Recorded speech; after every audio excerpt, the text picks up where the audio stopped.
Kouri Richins was an awful, awful business person. But did she poison her husband with a lethal dose of fentanyl served up in a delicious Moscow Mule? Day 8, here we come. This is Defense Diaries.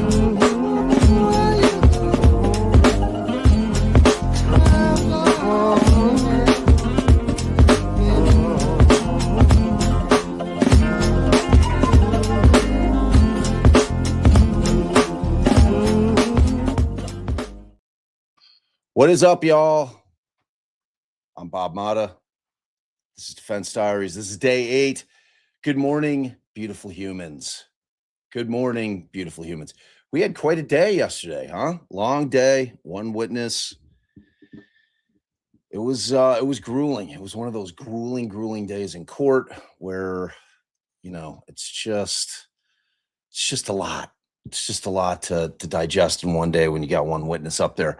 However, I must say, it was boring. It was lengthy, but it was necessary. That pecuniary aspect of the statute, if they end up finding that she got the fentanyl with the intent to kill him, that pecuniary aspect that they put on yesterday, it's probably enough. It's probably enough. She was very informed. You couldn't rattle her. She knew her shit. She was digging in the whole time. As soon as that probate fight, that estate fight started, it's going to be interesting to see how the defense counters that during its case in chief. We'll see how it goes. We're here for it, though. It seems like we have to be getting very, very close to the walk the dog letter. It seems as if we're going to be getting very, very close to the jail calls. I don't know how much more they have left, to be honest with you. I'm trying to think about it. Trace, if you're in here, I don't know if you sent me a witness list or if you've been able to pull one. I'd love to see it. So maybe we get an idea. Hopefully the judge will ask for some little bit of a roadmap for what we can expect today. So we kind of have an idea of what's coming. I mean, are they going to recall Driscoll? I don't know. They put him on briefly. I think he was the other witness. I think he got on very, very briefly yesterday, but it's all a blur. That might have been the day before. I can't remember. So, but we're here for all of it. I'm excited for day 8. It is a glorious day. If you are not aware, Aaron Spencer, case we've been following heavily, a case that we're going to be covering boots on the ground when the trial hits, which we're going to find out here in mid-March. March 18th, we find out when the new trial date is on that. And he won the primary for sheriff last night. What? Down in Lone Oak. Aaron Spencer won the primary down in Lone Oak County yesterday. Last night, the results came in. Landslide. An absolute landslide. So, and it sounds like in the general election in November 3rd to be exact, he will be taking on an independent. And by all accounts,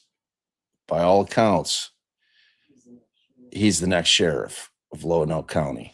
I mean, obviously he's got to win that, but from everything that I hear, this was the major step that had to be taken. They unseated Staley, who's been the sheriff down there for 13, 14 years. Chicken butt? They might. Allison came in with some hot thoughts early morning over there laying in bed. She said that she would not be surprised if the state moves for a change of venue. Makes sense. She fully anticipates it. He is ex-military. No, we are going to find out March 18th is when the new trial date is going to be set. The word on the street is it's going to get set for either the end of April or beginning of May is what it sounds like. So, but we'll find out officially on the 18th of March exactly when that trial is going to be taking place. Look, in my world, I mean, if you're the prosecuting attorney down there, you know, where's your head at this point? The people have absolutely spoken about how they feel. The good citizens of Lonoke County have spoken about how they feel. So we'll see. It's exciting news. I'm so happy for the Spencer family. Really am. Just a great day for them, and it's been dark days for that family for a long time. So I'm thrilled that they were able to get that kind of victory last night. It's very satisfying for the family, and it was a big day. So congratulations to Aaron and to Heather and to the whole family, because it's wonderful news. It's wonderful news. I am just couldn't be happier for them. All right, y'all. So yeah, reminder, hey, drop that chat down, hit that thumbs up. Let's get us out into the world. Let's get us out into the algo. Aaron Spencer, thanks for asking there. Wrestler's mom, Aaron Spencer, won the primary for sheriff down in Lonoke County, Arkansas. Huge. Unseated Staley, the incumbent. That's the significance of it. He's out no matter what. He's done. Staley's done. So just huge news. All right, let's see what we got going on here. Oh, Legal Mama.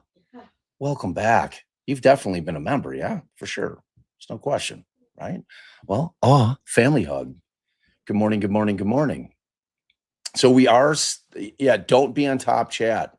If you're on top chat, so in YouTube, you pull down the menu there, and if it says top chat, you're only getting various text messages, whatever YouTube deems to be the top chat. So yeah, pull that menu down, select whatever it is, all chats, and then you won't miss a word from our beautiful community that's out there. So all right, we are waiting for court to start. There's movement. We just saw a head float by. Very, very nice. Very nice. Very nice. I didn't get to make my coffee yet, so I'm dying for court to start so I can run down there, make my delicious iced coffee. I mean, no, it's okay, baby. Yeah, Allie slept in a little today. Aw, isn't it sweet? That is sweet of you. It's so sweet. She was very, very tired. I could not fall asleep last night. And I tried and tried. I could not fall asleep. It was like 2:30, maybe almost 3 before I finally fell asleep. Problem was I've gone back into the Survivor library and I've been watching. I had seen season 1, but I had never seen 2, 3, maybe through 10. So I'm actually watching. I'm in the middle of watching season 3. If you're a Survivor fan, do not tell me who wins. But I got sucked into that last night. I had to force myself to turn it off. So it was it was a long night. It's a good season though. Yeah, it is. In fact, happy day before your birthday day. Allie's turning 29 tomorrow. So exciting. The Pisces, the fish, big March 5th birthday. It's exciting. We celebrate with the kids this weekend, but I got to try to figure out something sweet to do. I know what Allie wants to do this weekend. I'm going to have to make it happen for her. So we'll we'll make that happen. But we gotta celebrate. We gotta celebrate. Obviously, I will have to be singing "Happy Birthday" to her on tomorrow's live. Oh yeah. Oh yeah. No spoilers. I have not watched the finale of Traitors yet. No spoilers. No spoilers. Please, for the love of God. I'd be so upset. I'd be so upset. I didn't know. Cam's like, our 19-year-old came and she's like, "Oh, did you guys watch the finale of Traitors?" For some reason, I thought it came on Thursdays. I thought it was It is. Thursday. Thursday. It is? Yeah, it was Yeah, we last must have Thursday. missed last Thursday. Yeah, that's amazing. That's amazing. So I'm ready for it. I'm ready for it. Yeah, apparently the shit came out. Sleuthy, I watched the first couple episodes. Is it good? Is that with that's just what's his face, the dude who was in Walking Dead, right? People say I look like him occasionally, I think. If that's the one with the cop and the reporter and the girls killed in the car in the forest, and that is that? Or am I confusing that? Is that the right thing? Is that what I'm talking about? Tomorrow is Allie's B-Day. Today is happy day before your birthday day in our house. 2-day celebration. Allie's will actually roll into the weekend. And then, much to her chagrin, I got to get up bright and early on Sunday and drive my ass back here because Scouts softball evaluations, and I just got talked into becoming the head coach for the third team for the rec league. So I've got to do the draft. Got to do the draft. Yeah, I don't know what his and hers is. What is that one? Oh, that is the one. All right, cool. Cool. So is it like I was like, I'm not going. was it? Wait, what? No, not if you gotta be back right now on Sunday. It's silly. Well, I got to be back at 4. It's a 5-hour drive. Yeah, we get an hour back, but it's spring forward Saturday night, so we lose an hour. We jump ahead an hour. We'll figure it out. Yeah, softball. It's really my last season because Scout's going into high school. So I've been coaching for a few years. So this is my last chance to be the head coach. So I couldn't turn it down. So I'm excited about that. All right, let's see what we got. Legal Mama gave you the love already. Objection, Your Honor. Love it here. We love having you. Absolutely do. Thank you for being a member. Donnie Now Wahlberg gifted 1 DD podcast membership. Thank you, Donnie. Appreciate you so much. Who won? Who's the big winner? 39. Ooh. State versus Richins. Counsel for the state is present. Feed on Counsel for the faith. defendant 20. is present with Hugs. defendant. Big hugs. Mr. Bloodworth, anything before we invite the jury in? No, Your Honor, thank you. Ms. Lewis? No, you're. All right. Let's invite the jury. All right, let's go. Oh, DB sent me a hilarious little GIF he made. I guess it would be a meme, actually. I'll show it. I'm not going to spoil it. I'm going to show it at some point. It's pretty hilarious. It's pretty good. Thanks for that, DB. Is he in here yet? Or is he sleeping in? Oh, family hug. Welcome, North Shore. I'm going to give away 5 DD podcast memberships at some point today. So keep your eyes out.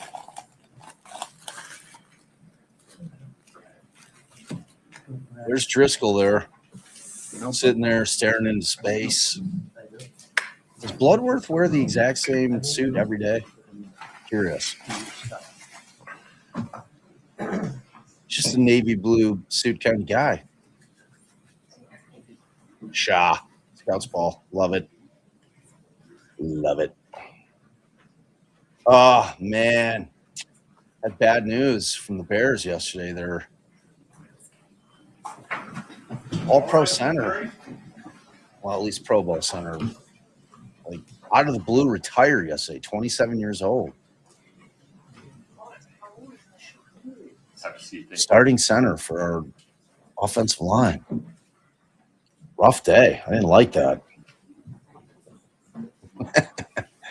I've looked it up. I guess All right, have a seat. it goes either way. Good morning. We will proceed with additional testimony in the state's case in chief. Mr. Burmester, the state's next witness, please. Lashawnda Rodgers. All right.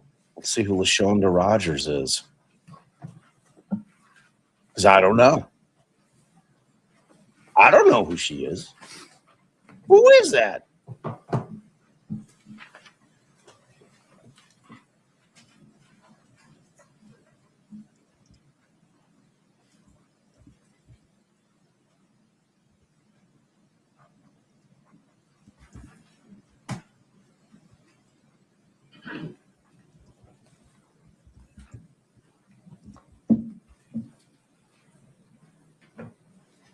Where is she? Where is she? There she is. She's like, wait, in here? Ms. Rodgers, good morning. Just If walk you step in? in front of Brittany, we'll get you sworn in. Thank you. Oh, boy. She's giving Kouri the look over there. She's giving Kouri the look. She's, oh, you're not going to even look at me, Kouri. Please raise your right hand. Do you solemnly swear the testimony you're about to give in the matter before the court to be the truth, the whole truth, and nothing but the truth, subject to the pains and penalties of perjury?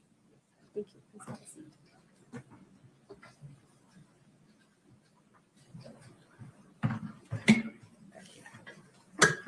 You're going to drag that. There you go. Mr. Burmester, please proceed. Thank you. Ms. Rodgers, could you please state your full name and then spell your full name for the court? Yes, Lashawnda Rodgers, Lashawnda,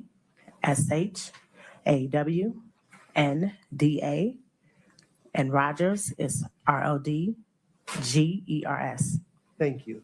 Ma'am, are you employed? Yes, How are you employed? for New York Life Insurance Company. And what do you do Oh, for New York boy. Life Insurance Company? I'm a senior representative in a call center. Can you briefly explain to the jury what you do as a Platinum Senior Advisor? Yes, I take inbound phone calls from platinum agents that service clients all over the United States. I answer questions in regards to beneficiary changes, ownership changes, Oh, boy. make payments on policies, and just discuss anything overall insurance related that they have questions on. Do you know or know of an agent from Utah named Brian Freckleton? Yes, I do. And Good did you old receive Brian a call from Freckleton. him, an inquiry on June 2nd of 2022. Brian did. Freckleton. So on that day, It's an unfortunate name. did he explain to you a problem that he had observed and that he wanted some reconciliation or information? Yes, he did. Briefly, just tell us what the conversation was about, not for the purpose of proving any truth, just so we know what you were doing afterwards. So briefly explain. Okay, Thanks, so so when Paige. Mr. Freckleton called, he wanted some information on some beneficiary changes that had happened on a policy. He wanted to know why they had been changed and finagled with several times. So I explained to him through research what happened. Okay. And so were you able to get that information on that day of the phone call, June 2nd? Not all of it. I had to reach out to another department to get additional information, and then I followed up with him a few days later. I see. By email? Correct. Okay. Can we take a look at, first of all, let's take a brief look at States Exhibit 7-20, please.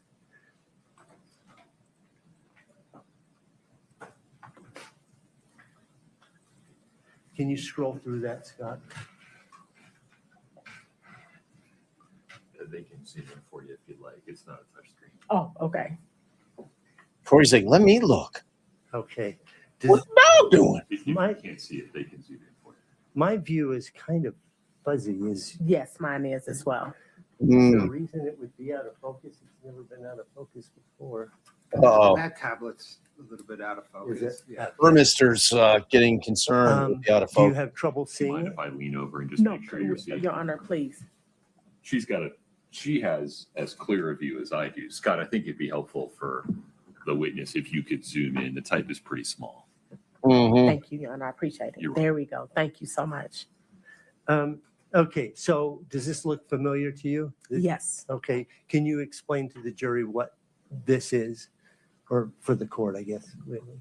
Well, this page is what the agent had sent to the client. That's not something that I sent. Okay, let's scroll to the very beginning, or that would be the end of the document. The very last page, if you will. Okay, so does that look familiar to you? Yes. Okay. Is this the email exchange that you had with Mr. Freckleton? That is correct. Okay, so let's go, we can set that aside for now. Let's take a look at State's Exhibit 7-19, please.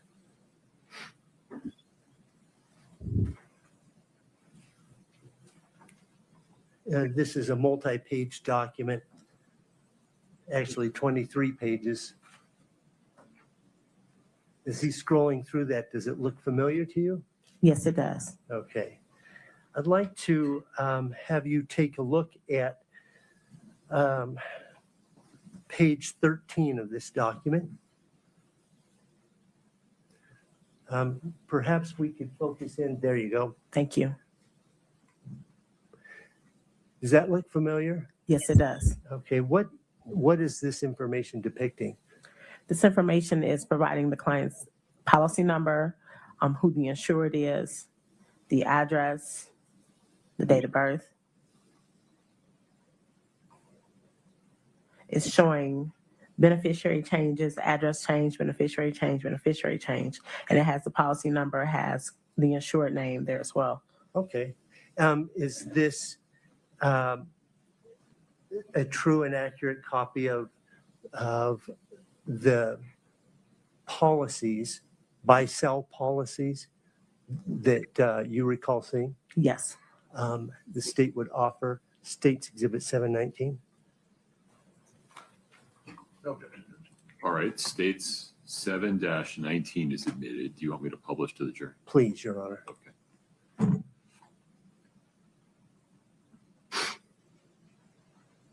Could we scroll down just one more little block, I think?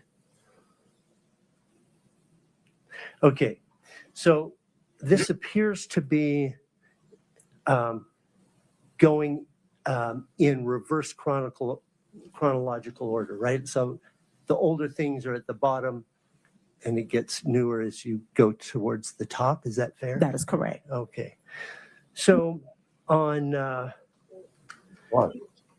January 1st, at the very bottom of this document, is there a change from one to another on that date with one policy? There is, it's not showing on this specific page, but yes, there is. It's not showing specifically like Okay. on this page. So do you see the highlighted portion where it says one, Yes. two? So what is the policy number here? 167-35141. Okay. And in this particular case, who is the owner of that policy? Do you know? Does it show here? It does not. Okay. Does it show who the insured is and who, in other words, the person whose life is being insured? Yes, it does. And who is that? Cody M. Wright. Okay. Then does it show who the beneficiary is in this little block here? It does not. No, I'm sorry. Excuse me. Yes, it does. Eric Richardson, partner 100%. I apologize. Okay. Then in the next block, Oh, Uh-oh. Who's Eric Richardson? Uh-oh. Uh-oh. Up from that, i- is that the same policy? Yes, it is. Okay, the 141? Yes, Okay, and effective date of this entry is January 1st? January 2nd. Um, I'm sorry, effective date, excuse me. Yes, January 1st. Yes. Okay. And again, this is the policy on the life of Cody, right? Yes. Y'all are. Okay. And has the beneficiary changed? Yes. Okay. Who is it changed to? Kouri Richins, spouse 100%. Okay. Mhm. So where before it said partner, Eric Richins partner 100%, now it says Kouri Richins spouse 100%. That is correct. Okay. Can we scroll up just a little bit, please, Scott? Mhm. Okay. We see another beneficiary change here in the center of the of this page. Again, it's entered on January Maybe. 2nd, but the effective Maybe. date is January 1st. That is correct. Okay. And again, we're talking about that same policy, 141. Yes. Cody Wright is the life that's being insured, Yes. and beneficiary. Eric Richins, business partner 100%. Okay, so it's changed back. That is correct. Okay. Is this the question that Freckleton was asking you about, this whole issue changing from one to the other? Yes. Okay.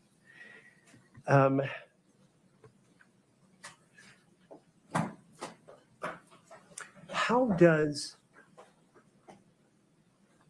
the owner of a policy, can they change their beneficiaries? For example, if I buy a policy on my life for my daughter, could I change the policy? Well, I think I want to give 50% to my daughter and 50% to my wife. Could I do that? Yes, as the owner, you're able to make those changes. Okay, and you would do it. His wife's out there like, what the fuck? Like, what? What a hypo. Really? You're like initially cutting me out? That's what his wife's thinking. Old Burmister. through some portal or something online, or? Yes, that is an option, mynyl.com. Okay. In this, I guess you could do it by calling up an agent or calling up one of your colleagues. That is correct. You're able to do so over the phone as well as filling out a form. I see. Okay. In this case, were you trying to find out how it was done and who did it? Not the how and who, just I was trying to figure out exactly, let me rephrase that. So I know that it was done by someone at New York Life. I'm sorry, wait. I was trying to explain to the agent where the changes came from. Okay. And you talked to your colleagues? Yes, so I reached out to another department to get more clarification on IP addresses, et cetera, to confirm who exactly made the changes from the MyNYL portal. Okay. So when you're making these changes through the MyNYL portal, can a beneficiary or someone unrelated to that policy get in there and change the beneficiary, for example? No, Okay. Who can get in there and change if they so desire? the owner and anyone that has the owner's information. Mhm. Okay. All right. So Now in we're other getting words, somewhere. if I found the password and the credentials, I could log in, I suppose, and change somebody else's. Yes, All right. All right. So, when you did your research, can we go, first of all, I still need 719. I need to go to page 15 if you could, please.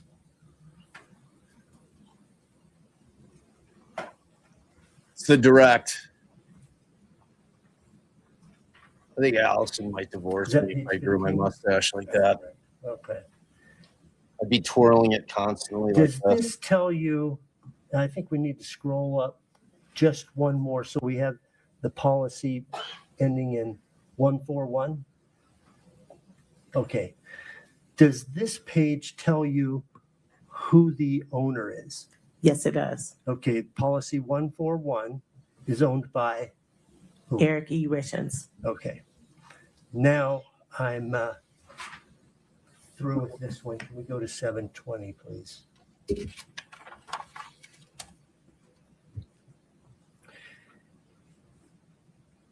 I think we've laid the foundation, so I would offer States Exhibit 20.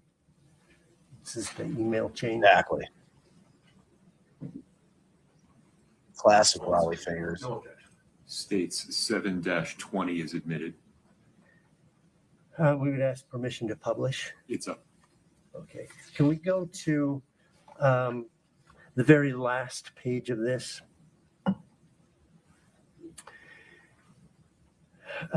So is this your very first email to Brian Freckleton?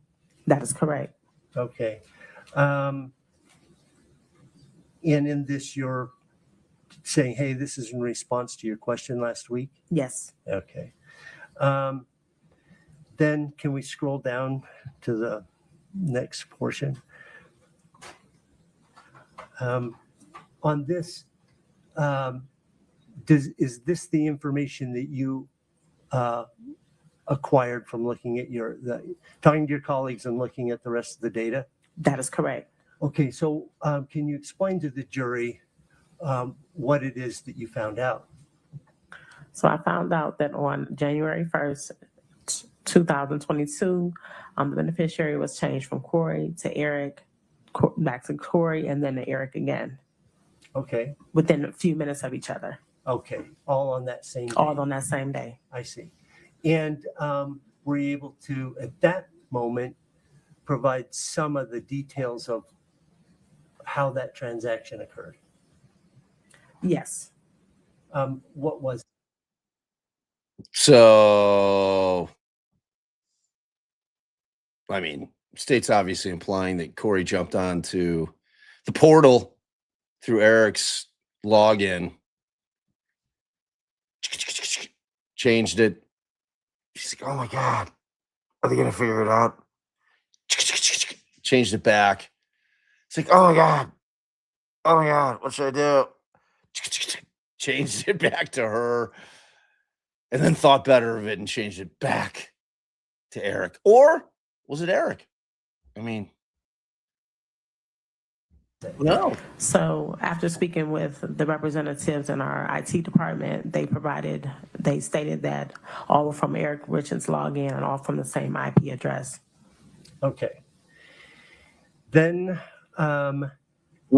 did you continue working on this for a couple more days after Good this? theory, butt nugget. And exchanging emails with Brian Freckleton? I believe this may have been the last one. Let's go to June 9th, please. So it should be near the top. Couple bullets. Okay. This is the email from you. Yes, we are going backwards. I'm sorry. Okay, I so see.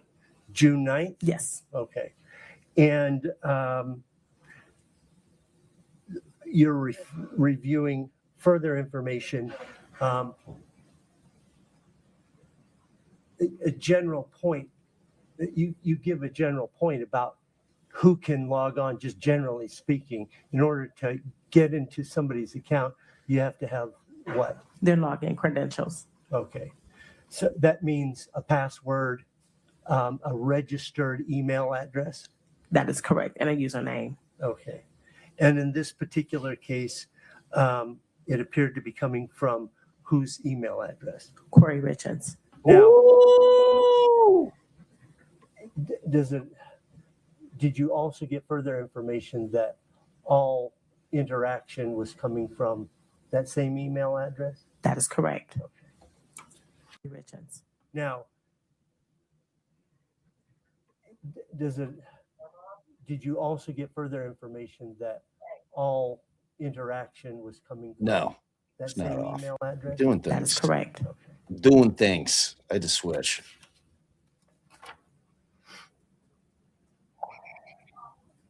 Ay, ay, ay, ay, ay.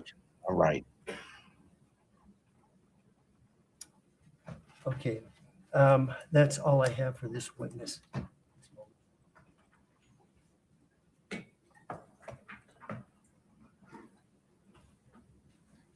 Good morning, Ms. Rodgers. Good morning, Alex. How are you? I'm doing fine, sir. How are you? I'm doing great. Good seeing you again. Good to see you as well. Oh, I wanted to make Her some and Alex. clarifications. Hi.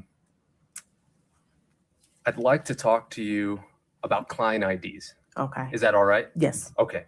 From the documents that we've seen, what I'll do is I will pull up let's go with 720. I believe it was state 720. No, I'm sorry. 719. Thank you. One moment.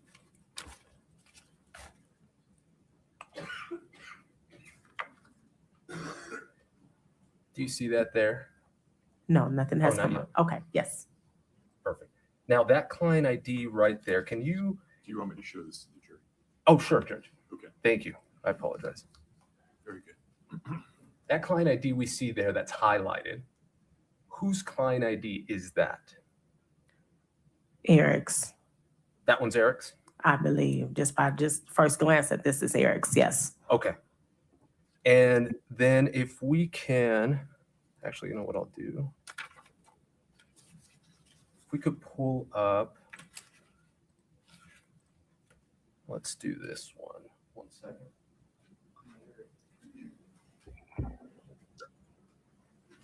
Mm. Mm. All right, listen. I'm going to make coffee. I'll be back. Can you just publish this just to Ms. Rodgers, please? And let me know if you recognize this. Yes. And what is this? This is, and would you please make it a little bit bigger, zoom in? And you know what I can Thank do? you. Is if this is helpful, this is just a hard copy of it. It may probably make it easier to.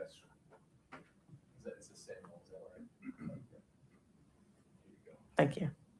If you want to just go through that and see if you recognize that, and if you could focus on the client ID or try to find a client ID there. So this page does not have a client ID listed. It does have the owner's name, Eric, and it has his address and email address here, but So it's thi- not specific to the client ID because it's Perfect. not listed. So is this one similar to the one we just saw that was Cody's? On 7, if we can No, pull up they're two different. 719 for her. That's two different type of views for this, but that other view just showed the insured information. But this is showing just Eric's information. Let's go ahead and maybe this will help.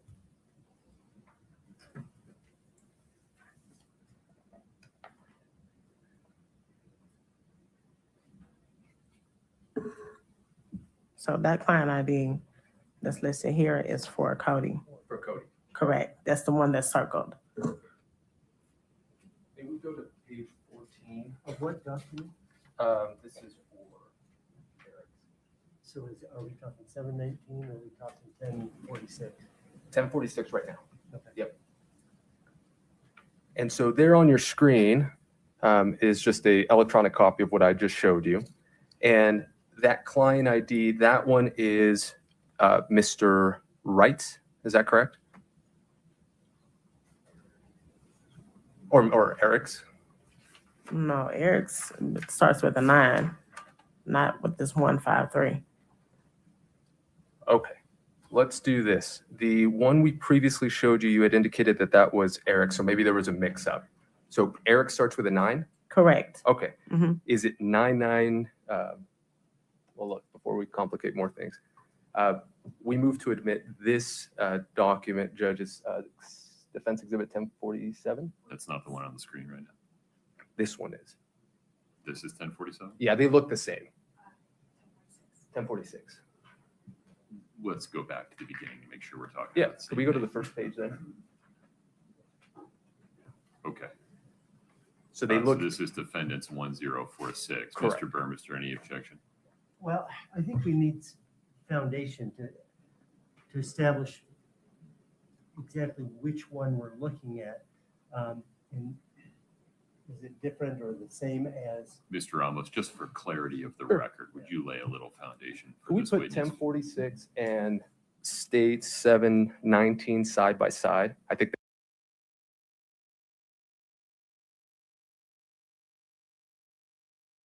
Would I miss everybody? Anything? Anything?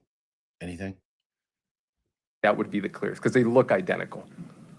Okay, And then I'll ask Ms. Thank Rodgers you. some questions. all right. That's perfect. Is that better? Yes. Okay. So on the left-hand side, we have Defense Exhibit 1046. On the right-hand side, we have State 719.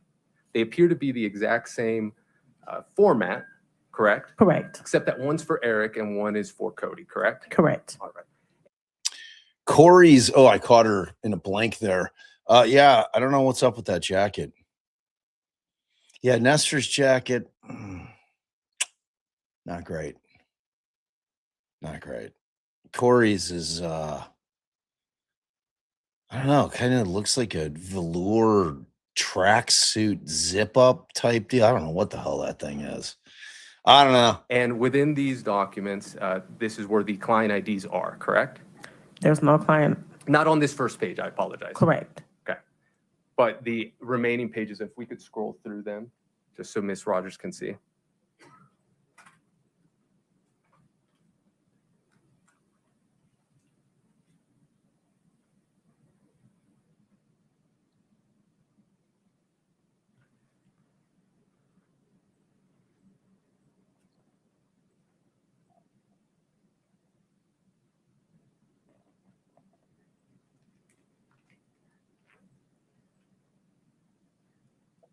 And so that does that kind of tell you all of the different policies or client IDs related to Mr. Wright as well as Mr. Richins? It does. Okay. At this point, Judge, we would move to admit 1046. I believe that's in a foundation. Mr. Burmester, Yes. defendants 1046 is admitted. Perfect. Okay. So with this information now, as you can see on the right-hand side, on the very top, and we could zoom it in if you'd like, it indicates Kouri Wright. Could you go a little bit higher to show Kouri Wright's name there? Okay. Now, Perfect. with that information on the right-hand side, is that Mr. Wright's client ID or is that Mr. Richins' client ID? That's Kouri Wright's client ID. Okay. Ending in 8252. Correct. Okay. And then on the left-hand side, if we could do the same, just showing Mr. Richins and then the client ID. And is that Mr. Richins? No, that's Cody's. That's Cody's. Mm-hmm.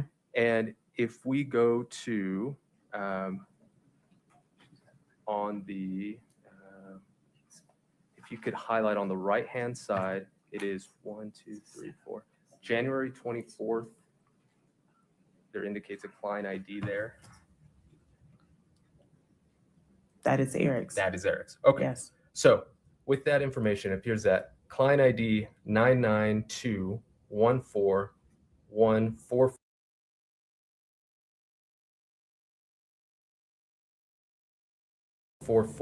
is Eric's. Eric's. Mm-hmm. And if we could go back to the very top, the client ID, if you could highlight or call that out on the right-hand side, starts with 0. 015328252. Correct. That is Cody's. Mm-hmm. Okay. Now, with that information, that is how we could. I was just saying I cranked down the mic. Hopefully. I don't want to blow your eardrums out, so let me know if that's a good level.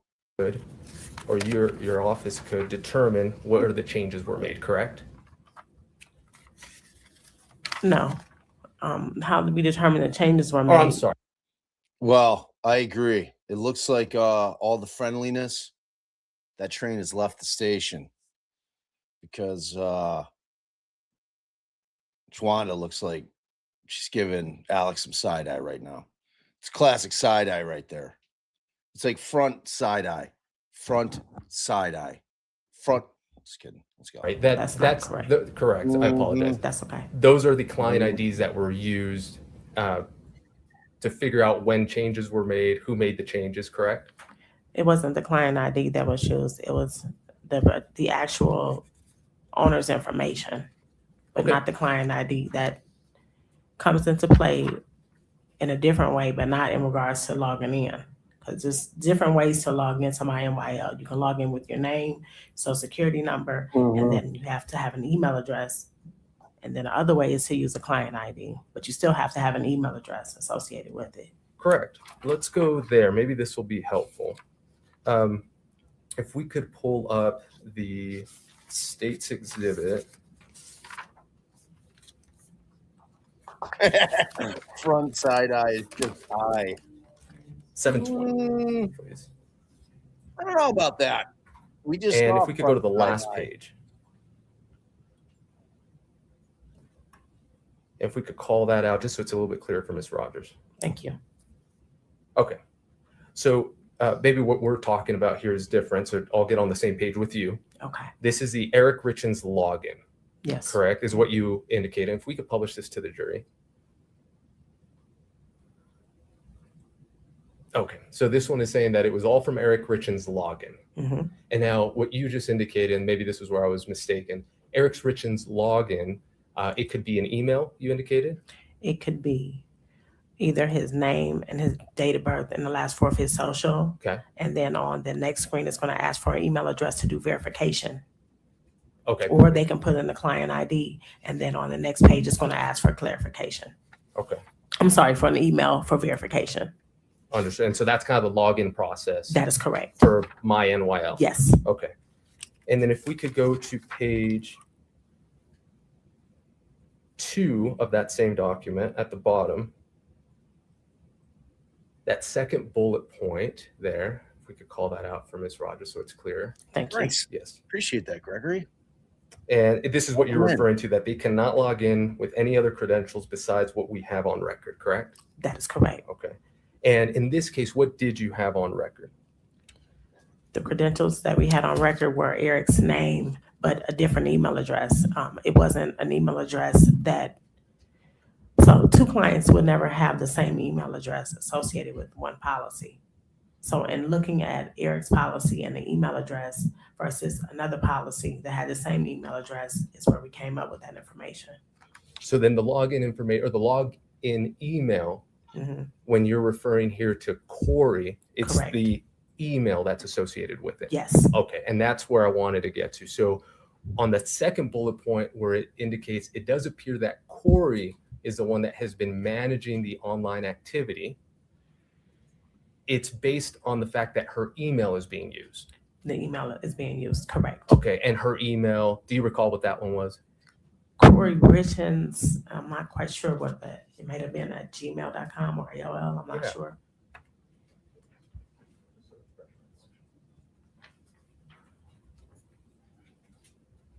Thank you. Do you recall that document? Yes, at Hotmail, yes. Okay. And what does that document show? It says Kouri Garden at hotmail.com for both, And what do you mean for both? for Eric's profile and for Kouri's profile. Okay, and then are there different client IDs? Yes, Okay. Which one's the one on the left, if you could describe whose it is, it's Eric's, and what is his client ID? 153-28252. 8252. Never win. And then Ms. Richins? 989-455-105. Perfect. Map approach. Thank you. Mhm. Mm-hmm.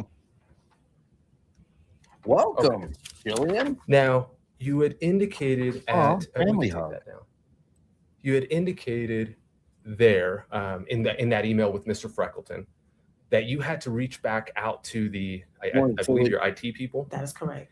and they produced a document that outlined exactly what had happened, correct? Yes. Okay.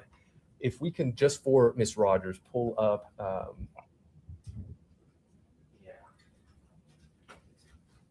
Yes. Can you see that, Ms. Rodgers? Barely. Okay, let's zoom in maybe at the top and just scroll down through her or for her. Thank you. So let me know if you, as we're scrolling through, if you recognize this. Yes. Okay, and can you explain what it is? This is the IT department, just basically showing who the IP, what happened with the 3 changes and the IP addresses. But this came from someone else. Yes, I it did wasn't not from see- you. That is correct. Correct. You had you. This witness is not part of that email chain, at least that's what she's been showing. That is correct. Yeah, that's correct. Is that an objection or? Yeah. Well- what was that, Burmester? Just don't stand up and start talking in the middle of a trial, dude. So, Judge, I just wanted to add in, yeah. What? No, man. Object. Come on, Burmeister. If we're going to quote from it, yes, it's hearsay. I think he's just asking a question about it. Any other Sure. objection, Mr. Burmester? No, that's, you Okay. can ask questions about that. Mr. Ramos, please proceed. In everything that you were doing, Mr. I wonder if Bloodworth is just sitting there in his brain like, oh, Burmester. This guy. Rodgers, in terms of trying to assist Mr. Freckleton in answering his question, did you happen to either come across this or do you recognize this during that? I've never. And if we could go to page 2 as well. And if we could kind of highlight the left column there. Does This indeed. information, I don't recognize that it came from another department representative, but I did not send this to him directly. No, and I'm not asking Okay. that. Just if you had reviewed it during. No, Okay. no. And would this have come, do you know, from the information we were talking about, the IT people? with That the is IP? correct. Okay, Yes. perfect. And, well, actually, if we could take that down. Okay, so, Yeah. Can we just identify, just for the record, what that document is? It's 1047, I believe, right? so she doesn't recognize it, that it wasn't sent to her, so I'm not Just going for to. the record, it's okay. I just want to make sure the record is clear that. Oh, yeah, what number was refreshing that? recollection. 1047. And Ms. Rodgers identified that she knows what it is, but it is not something that was sent by her or to her. That is correct. And so we're not going to be asking questions. We can for keep her. moving. Okay. All right. Ms. Rodgers. Oh, that look is amazing. That look is amazing. I mean, if she was like my mother and I had taken some cookies out of the cookie jar and I wasn't supposed to because dinner's on the stove and that shit's about to come out, and she gave me that look, man, I'd know I was in deep shit. Question I have, that is, now that we have the client IDs all squared away, Okay. and as you indicated that they are tied to email addresses, okay? If we could pull back up States Exhibit 720, please. Second page at the bottom, if we could go back to that. If we could publish that to the jury. This statement from you, or this email from you to Mr. Freckleton, you indicated that it does appear that Kouri is the one that has been maintaining the online activity. Correct. So I'd like to clarify that. The reason you indicated Kouri is only because it's her email that was associated with the client, is only because. All right, I want to pause it there in case y'all can't read it. It's small. So it's from Mr. Brian Freckleton.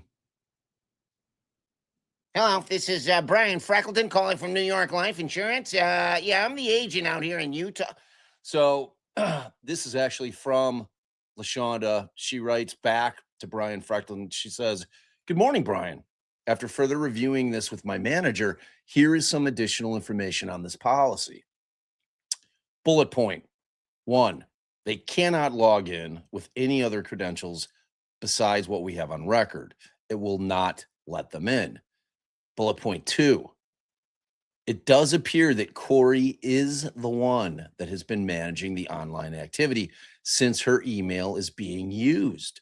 But if someone else knows the password and her information, they could also log in." So there you go. Because it's her email that was associated with the client ID, correct? Correct. In your investigation and you and New York Life, there is nothing at all that can tell you that it was actually Miss Richins who was behind the screen when this happened, correct? Well, the IP information would be the only other thing. Correct. So did you do a search for the IP address? No, I did not. Okay, That came so- from another department. Right. So you didn't do investigation to the IP address, correct? Correct. Okay. So based on the IP address, which you haven't done anything on, the reason that you indicate in that statement that it was Kouri is because of her email address, correct? Correct. Okay.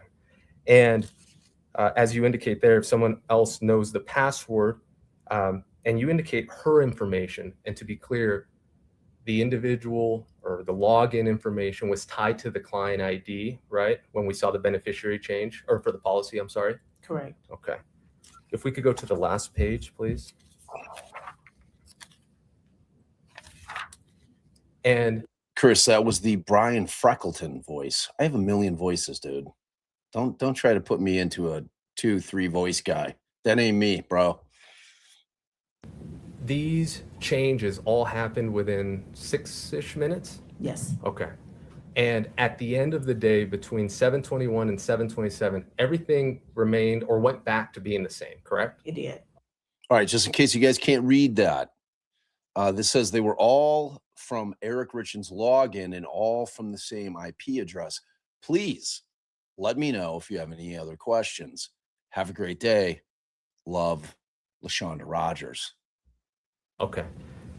No further questions. Thank you, Ms. Rodgers. You're welcome, Alex. Sorry for all the back and forth on the client ID. That's okay. No All right. worries. Have a good day. You do the same. Thank you, sir. Corey's like, yeah, that I don't know if that helped all that much. Mr. Burns, I have no further questions. may we release this witness? That would be the state's request, Your Honor, that Yes. she be allowed to go because she's got a plane to catch. You are free to go. Okay. You're released from the subpoena. Please Okay. travel safely. Thank you. I appreciate Please it. watch your step. She gone. Next, the state will call Brian Freckleton. Okay. Oh, ask and ye shall receive. Mr. Brian Freckleton, come on down. Price is right. Dun, dun, dun, dun, dun, dun, dun, dun, dun, dun, dun, dun, dun. Exciting. Glasses or no glasses for Brian Freckleton? Let me know in the chat.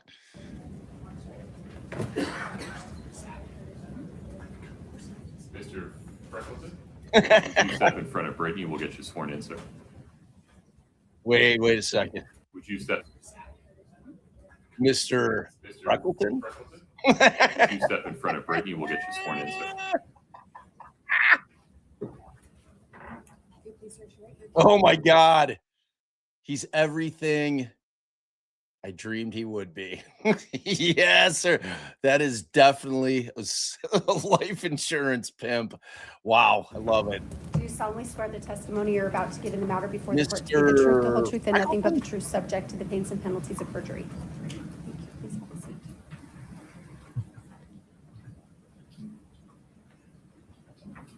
I love it.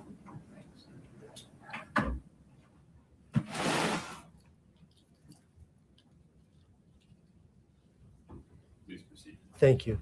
Mr. Freckleton, could you please state your full name and then spell your last name for the record? That it's Brian Brian Freckleton, Freckleton. Sir, are you employed? I am. How? I own a little firm called Freckleton Financial Group, and we are involved in insurance and investments. Mr. Freckleton, I'm sorry to ask you. You pull that microphone a little closer to you. Sure. Thank you, sir. It's the first time somebody's told me I was talking too low.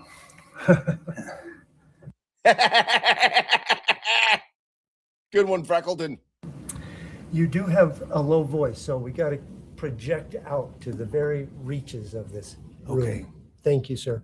Do you know a person by the name of Eric Richins I do. and Kouri Wright? I do. How do you know them? They were introduced to me through Linda and Jean Richins. They were very early clients of mine in the early years, and then Eric reached out to me. I think it was 2007. He had just recently got married and asked me if I could do some life insurance for him. Freckleton is a Marlboro Red smoker, no question about it. Stands outside the agency.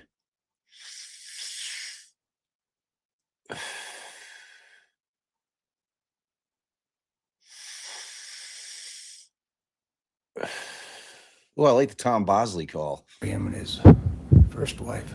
Okay. Now you mentioned that situation did he buy some insurance from you at that time? Yes, On himself? and his wife. Okay. And that was in 2007? Right. Okay. Did you subsequently come to know Kouri Richins? Yes. Have you met her before? Yes. On more than one occasion? Yes. Okay. Now, are you familiar with C&E Masonry? I am.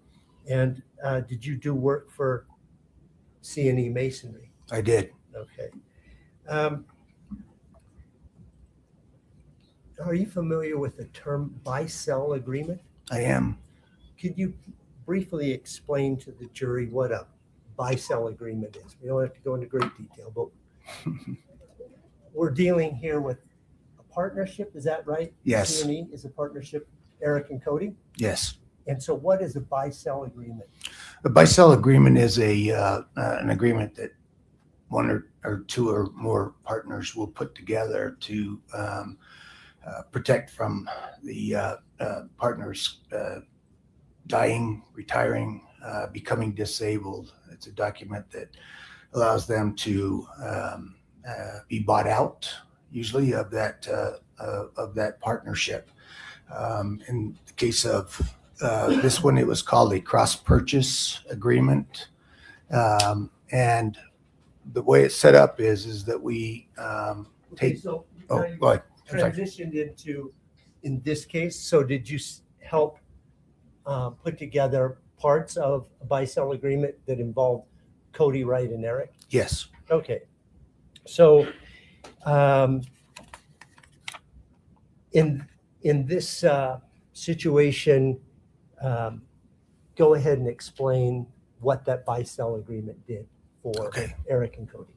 In context with those two. Yes. Yeah.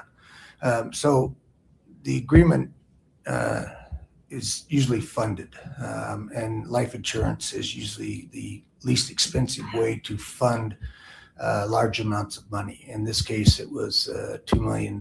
They felt the company was worth about $4 million at the time. And so we put $2 million of life insurance on each of them. Eric would own the policy on Cody, and Cody would own a policy on Eric. In the event of one of their deaths, the owner of the contract would also be the beneficiary, and that money would go to Cody in this case. So Cody receives $2 million. He receives it tax-free based on life insurance. And then he turns around, he's obligated, as is the estate, to buy that stock.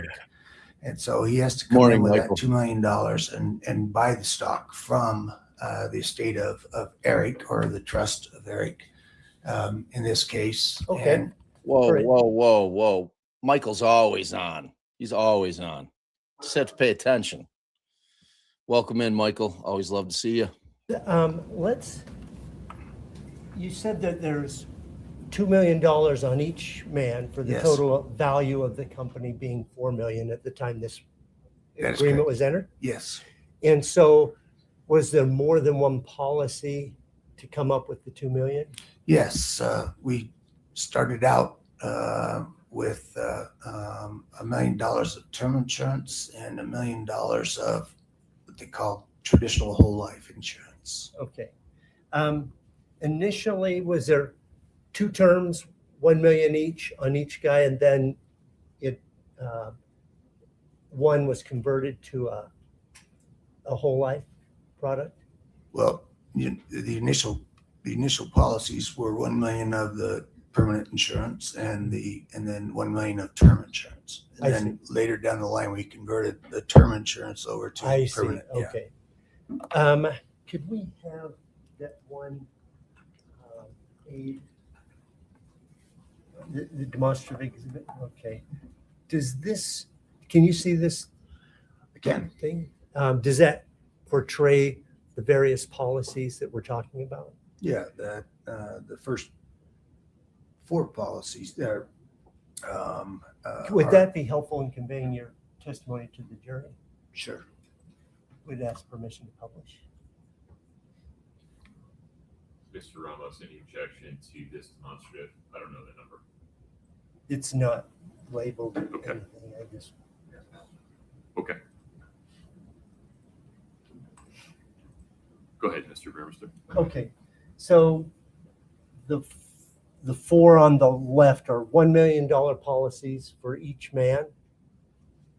Yes, the starting from the left going to the right. Yes. Okay, and then the second policies are later converted into whole life policies. Those 2 in the middle were term insurance policies, and they were converted over to the last 2 to the right. I see. And so these policy numbers, the first 2 digits, 1-4, represent one type of product, and then the 1-6 in the whole life represents that they were whole life products. The policy numbers don't necessarily reflect the type of I life see. insurance policy, but the policy numbers that you have there are correct. Okay. All right. So there's one policy I would like to focus in on. Just went away. Could we have that back again? I'm not sure what happened. Okay. On the lower right-hand corner, there's 16735-141. Yes. Okay.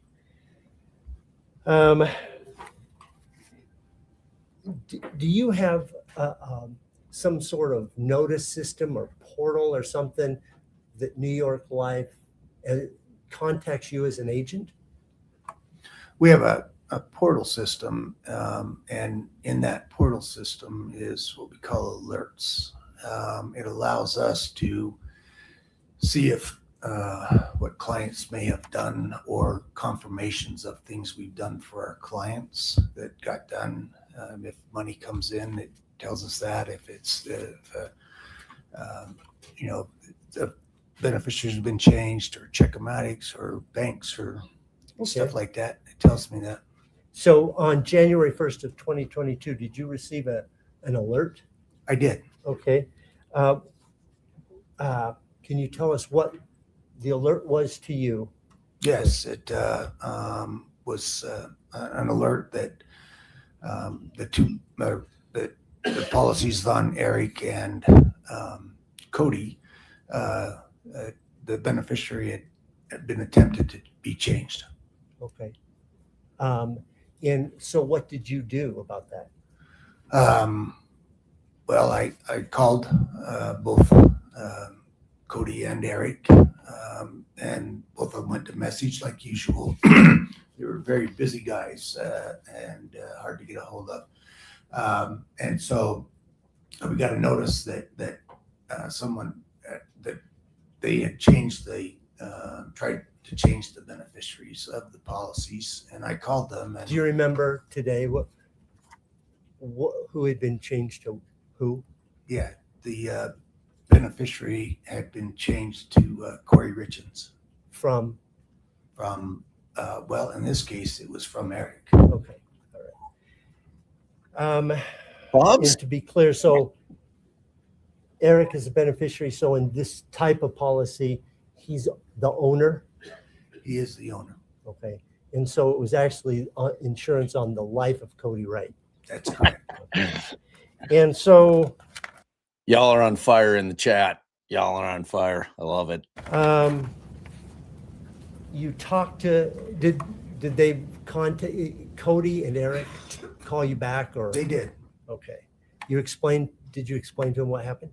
I did. Okay. And at some point, did you reach out to New York Life? I did. And did on June 2nd, were you able to talk to Ms. Rodgers, Lashawnda Rodgers? Yes. Okay. And then have an exchange with her? I did. Okay. And just see, it's already been admitted, 7-20.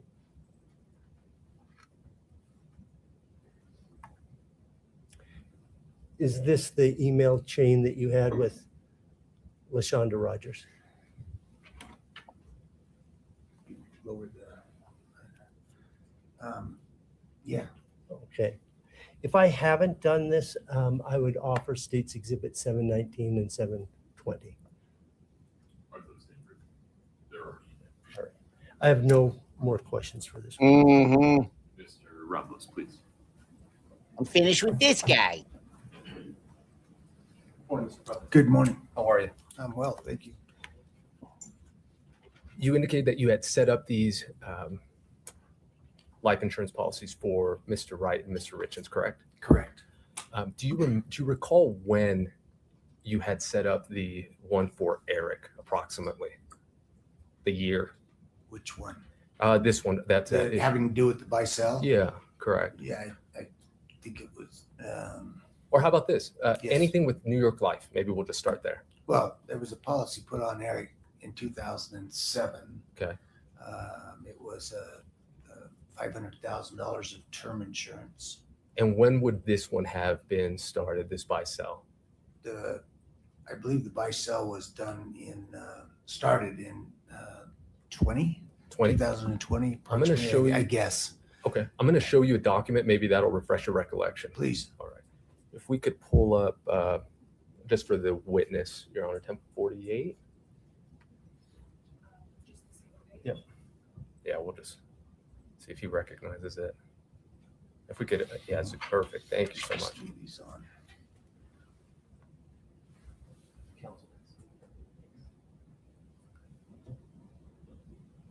Do you recognize this? And we could scroll down.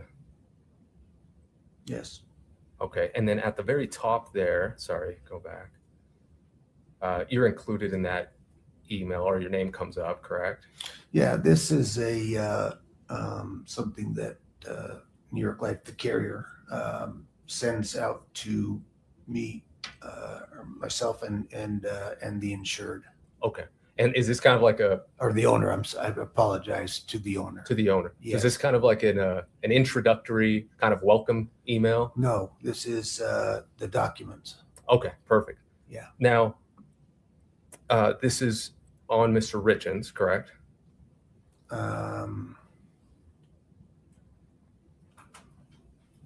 I would assume so. I really can't tell, but I would assume that it is because it says that it's required signature for Eric Richins, but that doesn't tell me who it is. Sure.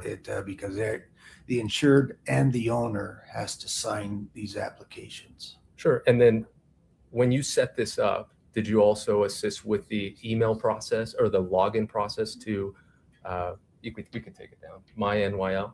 I did not. You did not? No, Okay. we're not So- allowed to do that. The owner of the is the only one that has the right to legally go into those accounts. And when you received this email, Yes, also Mr. Richins was included in it, right? yes. Okay. And we could pull it back up. And which email does he use? For this or Correct. otherwise? Correct. For this, he uses Kouri Darden at hotmail.com. Okay. And this was back when? 20? Perfect. It says on there June 11th, 20. Okay. Your Honor, we'd move to admit 1048 at this point. Defense 1048 is admitted. Thank you. Do you want to publish them? Yes, please. Thank you. If we could just, for the jury, just highlight that top portion there.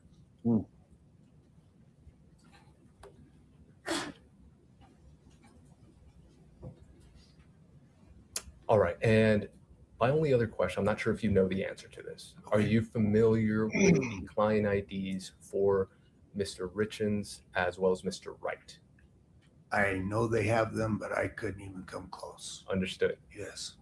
In your conversations with Yes. Ms. Rodgers, we saw some email communication, correct? Yes.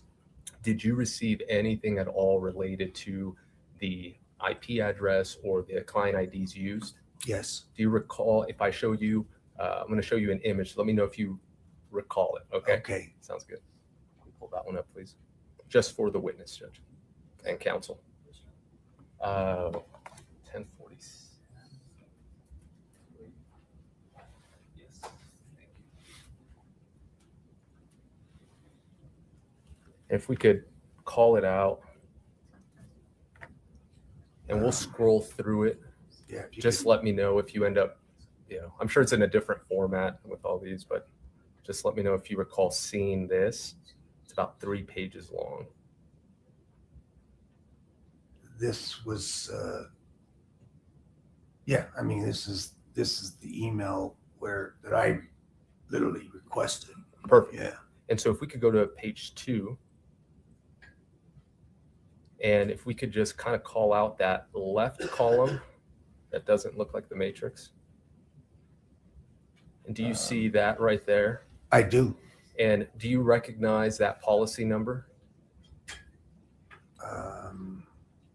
Where do you have? Oh, there. I don't recognize it, but I will assume that it's the one on one of the two. Right, and that's the reason you were calling, as you indicated, the document you were requesting, correct? Yeah. Okay. And Yes. to the left of that, it says policy owner, and to the left of that, it has a client ID. Seeing that, do you recall whose client ID that is? I don't know. That's fine. I Good. I apologize. I see a lot of client ID. I would numbers. imagine. Yeah. No problem. Judge, at this point, we'd move to admit 1047.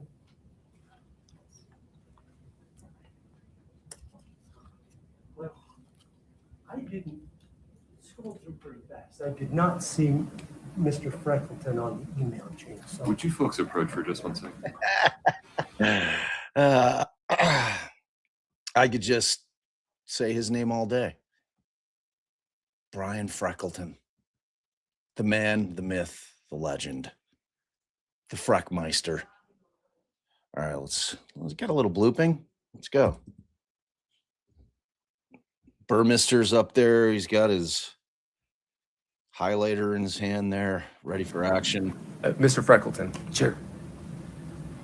in reviewing this document, is this the document that you requested or that you received?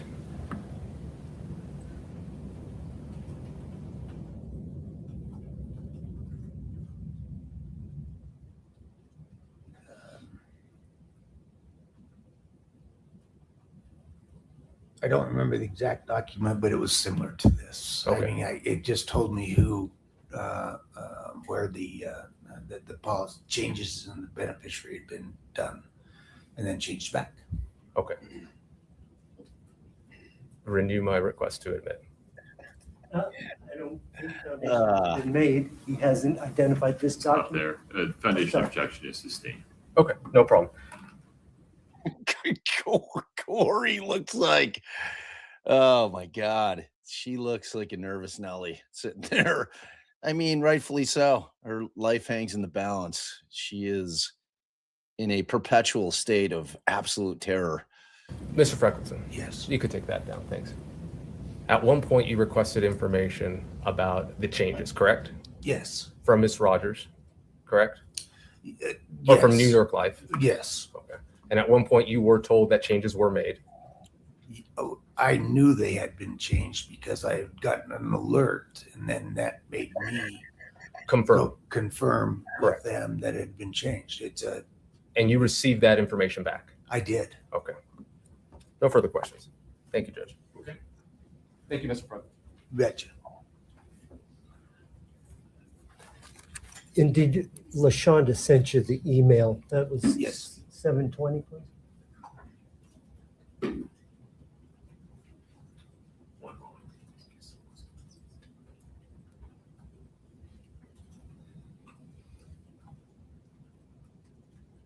Isn't this here the That's more like what I you got? received. Okay. And yes, please. Okay.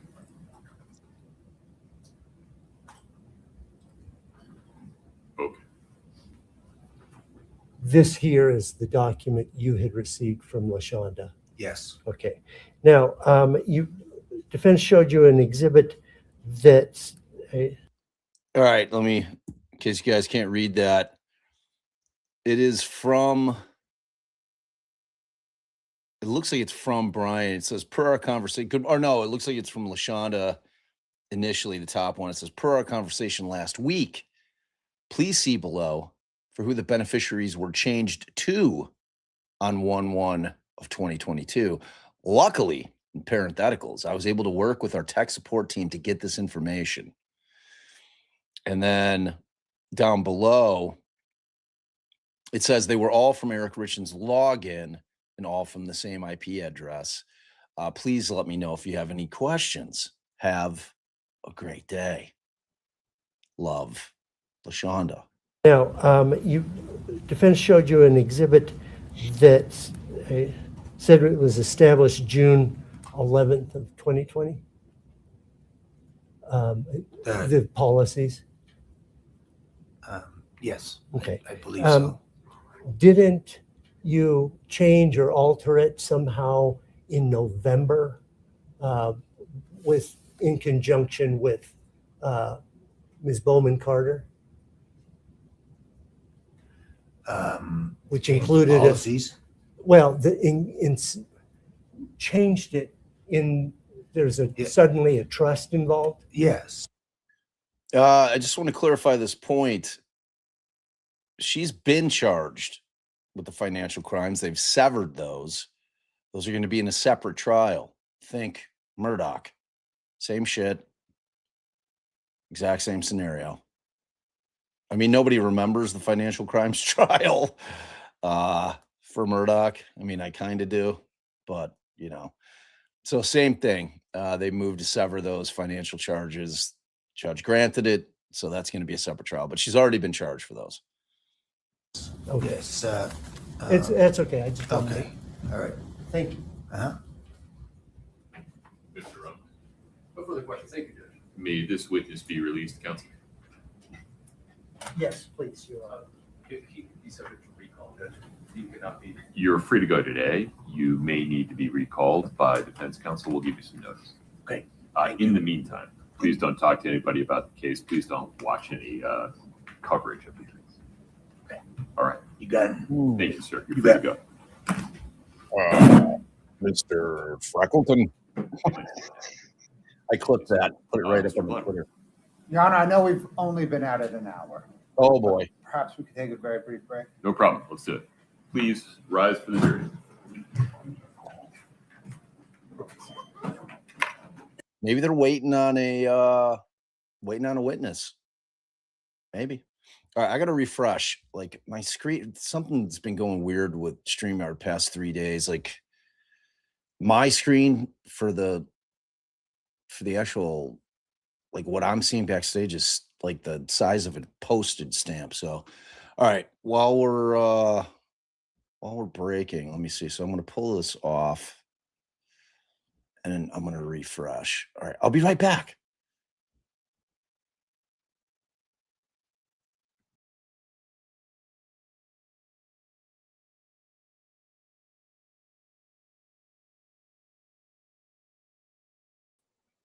All right. Ooh.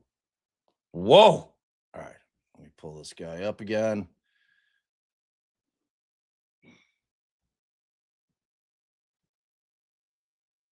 There we go. There we go. All right. Back to it. And we have some looping. Bloop, bloop, bloop, bloop.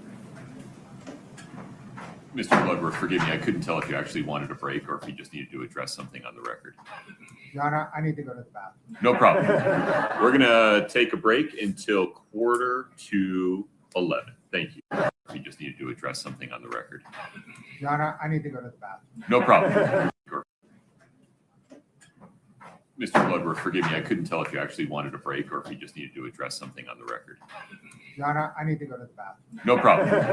We're going to take a break until 11:45. Thank you. Court's in recess. That's amazing. Oh, you know I'm clipping that shit. Your Honor, I have to take the morning constitutional, please. Thank you. Thank you. All right, let's bloop. Whoa. Judge said some shit. Did he say some shit there? Oh, yeah. Oh, yeah. Yeah, the old coffee, the morning coffee has come home to roost. Kouri is not laughing. She doesn't find any of it funny at all. All right. Oof, man. Having to eat a lot of blooping time for Bloodworth shit. Come on, Bloodworth. Hello, Bloodworth. All right. There we go. There we go. All right. So get the insurance stuff in. Obviously, the implication is that Kouri was back there messing with shit. Switchy poos of the beneficiary. Thought better of it. Thought better of that. Then thought better of it again. Allie's down there screaming, guilty. Guilty! Wow.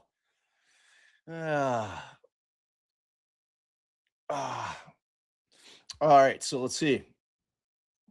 Richard says, Bob, wasn't the testimony about Kouri Richins' default on properties prejudicial, as she might not have defaulted had she not been arrested? I wonder if the state will meet their burden as well. Yeah, I mean, look, you could construe it that way. Again, with the aggravated murder statute, there are two avenues. One, that they have to show that it was for pecuniary gain, which is what we're talking about here, the money side of it. And then the other one is that with the intent to poison, with something lethal. So I think in terms of if the jury finds that the state has put on enough evidence thus far, and including everything else that's yet to come, that Kouri secured the fentanyl and that she dosed him, they've met that burden, I think, with the pecuniary side of it. I mean, she was in dire straits, Richard. I don't know. Like, here's the thing I think people keep forgetting. She still would have been in default because Eric had switched some things around. He'd named his sister as the trustee. She was going to get We're on shut out. Please proceed. Thank you. This Financially. morning at 8:30, we received, well, Ms. Nestor received a text from the state, which none of us saw until we were sitting here in court, where they have now provided documentation that Ms. Lauber did in fact violate drug court during the time that after she was cooperating in this case. That's Giglio information. I did not have that information to cross her with. They further, for the first time, disclosed the text messages between her and Detective Maynard that I asked her about. What's in these text messages should have been available. I could have used this on cross-examination. It's different than what she testified to. This is Giglio that was not given to us, and we moved for a mistrial. Okay, pause. Oh, shit. So you're calling it Giglio information because you believe it is information that is material to impeachment of one of the state's witnesses. Why don't you Yes. jump on? Okay. And do you have any basis to say that the state had it before Ms. Lauber was put on the stand? Well, this was information that we requested. It was information we requested when we tried to get. Answer my question. Ooh. Yes, it belonged to Detective Maynard. Detective Maynard had this information and sent an email to Mr. Bloodworth about the violation prior to the trial starting. Mr. Bloodworth. I'm not entirely sure what text message this defense received this morning. It was not from me. I've not heard of it until just now. I understand that. Okay. Can we not play this game? Lewis, who'd you get the text from? Let's just get this out there. What's going on? Like, who sent you the text, Lewis? About 10 days this morning. It was not from me. I've not heard of it until just now. I understand that about 10 days ago, the defense submitted a grandma request to the sheriff's office asking for information related to the supervision of Carmen Lauber. By Okay. Mr. Maynard. Here's what I'm going to do. I'm going to rewind this. Basis, I want to hear this whole thing from the get, in case some of you were we're on zoning the out. record. Please proceed. Thank you. This morning at 8:30, we received, well, Ms. Nestor received a text from the state, which none of us saw until we were sitting here in court, where they have now provided documentation that Ms. Lauber did in fact violate drug court during the time that after she was cooperating in this case. That's Giglio information. I did not have that information to cross her with. They further, for the first time, disclosed the text messages between her and Detective Maynard that I asked her about. What's in these text messages should have been available. I could have used this on cross-examination. It's different than what she testified to. This is Giglio that was not given to us, and we moved for a mistrial. Okay, pause. So you're calling it Giglio information because you believe it is information that is material to impeachment of one of the state's witnesses. Yes. Okay. And do you have any basis to say that the state had it before Ms. Lauber was put on the stand? Well, this was information that we requested. It was information we requested when we tried to get. Answer my question. Yes, it belonged to Detective Maynard. Detective Maynard had this information and sent an email to Mr. Bloodworth about the violation prior to the trial starting. Mr. Bloodworth. I'm not entirely sure what text message this defense received this morning. It was not from me. I've not heard of it until just now. I understand that about 10 days ago, the defense submitted a grandma request to the sheriff's office asking for information related to the supervision of Carmen Lauber. By Mr. Maynard. By Miss, well, they generally by Miss. They asked for any information on all supervision. Okay. The supervision was by Eric Maynard. Yeah. I think they're referencing a violation of probation involving, she was caught with an alcoholic beverage. Is that what we're talking about? That's correct. I provided that information to defense maybe 3 weeks ago in an email. Ms. Lewis, I'm not going to shoot from the hip on this. You'll have to put this in a written motion so I can see it all with the timeline. And What's up, babe? Allie's just standing there on the So side, on the what's- sideline. What is it? Because it sounds like Giglio to me. So, first of all, we have the battle between the judge and Lewis as to Giglio or Giglio. So it's a historic battle, and exactly how you pronounce that guy's last name.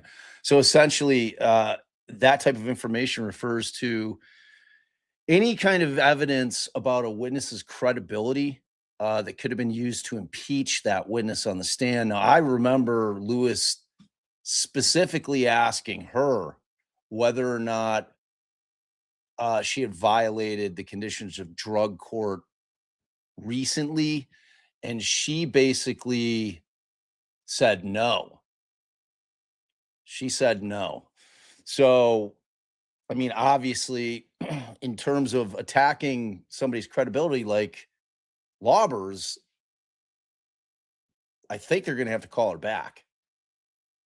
I think they're going to, she was subject to recall there. I think they're going to have to call her back, and they're going to have to ask the question. So the question is, what we're hearing now is the back and forth, whether or not the state provided this information ahead of time. And for those of you who are aware of a Why don't Brady you go get on? violation, this is basically the same as saying Brady violation. Right.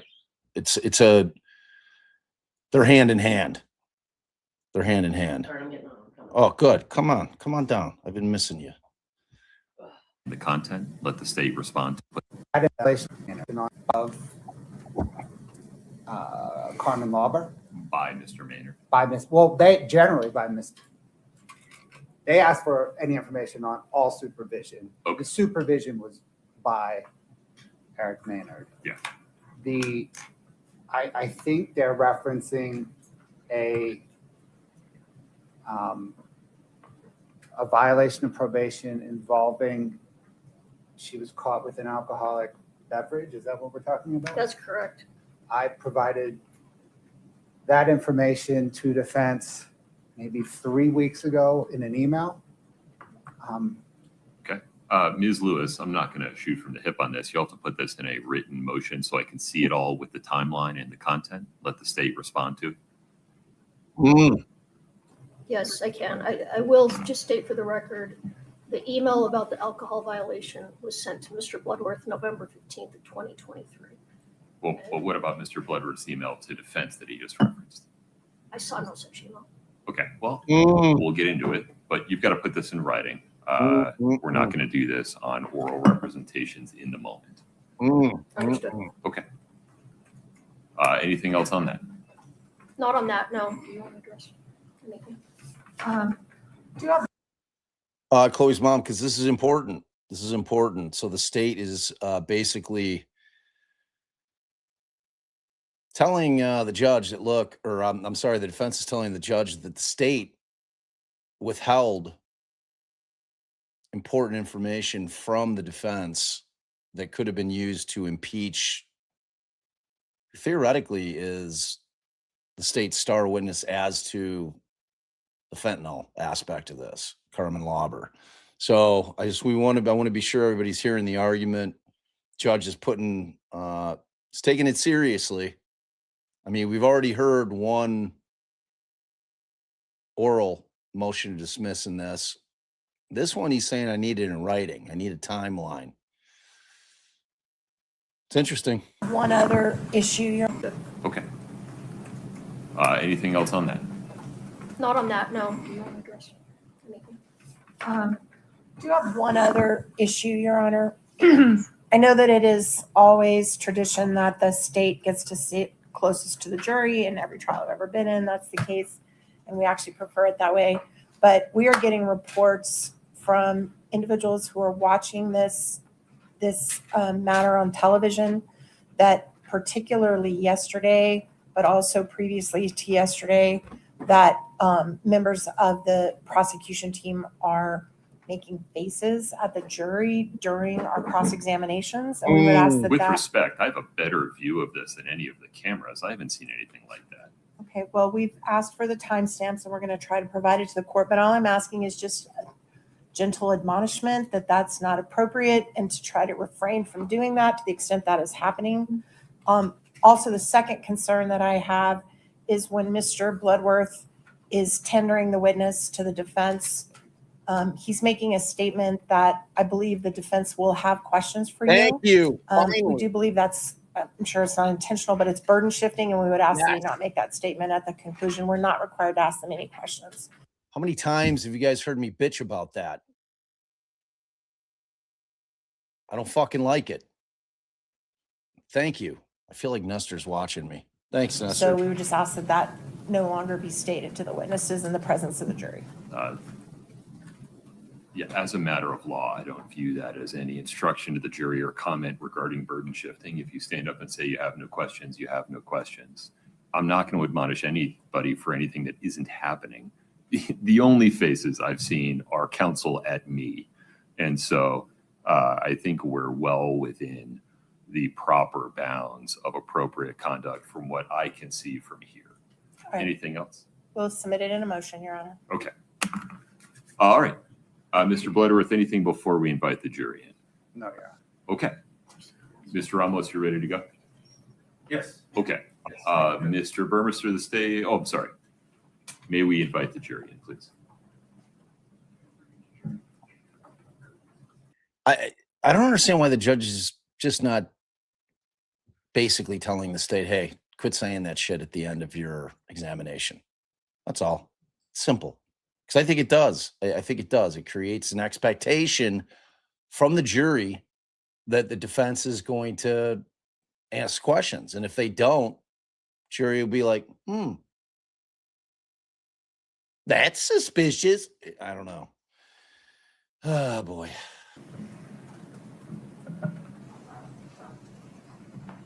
Judge, I think you heard, defense doesn't have any objections to the exhibits coming in through Ms. Coates. Got it. Okay. We'll just need to create a record in real time.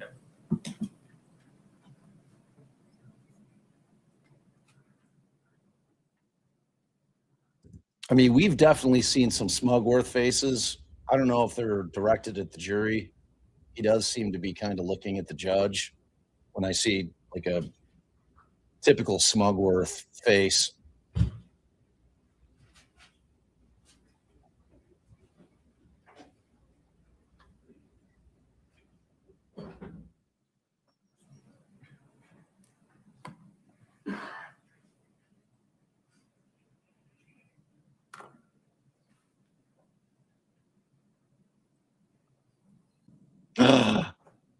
Yay. Can I say something before you start? Of course. I've missed you so I much. forgot my microphone. Oh, boy. Hi. Hi. And maybe you've already said it, like Giglio is not just like any old thing that could impeach on any old matter. It has to be significant. It has to go like, for example, because it sounds like she was talking about a violation of her drug court. Is that what it was? Or her probation or something? Yeah. Violation of a So- drug court. So that's going towards whether she received a benefit in exchange for her testimony. And the- she was asked that question, that direct question on cross. But it sounded to And me. she said no. She lied. But So it sounded to me like they put up a lot of evidence that she was doing shit left and right that she could have if they wanted to, But I don't know if that was before she was in drug court. I don't know the timing of those things, or before she was, on probation. But well, so the way that it worked, so they have like basically stayed her drug court, because of this entire case and the fact that she's testifying on behalf of the state. So it's kind of a big deal because she did receive that benefit. Not only did they stay it, where like most people would be like, oh, no, you're done. You violated. So now we're finding out that she did violate, even though it was alcohol related. But, the rules are the rules of the rules. You know how strict drug court is. And she lied about it. on the stand. And and she'd also gotten the benefit that they're willing to stay it, put it on hold until after the trial's done. Wait, did they not know that before? They knew that, Oh, but she flat out lied about whether or not she had been violated. Because I think Lewis asked on cross if she had violated recently, and Carmen's like, no. And she's like, but are was you she, sure? was Yeah. it stayed? So, during well, that time? the proceedings. Oh, you mean was the violation stayed? No, was her, because you're saying like her drug court was stayed. Like, all right, you're out of drug court for right No, now. I'm saying that she still got to finish it. She had like 2-3 months left, some shit like that, and they paused it. Like whatever that means. Like she doesn't, like, I don't know if she's not having to do drops, like all the shit that she's got to do for I don't know, but they stayed it. They put it on pause until after this trial, and then she's going to come back and finish it up. Well, so this is kind of like what they do when I didn't take any notes during my interview of this person, so I don't have anything to turn over. Or they wait until after someone testifies, and then they give them an amazing sweetheart deal. And the court has been, it's been a fight, an uphill battle to go from, oh, no, it needs to be a literal quid pro quo, written out exactly, this for sure, kind of deal, but a benefit, it's sort of the same thing. So it's been like this uphill battle of being like, no, prosecutors know how to weasel their ways around this. They wink, we can't promise you anything, but if you do this, you're going to go home after Christmas, but that's not in writing. So it's not an actual Brady or Giglio violation, but it's been getting more expansive over the years. So, if it's that serious and they were not able to establish any other violation, like any of the other things that they talked about weren't things that she should have been kicked out of, drug court for, or violated on probation for, or lost, that's it, you're fucking done for. And this is that one thing, then it's a big deal. Now, if she had a bunch of them, like, well, the jury kind of got the gist of that, that she was getting in trouble. I don't think that she had.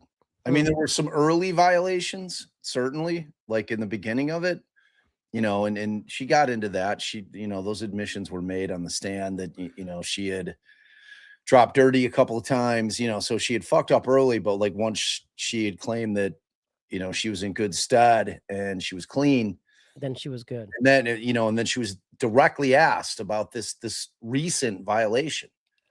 And what the defense is saying is like, look, they heard us ask the question. Like, I think yes, they put on perjured evidence. They put on perjured testimony. They had a obligation to correct that. So now the issue's twofold. Not only do they have the violation, they have that she lied about it on the stand. Now that, because it's twofold, I think that there's no fucking doubt that, but I think the way they rectify it is what you said.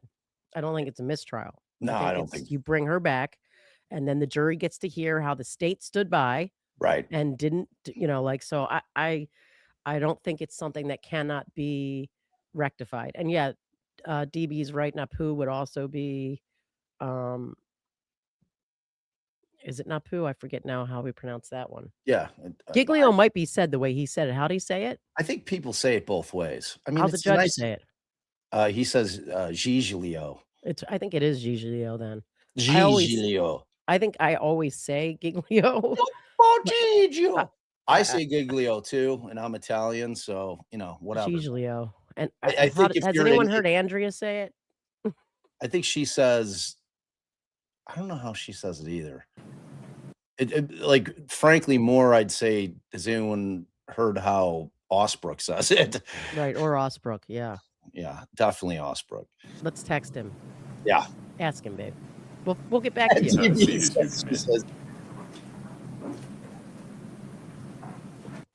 All right, have a seat. TB. Mr. Burmester, the state's next witness, please. And Coates.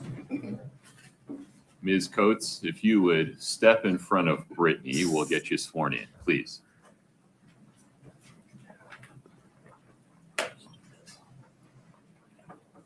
You'll raise your right hand. Do Do you solemnly swear the testimony you're about to give in the matter before the court to be the truth, the whole truth, and nothing but the truth, subject to the pains and penalties of perjury? Thank you. Please have a seat. I feel like the judge wouldn't go off saying it different than most people unless he knows. I clerked for the Supreme Court and they say Giglio. Please proceed. Thank you.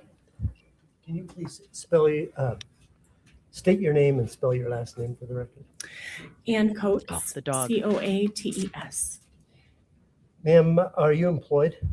Yes, By whom? CMFG Life Insurance Company, also known as True Stage. I see. And what capacity do you serve them? I'm a senior manager in the claims department for our consumer claims. And have you been there how long? Almost 23 years. True Stage is an insurance company, Yes, and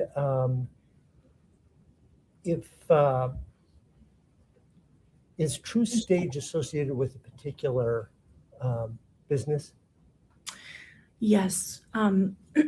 We offer insurance through credit unions I see. mostly. Any particular credit unions? A wide variety of credit unions throughout the Right. United States. I see. PenFed being one of them? Yes, And so, did you receive, can we see 7-21, please? Did you receive a written application for an insurance policy from allegedly Kouri and Eric Richins? yes, Okay. Do you see States Exhibit 721? I do. State would offer States Exhibit 721. State 7-21 is admitted. Okay.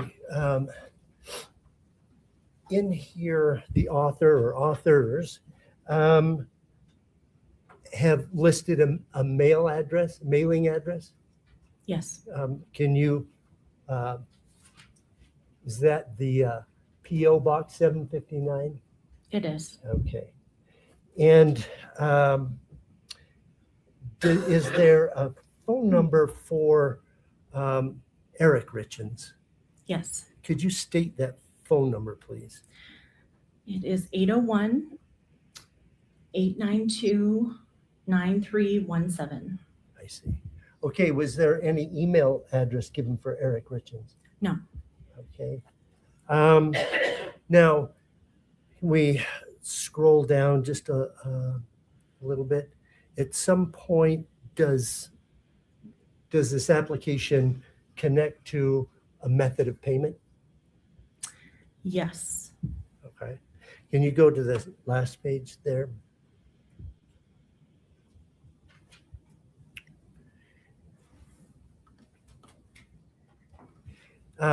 So this application gives, is this for an automatic withdrawal? It is. Okay. And the account number given? It's ending 6577. 6577. Yes. Okay. Thank you. Now, it's purportedly signed by two different individuals, Kouri and Yes. Eric, there at the bottom. Okay.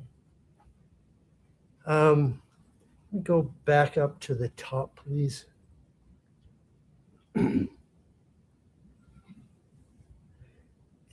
Is there a place on this form for a social security number? Yes. Where? About halfway down. On the front page? Yes. Okay. Okay. And in this case, it's been redacted? Yes. Okay. Do you remember today anything about that social security number? I do. Eric Richins' social security number, the last 6 digits are transposed. I see. Okay.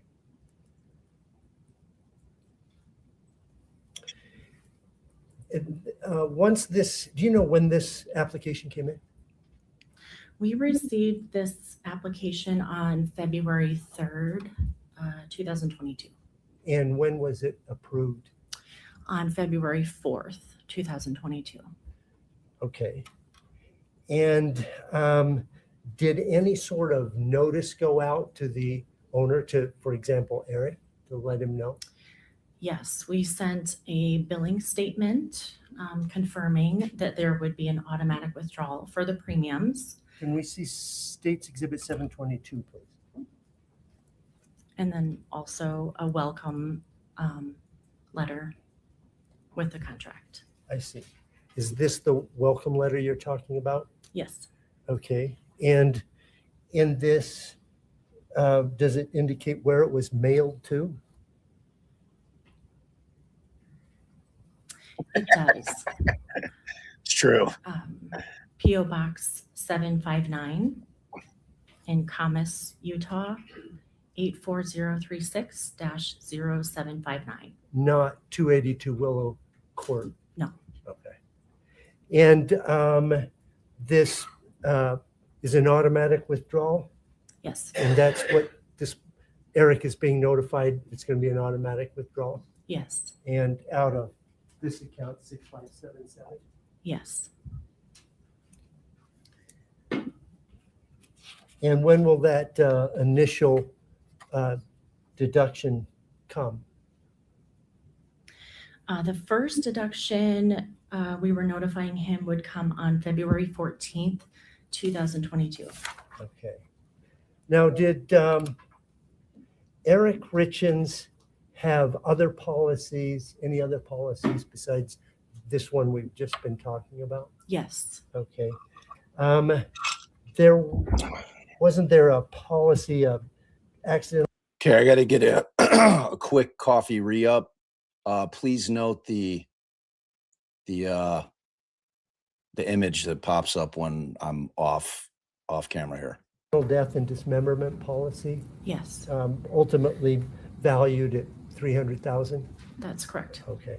And there was another policy issued June 9th, 2017. It was actually issued May 12th of 2017. Backdated to that day? Yes, backdated. Why that day? I believe that was the day before his birthday. And we do that okay. sometimes to, we call it to save age and to save on premium. I'm sorry, Your Honor. Can we publish 722, please? Any objection, Mr. Ramos? No objection, thank you. 722 is admitted and published. And we've highlighted the mailing address, the account, and the first date of withdrawal. Yes. Okay. All right. So going back to this second policy, it was a $250,000 policy, life insurance Yes, on Eric Richins' life. that's right. And that policy, do you know how it was being paid? From what account? I would like to refer to the application, if you have that. Okay. Would that help you refresh your Yes. recollection?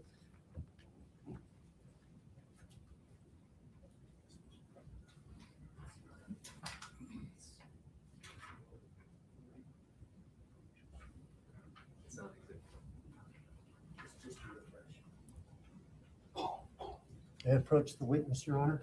Yes, sir. Do you recognize that? I do. What is that? Just for This- the record. Is an application for insurance. Okay. You can just examine it for a moment. Does that help refresh your recollection? It does. How, by what account was this taken? The payments taken, I guess.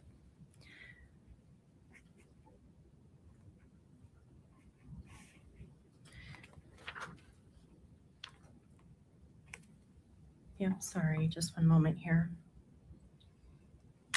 The account number is blacked out on the one page, but it says on another page here, checking account ending in 2204. Okay, so. Mhm. Is that the welcome letter like you talked about on? Yes. Okay.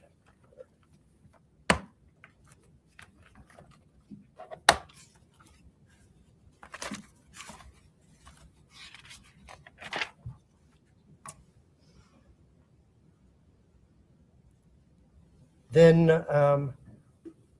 there's this policy. Now, how does one make a claim? Or how is it initiated, I guess? Yeah, there are several ways that we can accept a claim. A lot of times it's by phone from a family member or beneficiary. In this case, what we do is twice a year in the state of Utah, we would run our policies up against a Social Security death master file list. Mhm. And that's how we found that he passed away. Okay, And that was done in April of 2022. okay. So this policy, we talked about the accidental death and dismemberment. Yes, Was that ever paid out? that was not. Okay. Because it wasn't an accident or dismemberment. That's right. Okay. So then the policy, the $250,000 term policy, Yes, was that ever paid out? it was. Okay. Let's take a look at 7-12, please. Do you recognize 7-12? Yes. And what is that? This is proof that we made the payment. Okay. And how was that payment made? This payment was made by check. Okay. In the amount of $251,500. If y'all can't see the avatar because it's small, I don't know how to make it any bigger. DB in his absolute genius made that and sent it to me. It's the judge. Judge's face, my hat, my body, judge's face. It's glorious. Made my day. As soon as I woke up, I saw it. $158.82. Yes. Amazing. It's a $250,000 policy. Why that difference? There was a partial premium refund and state interest that was added to the 250,000. Okay, can the state would ask to offer and publish it? No objection. States 7-12 is admitted.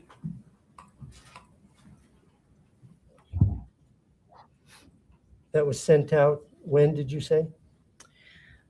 This was sent out June 17th, 2022. I see. Woo! Now let's talk about is there a way in which a policy owner or a beneficiary can communicate with True Stage and a record is kept of that communication?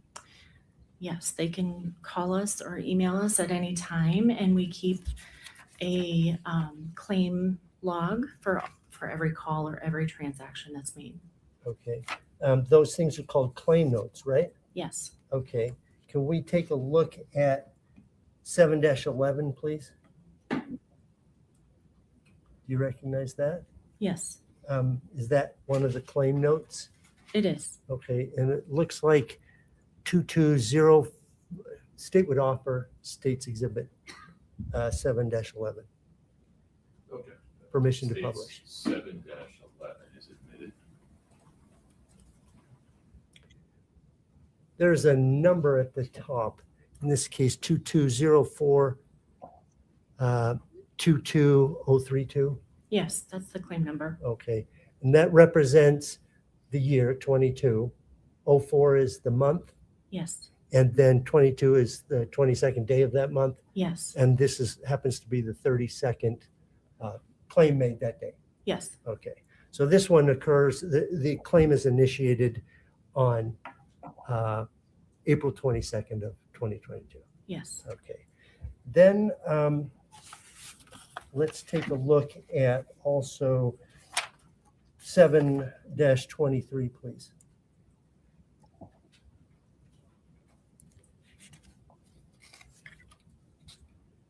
State would offer State's Exhibit 723. No objection. State 723 is admitted. Ask for permission to publish. In this case, the claim is initiated on April 28th of 2022. Yes. Okay. Initially, at least, is one claim for a particular policy or another? Yes. But over time, do they kind of bleed into the same one? They do. Any action taken on one claim is noted on the other claim as well, so that we can provide the best service to our beneficiaries as possible. Okay, so I'd like to focus in on this one for a bit here. On April 28th, is there a discussion between, I guess this column that says desk and has some codes, is that who the person is from True States that happens to be talking that day? Yes. Okay. So on April 28th, is there a discussion between Kouri Richins and True Stage? Yes. And in this particular case, they're talking about both policies, aren't they? Yes. Okay. That is the policy, the $250,000 policy, as well as the more recent $100,000. Yes. Okay. Then on May 4th, is there another communication in this notes with Kouri Richins? Yes. What's happening in that communication? We received a call from Ms. Richins, and she wanted the status of the claims. And so we provided the status and informed her that we received a pending death certificate, but we would also need the final death certificate. I see. And in this case, the person taking these notes is saying DC, meaning death certificate. Yes. Okay. So it's still pending. So on June 7th, another communication Yes. Involving Kouri Richins? Yes. So in June 7th, does True Stage receive the death certificate? We did receive the final death certificate that day. And what does it say the cause of death was? Drug intoxication, fentanyl. Okay. So on June 14th, does True Stage talk to Kouri Richins about they now have a death certificate? Yes, we did.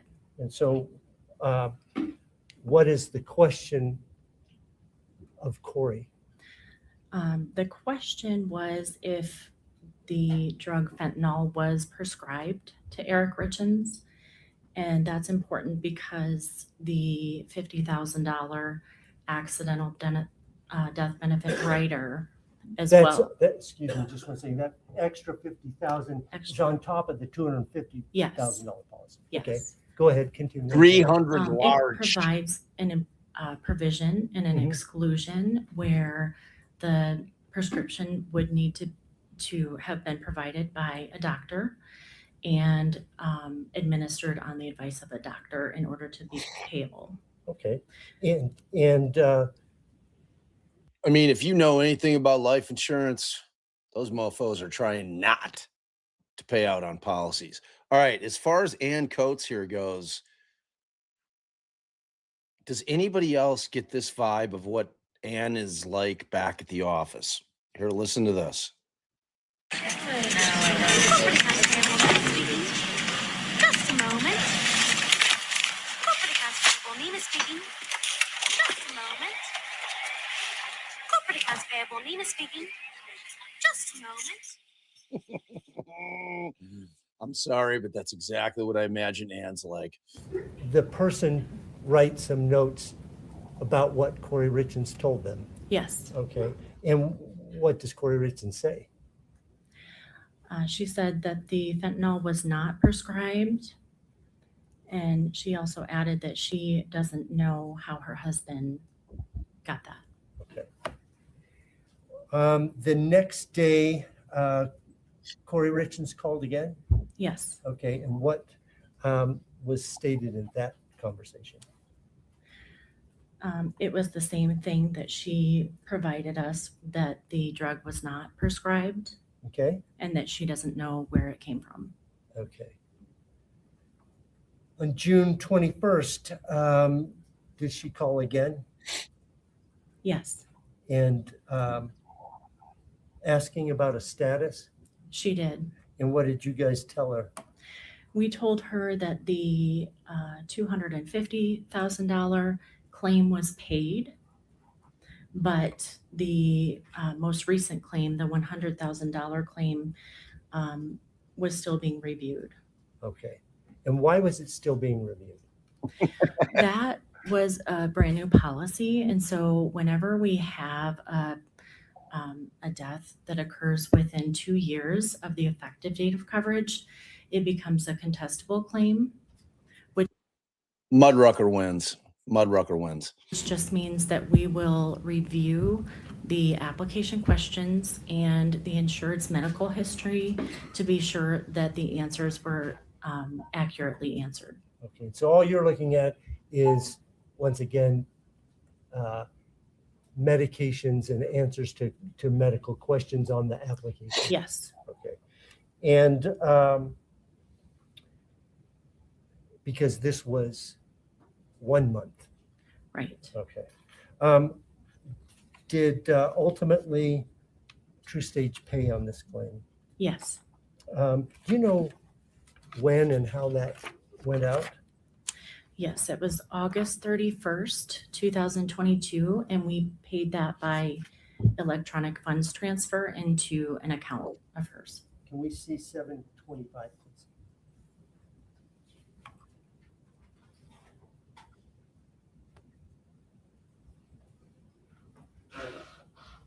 Can you tell us what 725 is?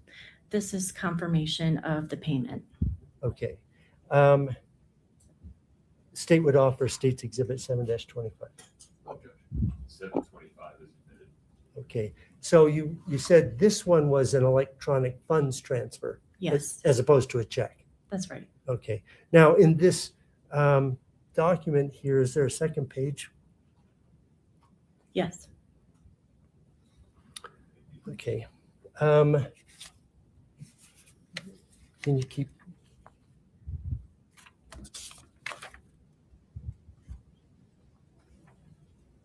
Nobody can see that, Burmister.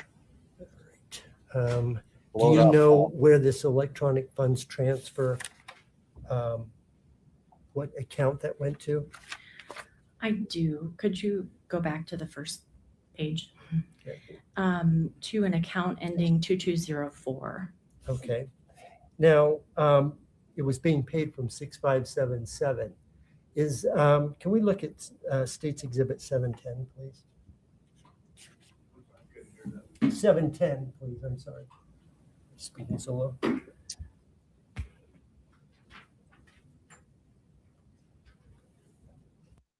Burmister better not raise his voice again to Scott. I didn't like that. You respect the stash. This is a communication from Kouri on that $100,000 claim. Yes, this is her claimant statement that we have our beneficiaries complete on all contestable claims. Okay. And so the state would offer State's Exhibit 7-10. Okay. State 7-10 is admitted. On page 2, we could focus in on that. What is displayed here? This is a voided check that she provided, providing the information for the checking account that she would like the funds put into. Okay, and that's the account 2204. Yes. Okay.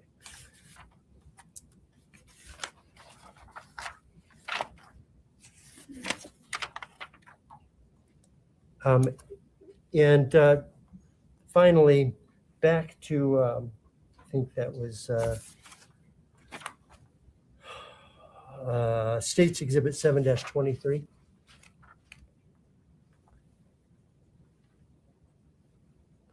On September 8th, was there another communication, either email or phone or something from Kouri Richins? Yes. She emailed us and asked if there were any other policies, and we replied that there were the 2 policies that we paid. Okay. I have nothing further for this witness. Mr. Ramos, please. Thank you, Judge.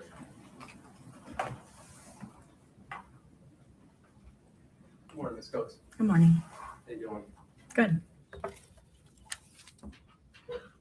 Could you kind of walk through, when we were on the phone, you kind of explained to me how your company sends out insurance, I don't know what to call them, applications throughout the year. Could you explain that to the jury, please? Yeah, we send out insurance applications in the mail to credit union members as well as other individuals now. We send it to everyone. And if they get one in the mail, they can fill it out and send it back in. How often does that, do you guys have a schedule for those to go out every year? I'm not sure of the schedule. Do they go out more than once? Or if you don't know, that's fine. No problem. Now, could you explain a couple of things with regards to the different life insurance policies or term life insurance that happen and that are at issue today? Could you kind of just walk me through those one more time from the earliest to the most recent? You had mentioned like a 2017 one, I believe. Yes. So there was a policy taken out effective May 12th, 2017 for Eric Richins. And who took that out? We received an application with the assumption that he took that out. Okay, perfect. And then which one was the next one? The next one is the most recent, which became effective February 4th, 2022. And was that the February 4th one? Was that one a part of Miss Richins calling out and saying, hey, can I get life insurance? Or was this in response to that mailer? This was in response to the mailer. Okay. And the address that you received, the P.O. box that Mr. Burmester asked you of, if we could go back to, or if you recall it, the P.O. box, you recall that one? Yeah, I don't remember the exact No number problem. of it. We'll pull it up. I believe it was.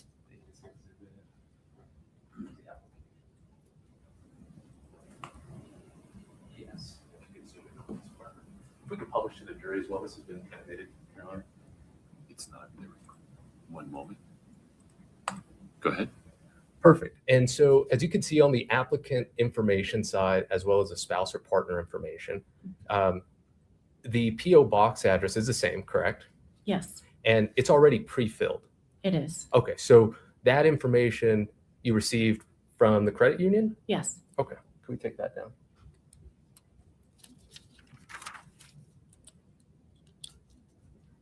Now, in this case,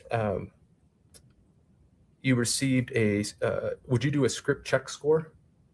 Yes, And did you do that in this case? we did. Okay, and when would that have been done? That is done before the application is approved or declined. Okay. And then also we do that at the time of claim. Perfect. And so when you approved it, you indicated that you received it, I think, the 3rd, and then it was approved the next day or within the next day. Is that correct?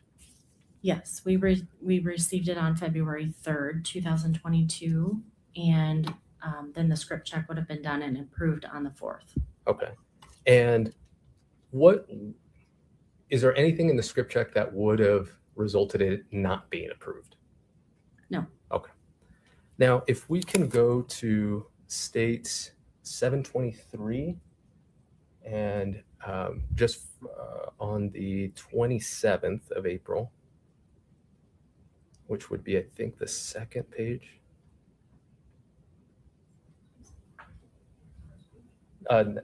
Next, is that February 27th or Yes. April 27th? I mean, Yep. Okay. So on the top there, sure. That's great.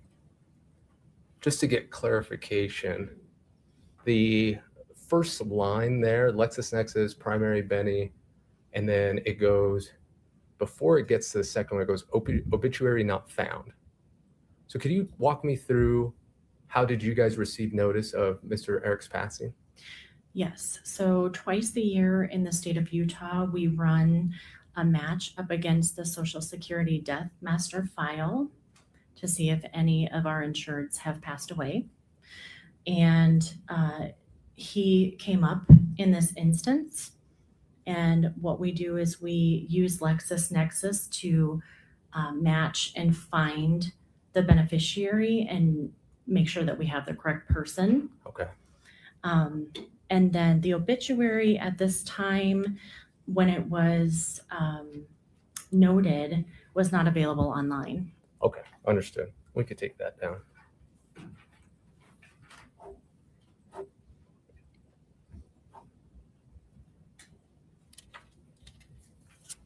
Now, the PO boxes that we saw, you just received those from the credit union. You don't have any knowledge about who has access to those, right? No. You assume, obviously, that the individuals you're sending out the mailer is going to get the mailer you sent out, correct? Yes. And in this case, they did, correct? Yes. And it got returned to you, correct? Yes. Okay. And when you receive, we saw lots of applications as well as the approvals of the money going out. Mr. Burmester at the beginning, I believe, used the word allegedly filled out by Ms. Richins. You assume that whoever's sending it to you received it from whichever PO box or mailing address you sent it to, correct? Yes. You have no reason to think it would be anybody else, correct? Correct. Okay. And I imagine you guys don't do some sort of expert handwriting certification or handwriting comparison when you receive the application. No. Okay.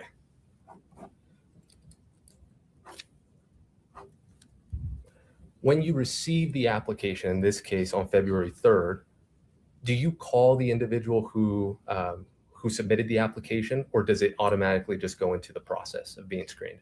We don't call them. It just goes into the process of being screened. And is that an individual doing that, or is that automated? It's an individual that inputs the information into the computer, and then the computer will run the script check. Okay. And then I imagine some sort of AI or something checks if anything pops up and then spits out, yes, we're good to go. Yes. Okay.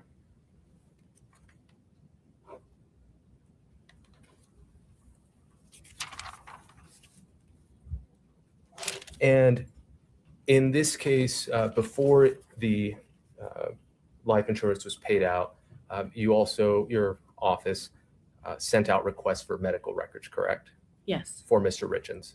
Yes. And you received those back, correct? We did. And in there, you did highlight anything or identify anything in terms of prior drug use, correct? That's correct. And in this case, marijuana came up, correct? Yes. Okay. I have one moment. I think those are all the questions I have. Okay.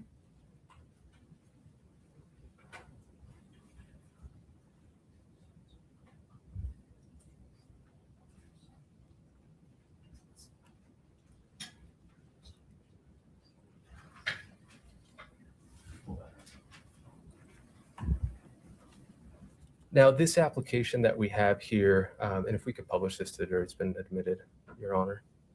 Is it 7-21? Oh, I apologize. Yes, Judge, 721. One moment. Go ahead. This application is both for Kouri and Eric, correct? Yes. They're both on it. That's right. Okay. That's all I have. Thank you, Ms. Coates. Couple questions. Do you recall in those medical records the stated frequency of use of marijuana? Yes, it said once or twice per year. Okay. And then when you did your script search, why I'm having trouble with that. It's a check for prescriptions prior to approving the application. Is that Yes. fair? And did you get an answer when you did that search? The answer was that there were none, No prescriptions? no at that time? prescriptions. Thank you.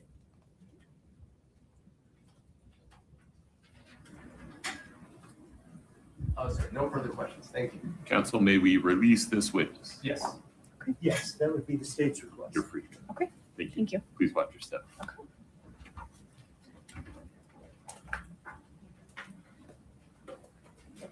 Yeah.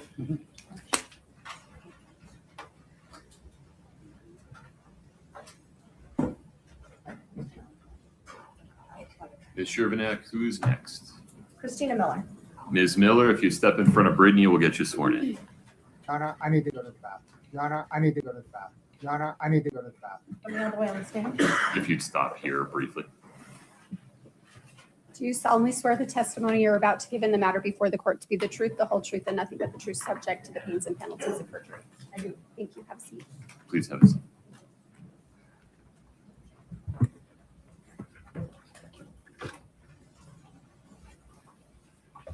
Ms. Shervanek, please proceed. Yes, Your Honor. Good morning, ma'am.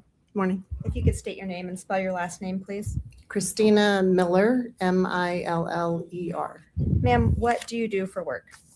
I am a divorce attorney, special master, private guardian ad litem, and just started doing divorce mediations as well. How long have you been a divorce attorney? Almost 30 years. And in that practice, do you do exclusively divorces? I do. And do you have experience with custody arrangements? Extensive. In your practice, how many divorce actions would you say you've been a part of? Over 2,000. How do you get new clients in your practice? In this town, word of mouth, typically. I haven't really ever advertised. We've done some hometown. What?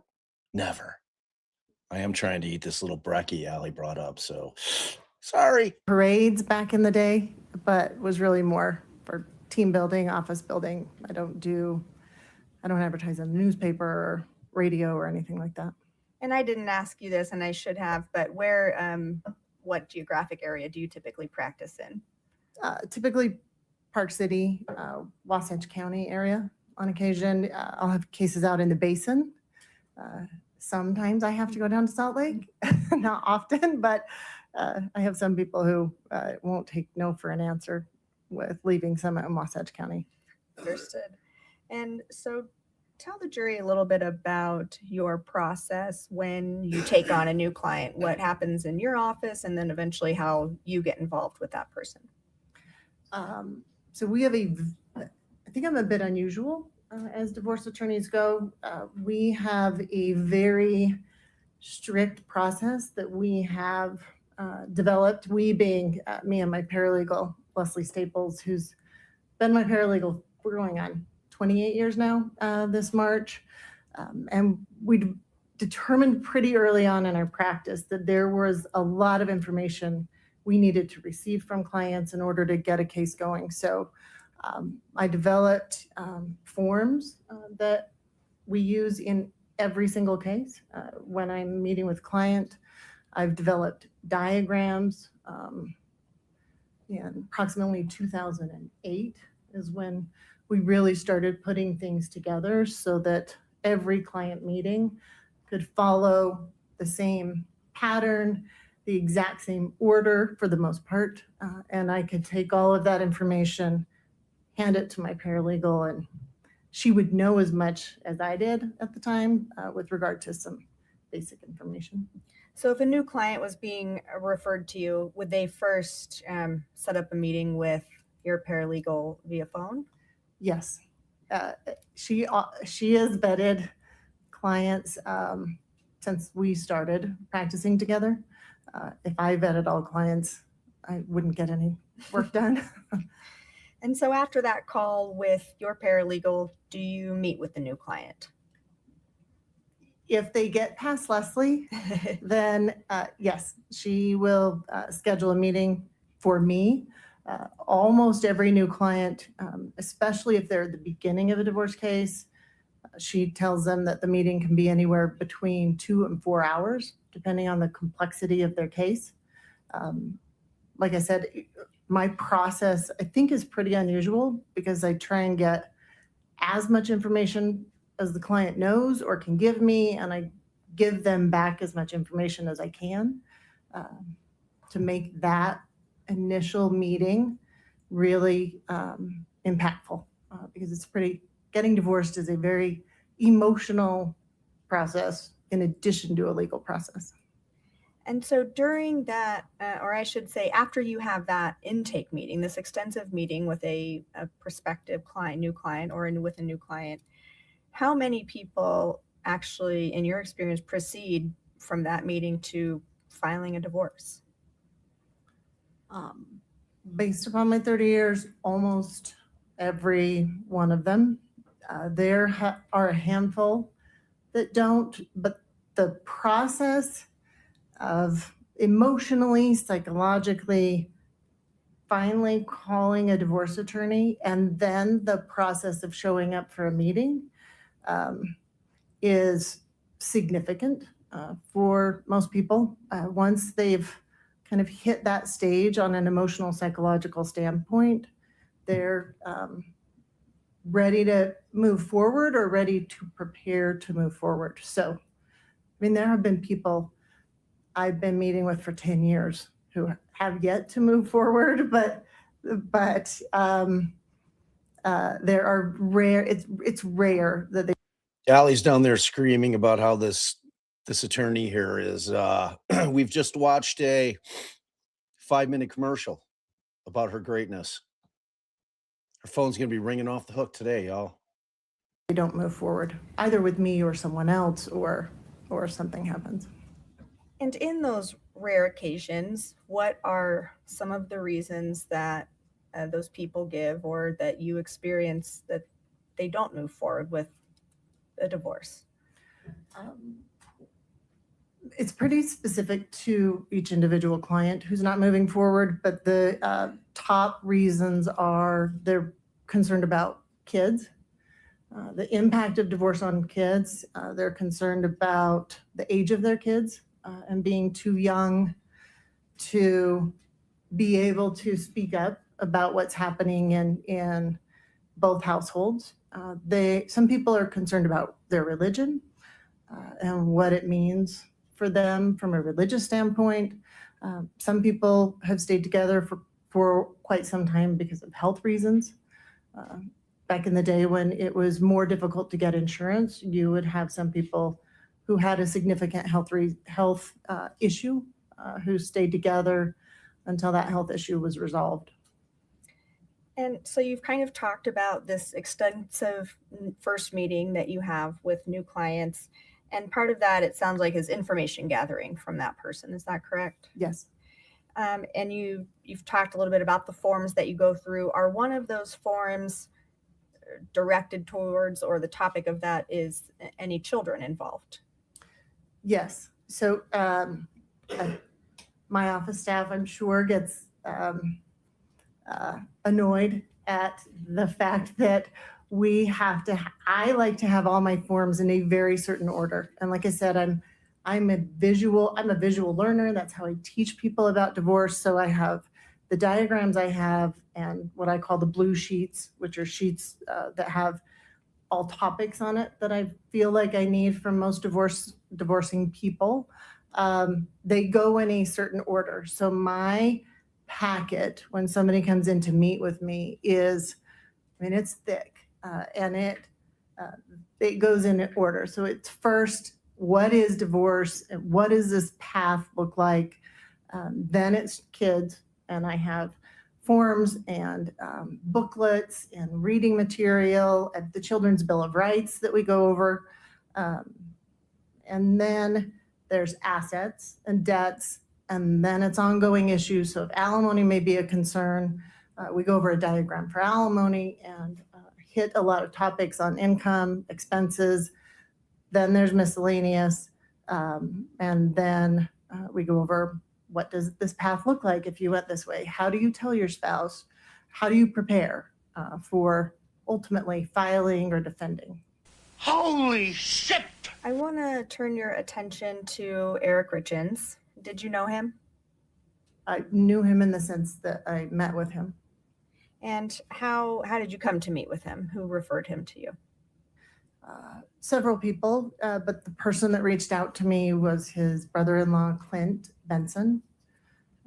He texted me in early October 2020, asked if I could meet with his brother-in-law, Eric, and told me it was urgent. So I explained the process that you have to get through Leslie. And I believe he contacted the office early October 2020. And I ultimately met with him October 23rd, 2020. Okay, so Eric went through the process that you've described and ultimately ended up with you in that extensive new client meeting that we've been discussing. Yes, we met for 2.5 hours.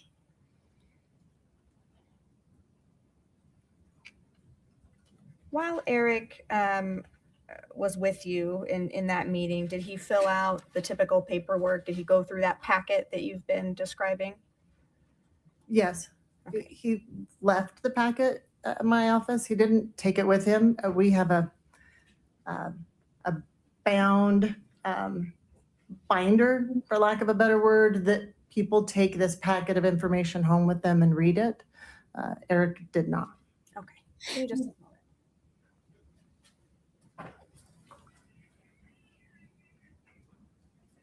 This is our state's Exhibit 8-49.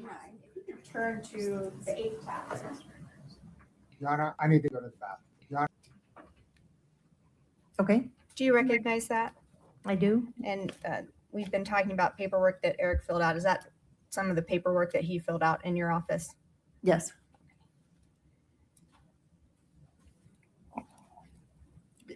That, just so you know, under adverse party, where it says Kouri Richins, Darden in parentheses, that's my handwriting, and it's my handwriting at the bottom in the kind of grayed out box. Okay. And the rest of that is paperwork that Eric filled out. Yes. Okay. Oh, yes, she does. For now. Oh, hi. So, question. Okay. So we all know, or if you don't know, privilege survives death. Now, do you think that this consultation would fall under privilege? Yeah, but I think that it depends what they're going to ask right now. You know, like, yeah, absolutely. He did not get that consultation for free. No. That's right. But let me also just say, God damn it, I had something I was going to say that now I completely lost it in my mind, but I 100% agree that she's advertising in court. Listen, lady, you did not break the mold in divorce law that you got to, you have your people fill out this extensive packet before they come to see. You got forms.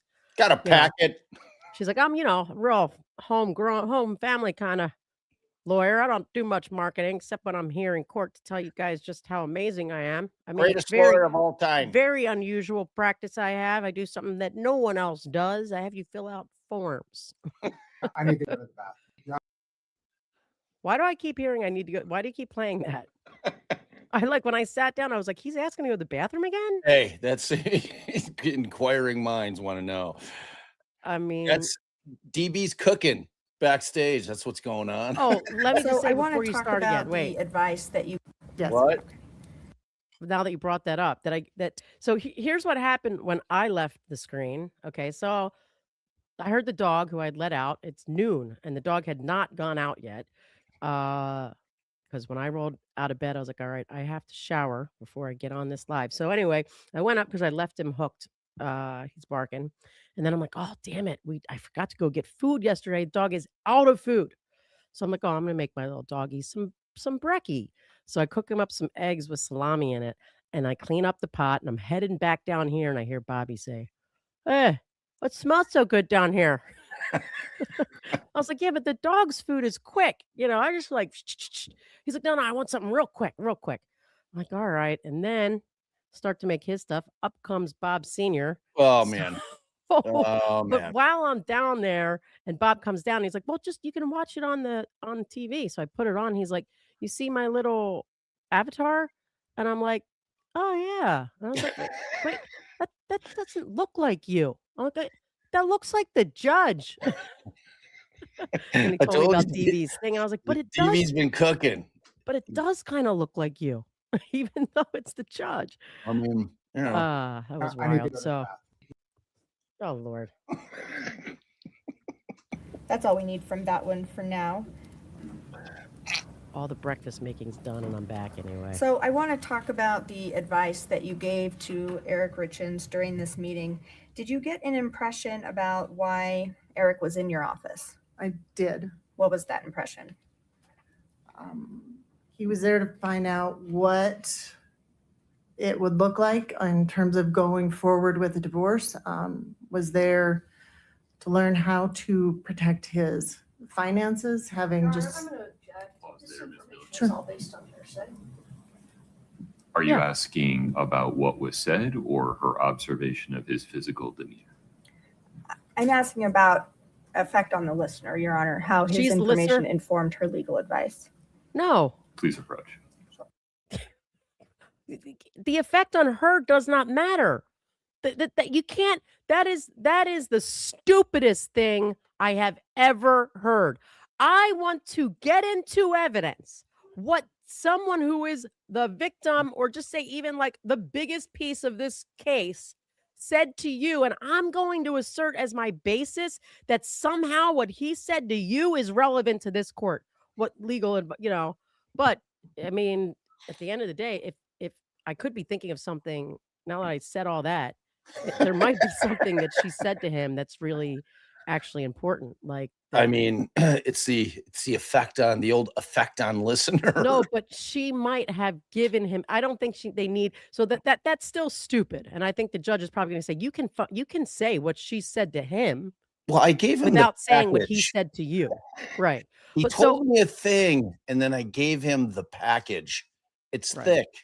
It's a thick package. So it seems what they want to get in is what advice she gave him. So maybe there's Oh, something yeah. she gave him, like change your policies, do this, do that. Oh, If yeah. that's where they're going, they don't need to know what he said to her. I think it's clearly obvious. She's at he's at court. He's at her office about divorce law. So what advice you gave to him, regardless of why you gave it, regardless of what he said to you to make you say that, is, wholly irrelevant, because ultimately her advice would get in on the effect on the listener being, depending if that was the case, if it was like change your insurance policies right away and he went home and did that, do this and he went home and did that. You know what I mean? Like, so then what she told him is relevant, but what he told her, no, better get in some other exception, because this is that whole, well, we're trying to explain why she said it. Jury doesn't need to know why she said what she said. They just need to know, depending on where this is going, what she said. I need to go to the bathroom. Jesus. You can play because they're at a sidebar. We were just talking over the sidebar. Oh yeah. Oh yeah. So bloop past the sidebar now that I did all that. Oh, okay. During your meeting with Eric, did you give him legal advice There you go, about counsel. custody? I did. Describe in 2020, what was the presumption when someone was contemplating divorce about how custody arrangements would work? At that time, well, let me start with when I first started practicing, Oh, way Mommy's back got it. when. It was The the mom. old Ward and June Cleaver thing with regard to custody. Somebody had most of the time and the other person had weekends. There has been a wave through the legislature, through child psychologists, with regard to child psychologists focusing on what's in the best interest of kids, and the legislature listening to lobbyists. I was on the executive committee for the there you family go. law section of the Utah Bar at the time, so we closely watched what was going on in the legislature. So at that time in 2020, there had been a statute passed about 5 years previous that finally had an alternative parent time schedule 50-50. that was more of a 60-40 type schedule. We called it fat weekends, but that is where courts were going. Courts, judges, custody evaluators were all trending towards equal parent time, 60-40 parent time, and so forth. So by 2020, this was October, there were already rumblings of a new statute being passed that would be an alternative statute for so he's 50-50 waiting. Parent time. Come on, man. All these statutes have been renumbered in 22, but at that time that was 35.2 or going to be 35.2. But when I met with Eric, we had 35.1, which was this fat weekend. So I talked to him a lot about Bide your time. this is typically what happens with kids and going through a divorce, unless there is something really that stood out. Almost all judges were going with more of a joint custody, joint physical custody situation. And so you explained that potential situation to Eric Richins. So Right work on. on making your Yes. wife look And really bad for the next 2 Without years. saying if he had a verbal reaction, could you tell how he reacted otherwise? Yes, we had no further discussion about custody or all of the other things that would go with custody, where I would typically get into with clients specifics about what holidays look like, what a full year calendar looks like, whether there are meaningful holidays in their family, what the right of first refusal looks like. I have on my blue sheets, it's 2 pages, and I would, in most cases, I fill out both of those pages. Did you do that with Eric Richins? No, I didn't. Was that unusual? It is unusual. It is unusual for me not to continue down the path of a custody conversation, and it typically means that, well, in every case, I think that I haven't filled that out. It meant the client did not want to think about, for whatever reason, did not want to think about the possibility of not seeing their child every day, or the possibility of the other side having their child more often than them or an equal amount as them, and so forth. But Oh, he didn't even want to share. At the conclusion of your intake meeting with Eric Richins, did you give him a to-do list? I did. And when you give a client a to-do list in your practice, does that mean that a divorce is imminent? Typically, yes. I was thinking the same thing, that they should just make her I've been step around as an expert. a long time, and this is a small town, small county. And so there are people that will come and meet with me to try and conflict me out of a case. And after so many years of practicing, you learn pretty quickly that that's their intent, because they want to take our 3 or 4 hour meeting and do 15 minutes and call it good. Those people typically, some of those people retain us. Others just want to know the information that I have, because, like I said, I'm trying to teach them expert. all about divorce and what life looks like after divorce. So giving the to-do list, how is that significant in your practice? Would you give that to someone who wasn't going to proceed? No. If I have somebody that comes in and they're either trying to conflict me out, or they just really want to talk about what this might look like in 30 years down the road, there's no to-do list. Sometimes I won't even fill out the questionnaires that I have, the question paper, the blue Holy sheets. shit! But if they have a to-do list, people are, in my experience, it is anticipated that they are going to file for a divorce at some point in the future. And Eric walked out of this meeting with a to-do list from you. He did not want to take it with Oh, that's right. him. He didn't leave it, but you gave him a to-do list. Is that right? he wanted me to correspond through Well, I wanted to his do it brother-in-law, all Clint. sneaky. So I emailed the to-do list to Clint. Wow. Did you refer Eric Richins to anyone after or during your meeting with him? I did. Who did you refer him to? He had had worked in the past with Crystal Bowman Carter to do his business planning documents, and he needed to revoke a power of attorney. So he was going back to Crystal for that, or I told him to go back to Crystal for that, and also to redo an estate plan. So she did have power. Was of it attorney at some unusual point. in your practice to refer someone in Eric Richins' position to a lawyer like Crystal Bowman Carter? Yes. Why is that unusual? What? In Eric's Because most position? people going through a divorce, in my experience, aren't thinking beyond what that divorce might look like. They're not thinking about death or estate planning and so forth. And most people, Wow.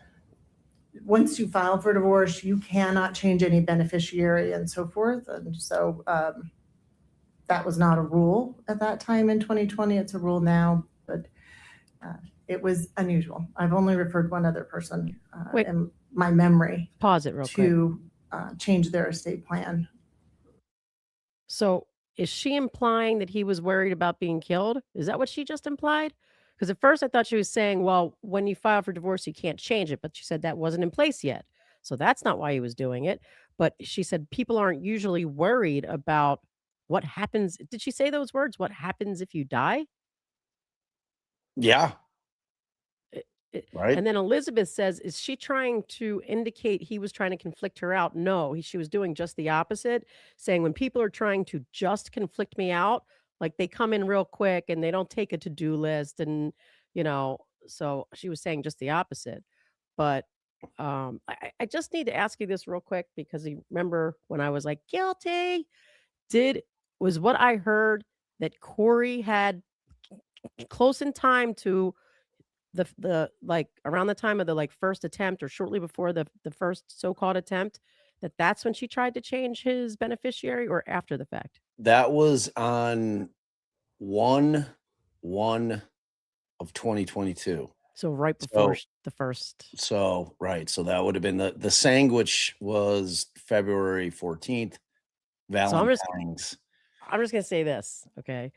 Like after, just following this case loosely, and then after openings, I was pretty much like, it seems like this bitch did it, like, she's guilty.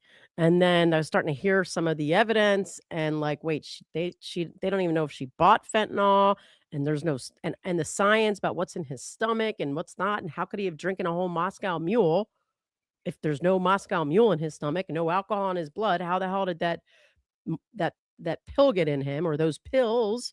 Because it seems like it was a lot.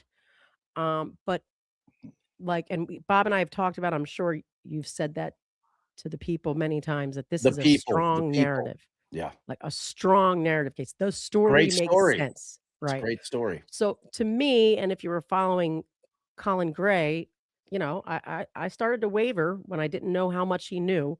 And the linchpin for me was, a couple of the last texts, but I knew there was a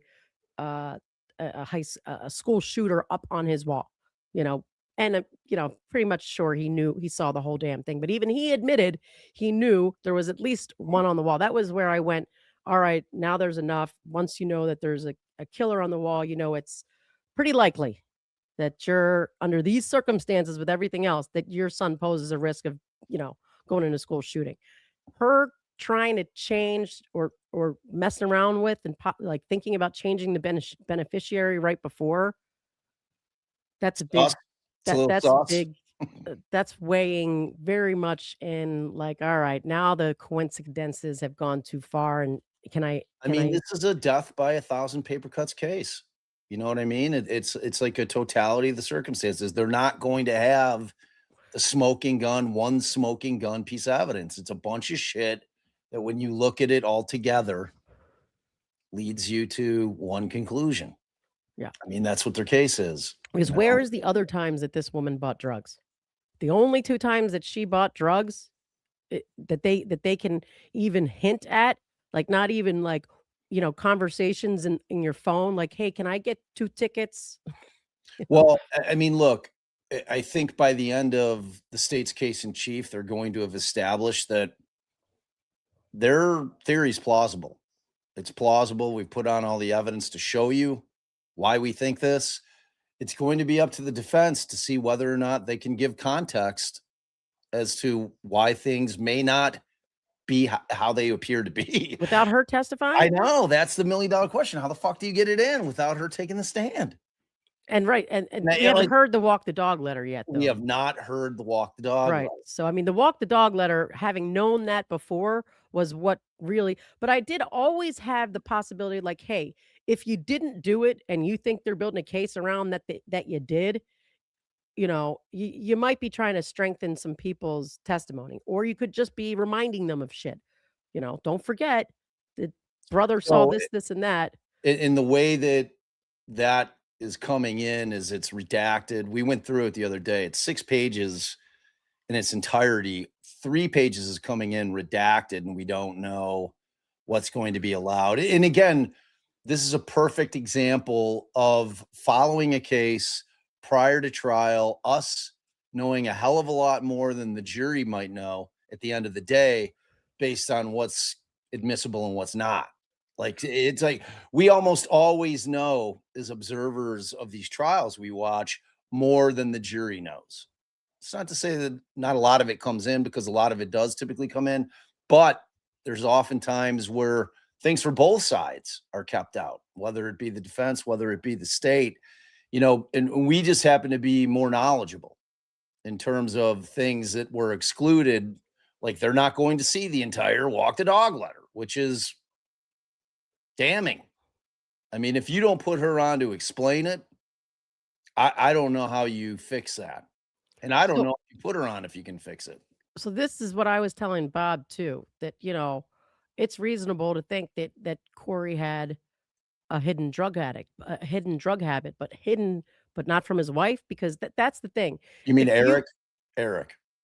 Right. You said Kouri, yeah. Oh yeah, sorry. That Eric had it and he wasn't hiding it from Kouri, because if Eric is buying drugs, I promise you there is something in his phone, weird text that seem coded, like, oh, I really need some using the same word, like Molly. Sometimes people feel like they can just say, hey, do you know if your friend Molly's around? But like something that they used with an F, or something that they used with a, whatever. But if they're both doing it, Hey, is Frank in town? right? How's Frankie? Hey, you talked to Frank lately? But I mean, that would be pretty serious. If you have gotten to a fentanyl level, you've been on opiates for a really long time. Like you don't just like try to get, fentanyl. I don't know. But this whole, what'd they say she did? She was pressing buttons to change and then didn't click OK or something? For what? Changing the beneficiary. Oh, That they could no, tell I she mean, was. it looked like she changed it, and then she thought better of it, went back and changed it back. So, But how do they know it was her and not him then? Maybe. Well, I mean, because it came from her email. It was her inputting Eric's intel from her email. You mean from like she's got Gmail, so she was logged into Google as her. It came from an email that's assigned to Kouri. But how do you get online from an email? Well, I think that the login that she used, they could see. I don't know if they saw that it was her browser. That's what I'm saying. Like if like I hate, because I've got my, personal Gmail account, and then like our office email is actually a G Suite kind of thing. So it's like counts as a Gmail. So it's like every time I'm on the interwebs, it's trying to make me pick between, who are you? Same Yeah, thing but with you and I both know jury's not doing that kind of deep thinking on that shit. Yeah, but if I'm on, There's one takeaway from that for this jury, and they're like, "Pfft, bitch was trying to change a beneficiary." right, Like, and they're definitely going to take that January 1st date, a mere 45 or days prior to the sandwich oh, thing. I get it now. I get it now. They sent out a mailer, which would be an email. So she clicked on it from her email, filled it out for him. I'm assuming the mailer May- was an email. Maybe. That makes sense now. So Is like, that what they're saying in chat? no, I mean I don't know. I wasn't looking in chat. I was still looking at ATM. This one, I didn't scroll down. All right, let's keep Um, rolling. All right. While a divorce was either pending or before they filed for divorce. So Eric went through this. While my memory to change their estate plan while a divorce was either pending or before they filed for divorce. So Eric went through this initial meeting with you. Did he ever file for divorce with you? He didn't. Or through you, I suppose? No. And did you discuss a timeline with him about filing for divorce? I did not discuss a timeline with him. As I said, well, I didn't say this, but because divorce is so emotional, and there are so many things to unravel, kids and finances and debts and family and external family and extended family, and everybody really is on their own timeline.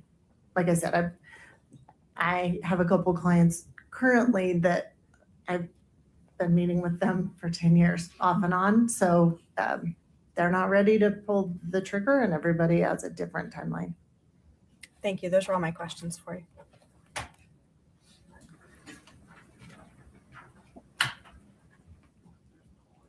Yana, I need to go to the bathroom.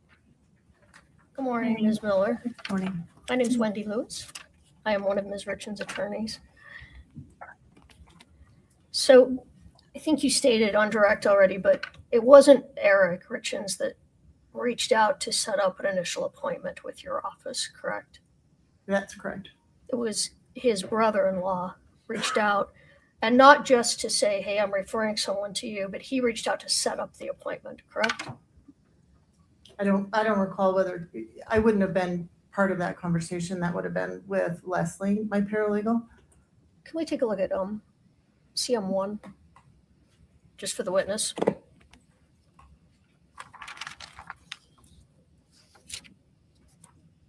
me see if that's the right one.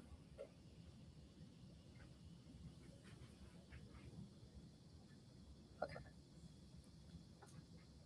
Let me just ask another question before we talk about that document. Sure. Two more questions. So you do remember that it was Mr. Benson that reached out, and then you set up a meeting with Eric. Did anyone attend that meeting with Eric, or was it just yourself and Mr. Richins? It's my understanding, Eric contacted my paralegal to give her a lot of specifics about his situation. And then the meeting that I had with him was just the two of us. All right. And after that meeting, it was Mr. Benson that reached out and thanked you for meeting with Eric, correct? Yes, Eric did not want me to have any contact with him via phone or email directly. He wanted everything to go through a third party, his brother-in-law. Okay, that's what I was getting to. So when you gave Eric the list of documents, you actually sent that to Mr. Benson. That's correct. And then it was actually Mr. Benson who provided you with the documentation over email. I don't know, Eric may have brought some things in person, but anything that came over email was between you and Mr. Benson, correct? Correct.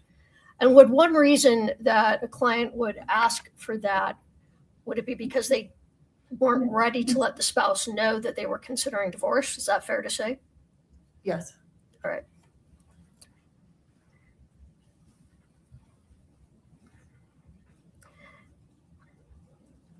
And a reason for this, and I mean, I know you said that most people who come in and go this far do end up filing for divorce, but fair to say that some people aren't certain if they're going to file when they come in to see you, correct?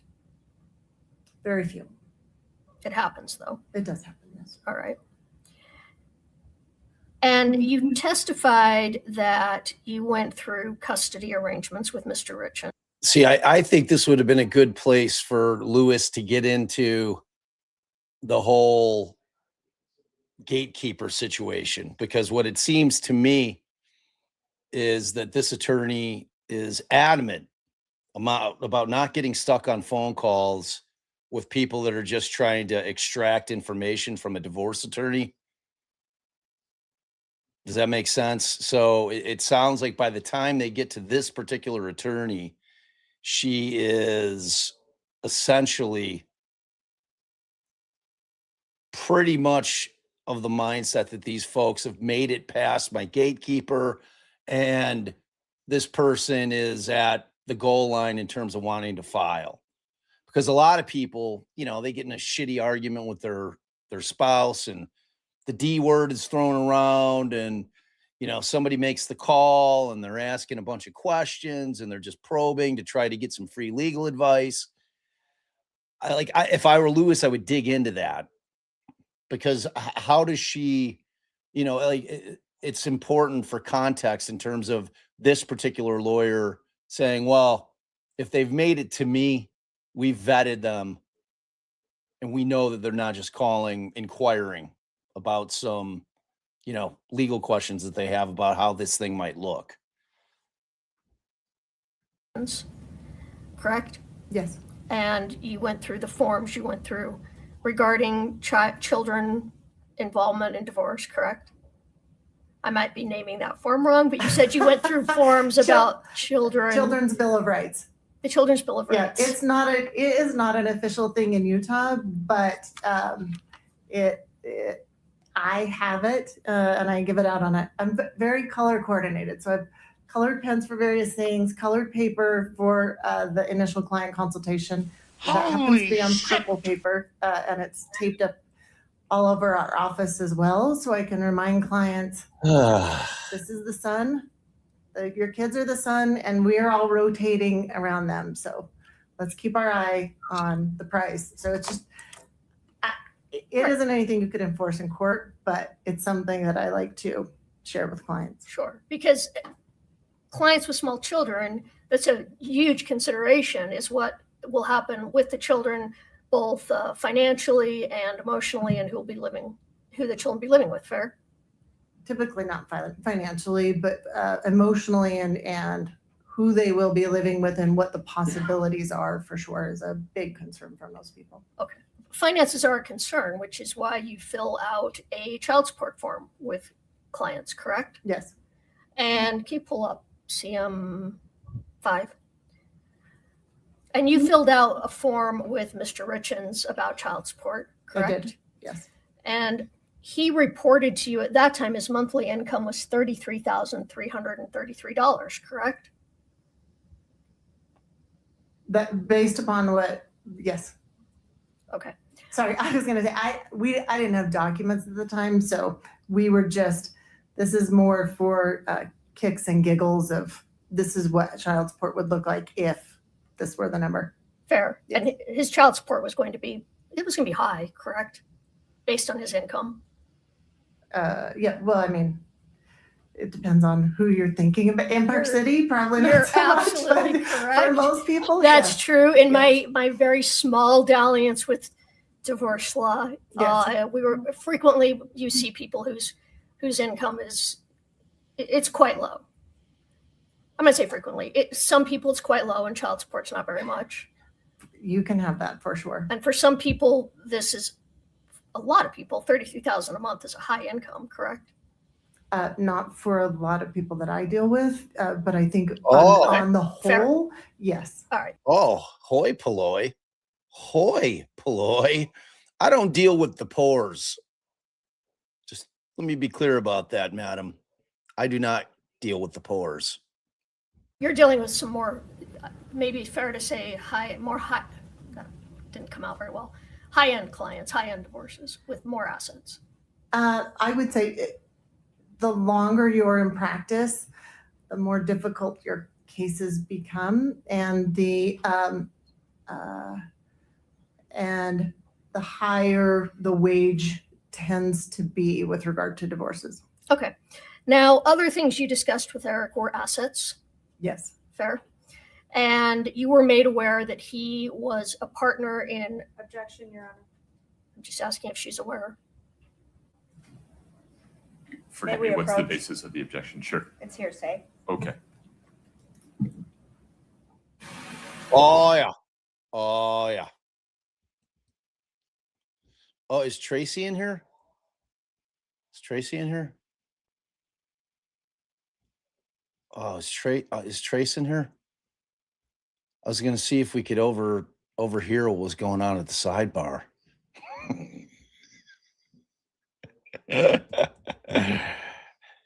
How do we do that?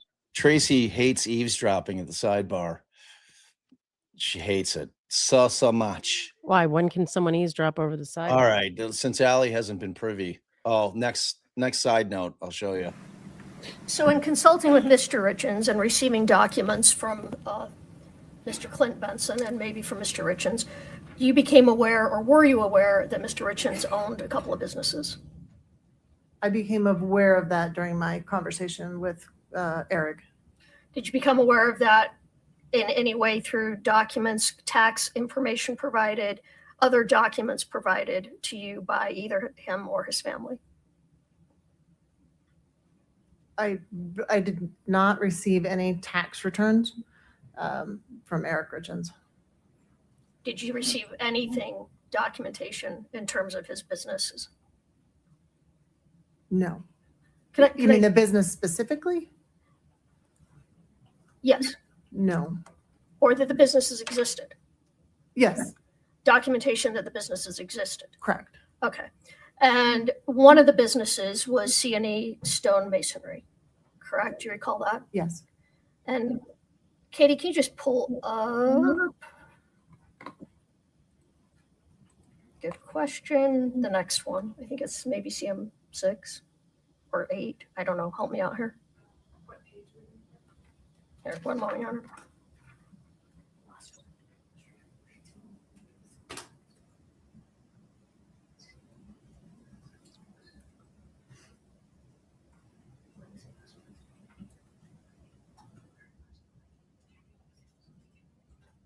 I think this calls for a poll. I'm going to the polls.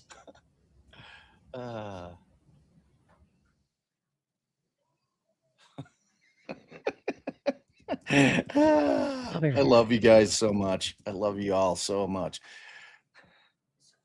Just one moment.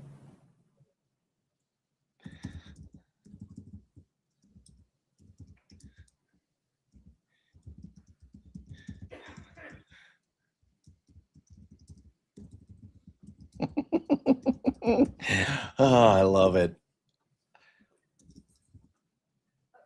If you could just plug just for the witness, CM7. So you became aware that he owned partner in C&E Stone Masonry, correct? Yes. So this document. Well, that's just to refresh your Oh, recollection. got it. Okay. Okay. Yes. And you also became aware through, I need you to ask the question to Lay Foundation for the how about the other businesses. Okay. That's to be discussed. Stop. You can't ask it as a leading. all right. Let me back up a little bit. You said through documentation, you became aware of Polls Mr. up. Richins' businesses, just that they existed. The masonry business. Did you receive documentation that he and Kouri Wright were also partners in another business? No. You did not receive any documentation about any businesses existing, just the existence of the businesses? No. Okay, well, Overruled. Now we have double confirmation. Please go from there, Ms. Lewis. okay. Did everybody hear the whole? I think it was 2 no's in a row. Okay. But All right. Let's see. So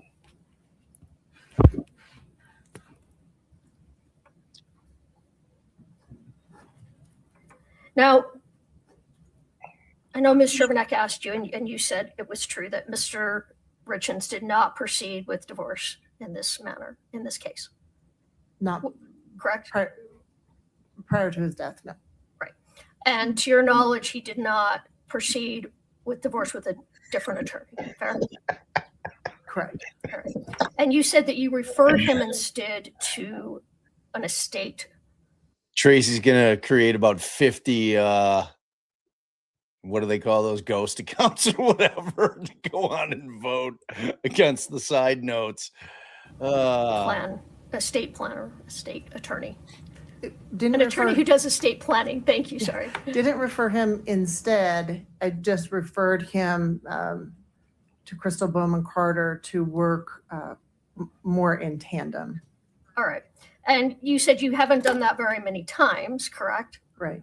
But there would be reasons I don't to see a poll. refer someone to an estate planner, fair? Babe, Gotta be on Would there be YouTube. reasons? Yes or no? I got on YouTube. At the end of every Oh, divorce, I'm signed in as you. That's I probably refer why. every yeah. client to, I give every client a very long, again, to-do list and a closing letter. And at the end of that closing letter, I refer everyone to, or I recommend that everyone see an estate planning attorney to revise their estate planning documents. Oh, so it's not unusual. Wow. In this case, however, that happened earlier in the process than normal. Yes. All right. And just let me ask you a hypothetical. Sure. So sometimes people have concerns about their children. I mean, it's a fair reason that people don't get divorced when they have small children because they don't want to break up the family. Fair. Yes. All right. Yeah. And if an individual has concerns about providing, well, let me rephrase that. So hypothetically, someone may have concerns about how their children will be provided for during, after a divorce. Fair? Provided for Financially. psychologically or financially? Well, both, but I'm talking about financially. Yes. All right.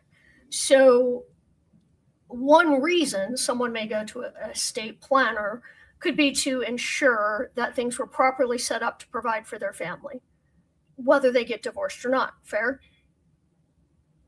Are you talking about this early on in a potential divorce proceeding or just generally? I'm asking hypothetically, well, generally first. Yeah, people generally go establish an estate plan to make sure that that if they have children, their children are taken care of, or that if they have assets, their assets are allocated the way they want upon their death. Okay. And even though you said it's unusual, it's certainly possible that as someone is going through talking about divorce, they discover that they want to look at this now. Prior to divorce, they want to set this up. Part one of my question, is that possible? I have never seen that, but I assume anything is possible. Sure. And it's possible that someone may decide, instead of a divorce, I need to set up a way to make sure my family's taken care of. That maybe that's the more appropriate thing for me to do at this stage. That's possible. I think you're probably comparing apples to oranges. When, in my experience, when someone is ready to move forward with a divorce, or when a divorce has been kind of forced upon them from their other spouse, it is because we have, I explain it to clients as two pieces of wet noodle, and we drop them on a plate, and one is the emotional divorce and one is the legal divorce. And my job is to straighten those out and keep them as separated as I can, because at touch points, when the legal divorce touches the emotional side is in chaos. And when the emotional side touches the legal side is in chaos. And so when you're going through a divorce, that in and of itself is an apple, where people are worried about what their kids' lives will look like tomorrow.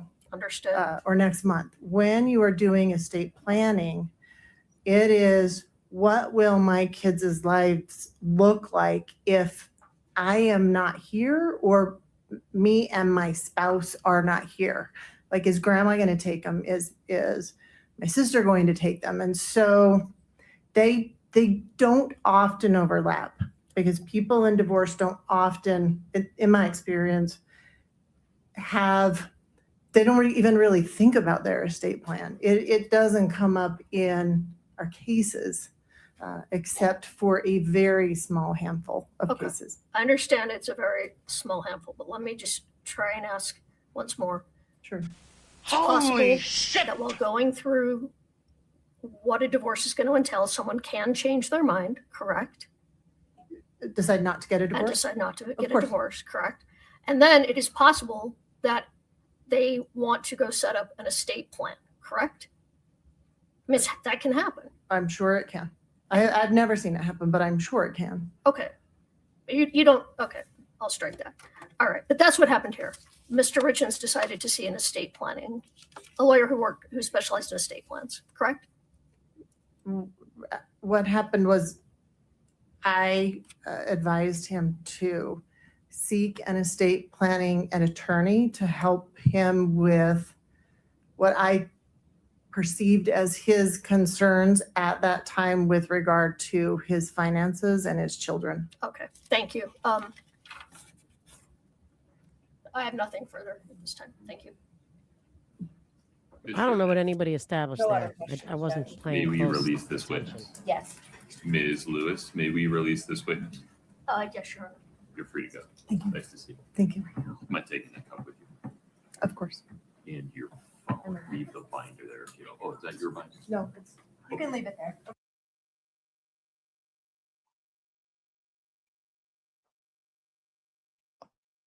I'm muted. Yeah. Leave the gun. Take the cannolis. Thank you. Take care, Ms. Miller. Counsel, any objection to breaking for lunch? Whatever the court wishes. Ms. Lewis? No, Your Honor. Okay. Folks, please rise for the jury. During the break, ladies and gentlemen, same instructions. Don't talk about the case.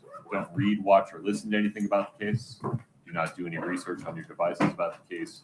Please enjoy your lunch. We'll come back at 10 of 1. Thank you very much. 10 of 1. So got about 12 minutes to kill here because we have substantial blooping time. Substantial. Oh. Yeah, I was a little late standing for the jury. Your Honor, I need to go. Folks, have a seat. Thank you. Mr. Politowicz, Ms. Sherbanek, anything on the record before the lunch break?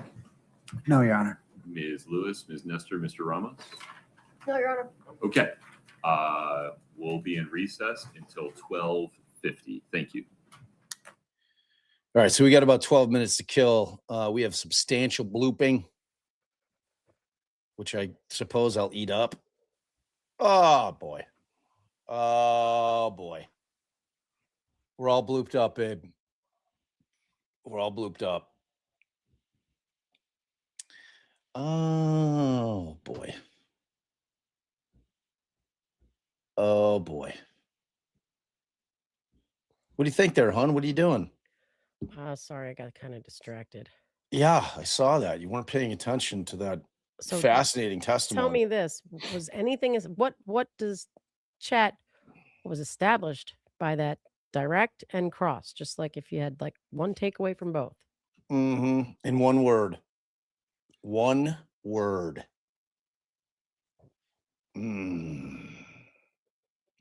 Yeah, I don't, I mean, I don't know if it was the timing they were trying to get in there because it got so lost in the weeds with her over explaining everything and talking about her process. Her process. I'm a very, very color-coded person. Color code everything. The children are the sun, and we're orbiting around them, which I respect. I respect that because in the divorces I'd handle, that's always, I'm like, look, y'all, You don't really matter all that much. It's the kids. It's all about the kids. So Mal says Eric was thinking about seeking full custody. Eric did not want Kay to know about it. Yeah, I think those are two fair takeaways. I mean, if he's trying to go through his brother-in-law in terms of communication, obviously he doesn't want, Kouri picking up his phone, seeing an email or a text from this attorney and being like, oh, who dis? Do a little Google. She's like, oh, well, isn't that interesting? Yeah. I don't know what else she brought to the table, though, beyond that, to be honest with you. Did anybody catch what was the date of that consult? Did we catch that? I didn't catch the date. 2020. Might have been like 2020. October. I don't know. So this is after the HELOC. I think, yeah, it was 2020 sometime. Yeah. It was after the HELOC incident. And when Eric became privy about the HELOC incident, and then clearly told his sister. And then bro-in-law said, all right, look, dude, like she's making moves, bro. You need to go talk to a lawyer. She's making moves, bro. Now, do you remember, babe? I mean, divorce is frowned upon in most religions, but is it frowned upon even more in the Mormon religion? Can you remember from like Valo and Daybell? Yep. I mean, I don't remember. I don't remember either. Horseshit. Horseshit needs to make a comeback. That's all I know. My dad says horseshit occasionally. Horseshit. He says bullshit more, though. Bullshit. He loves to say bullshit. Yeah, I don't know. Oh, let's check the poll. I don't know what you guys are talking about, though. We're 270 votes in. Wait, what do you mean about the eavesdropping on the side chats? Yeah, I mean, really, we shouldn't be listening in on. It's not supposed to be for the public, so technically, we should not be listening in. But do we like it? As just like I'm just a person saying Allie this. she doesn't get it. She doesn't get it. You'll get it. It's when I play the peanut noise, the peanut adult. Oh talking. yeah. Yeah. Oh yeah. Oh yeah. Oh yeah. Oh yeah. Oh yeah. I mean, that could be annoying though. I mean, some people hate it. I mean, one time it's Those people are wrong. It's fucking glorious. It's I mean, like what? What are you gonna do during lunch? How much time do we have? We only have 6 more minutes to kill. In theory, Oh. Can you do it? Yeah. Can you do it? I mean, you're verily doing nothing anyway. Like you're sitting there texting Well, because or now it's like searching things. now it's like you're actually Googling gonna. divorce attorneys. I heard you tell the people that you were gonna make my birthday weekend happen. So now I'm trying to plan. Yeah, here's the deal. I'm not creating all that kind of extra shit. Like What? I've seen your text and I'm rejecting it. That's sorry. Wow. Sorry, babe. I love you, but sorry. Well, outside of that, there's a theme. Theme? So, yeah, I had to get clothes. What? Come on now, dude. You're fine. No one needs to do that. Yeah. No one. Wait. Allie didn't say that she thought it was annoying.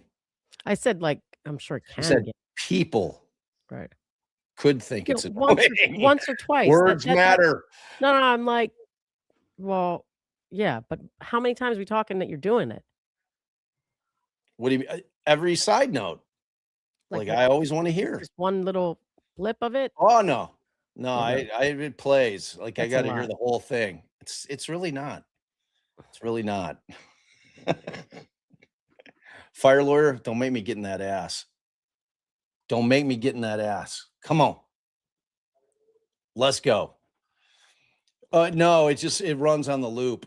That's the beauty of the loop. That's one of the situations wherein I love the loop.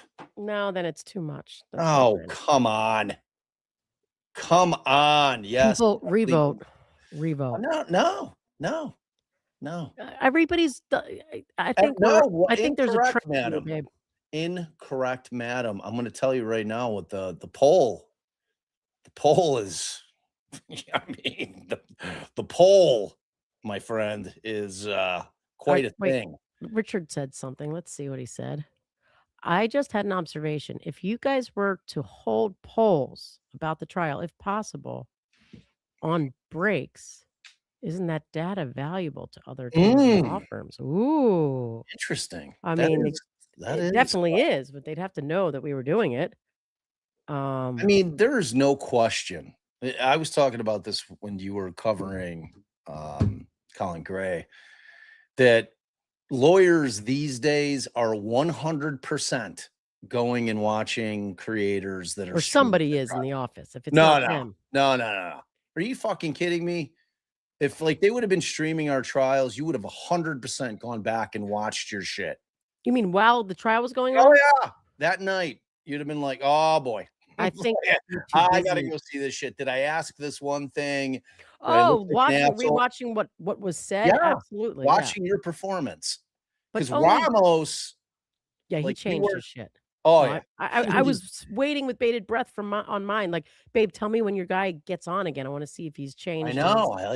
I text you. I'm like, he's reeled it in, bro. Yeah. He like, No, I reeled mean, his shit you could in. definitely ask questions like, They crushed his spirit. The interwebs crushed Ramos' spirit. Like the guy was probably like fucking feeling it, and like, right. I'll never have that again. I'll never get to see him not I looking mean, at the who asks the witness and doing question? the It goes like this. pointing. So, what's your name? Yeah, And how's it going? How's what are you it doing here? going? Answer How you now. doing? How you doing? It was a little much. It was a little Oh much. man. But I'll take him over those fucking defense attorneys in gray any day. Oh, Richard says, I'm a data scientist. I'm not certain, but when we think about revenue streams, it's possible for you to hold a poll, keep the data, and sell it to firms who want to buy it like a lead generator. Wow, he's making us money now. He's got the Wow. ideas. Let's go, Richard. Oh, Okay, Walmart. I see you. well, now we got to come up with different. Yeah, we got to come up with. Yeah, All right. we got to do some. We got to do some data mining. I mean, it's What do people like? What do they not stylistically, like? I don't know if he is much more effective. Stylistically, I think that was obviously a turnoff to some people. I loved it, and Yeah, I'll but never he's apologize for that. I thought it was even fabulous. even the looking Oh, at the jury and pointing to I the. liked the not facing the witness pointing thing the most. I thought it was so snarky It's and turning shitty. off and the jury, awful. babe. You have to worry How about do the you jury. know? Here's How do we know? To this is my Richard's point. pushback. To Like, Richard's point, that's how we know. The people spoke. what do you mean? How we know that it was a turnoff for the jurors is because the masses said, ugh. I think here's the thing. Here's the thing. First of all, I take great umbrage with people talking about the jury.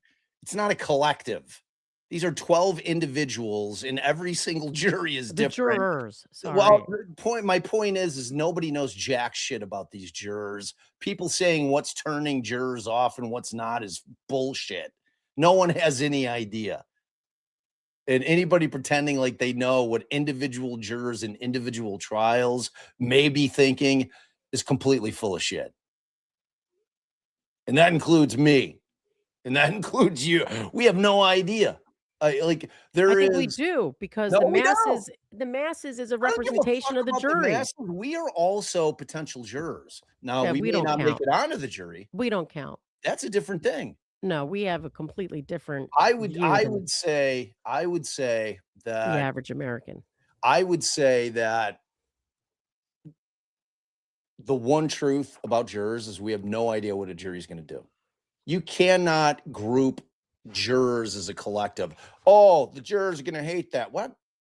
They're all individuals in that box. Some of them. That's the point. Some of the people in that box. When you say the juror, that just means the jury, at least one of them.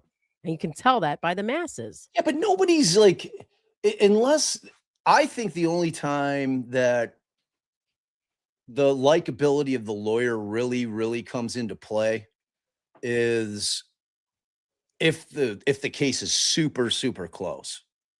Like if it is a fence riding case all the way through, and then I think that if a juror feels a certain way about a certain lawyer, that could swing it.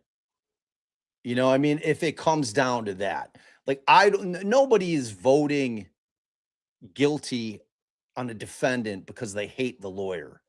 I mean, it may not help, but it's not the reason that they're doing it. I just came up with the best idea. What? It has to do with my text to you. I got Oh, such a better idea. I'm gonna handle it. no. Oh yeah. Oh no. Oh yeah. Oh no. Oh Uh, no. Oh no. Here, I want you to run it by me in private. all right. It's easy peasy. Sounds like bullshit. All right, so Richard says Polymarket predicted the POTUS election 4 weeks down to the state. 100% pollsters are lucky to be accurate 2 days before the election. Yeah, I mean, Poly. I mean, is that like actually a prediction, or is that based on the wagering that's taking place? Right. I mean, that's kind of what Poly is. Like, if you're not familiar with Polymarket, you could basically bet on anything. It's all available. Anything you can think of, you can wager on Polymarket. And those trends, whatever it's showing in terms of statistics, are usually pretty spot on. I'm still trying to figure Polymarket's out a way that we interesting. mine data and sell it to law firms, but it's like there's too many.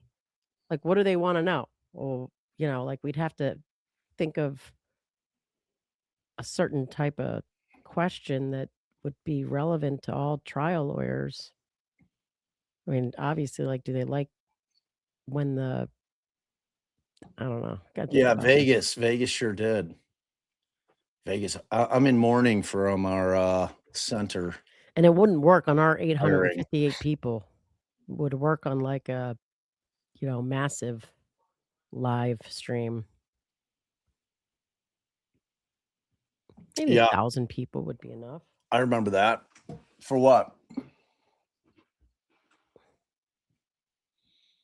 Yeah, like my thing with kind of everybody shitting on the defense attorneys, like in the first 3 days of the trial, was like all based on whatever creator they were watching. Dude, I 'Cause don't think it's there should be a super Polymarket. easy to sit here and just shit on people. I mean, think about scumbags in the world.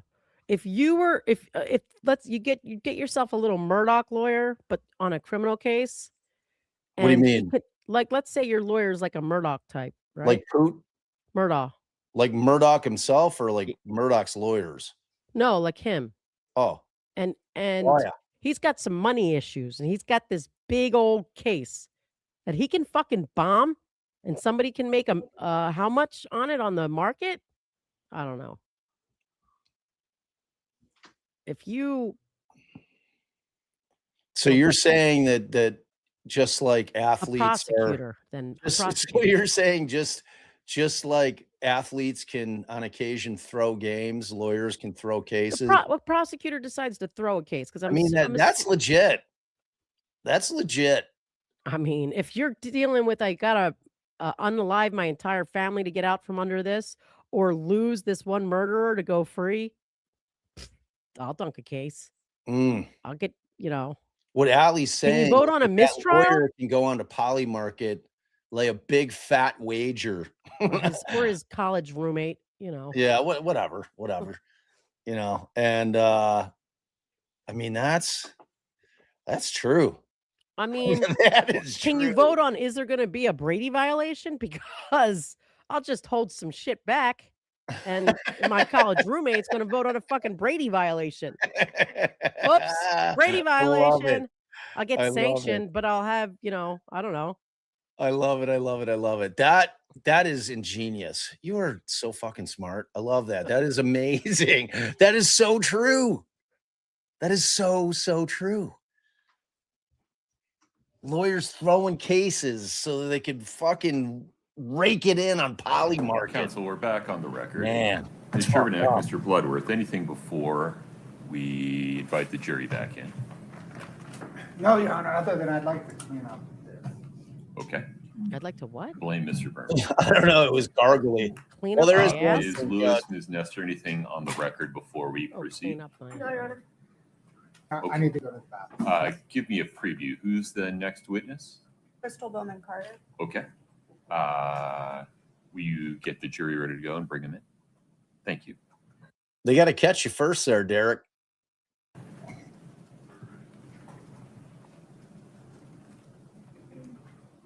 I mean, at this point in time, I don't know that anybody's looking for it.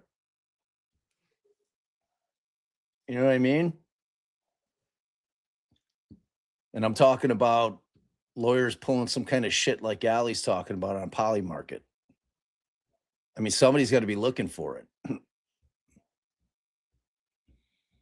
Super interesting concept. I'd like to see DB dig into that shit. DB, start looking at cases. You know what? Start with Faust. Let's see what the deal is. See if there was some wagering going on in the Faust case, DB. Do what you do, bro. Do what you do. Dig. Do it. Well, nobody could it. argue that either lawyer threw it in that case. I mean, his defense What worked hard about as hell. You're forgetting judges exist in this world too. Oh man. I mean, boy. Oh boy. actually, I'm the just gonna best make one. ruling. That's the best one Oh boy. Oh boy. because We the are not record- implying that any No. particular judges or lawyers are doing this. No. We're merely suggesting that it's a possibility in the world. I mean, did anybody watch Your Honor? Was that what? it Oh, was there's called? trials on Polymarket for sure. Definitely. Karen Reed was all up in that shit. Was that Your Honor? The show with the Yeah. yeah. All Yeah. he had to do. That's all he had to do. Make a couple rulings. Case gone. Yeah. Oh yeah. Oh yeah. Oh yeah. Oh yeah. yeah. Oh, I can win or lose. I could change the market on this one. Oh yeah. Oh yeah. I need to go to the bathroom. Okay. All right. Actually, I'm gonna work on finding a judge to go into business with me on this. I'll make the bets. We don't even know each other. We'll meet on a train.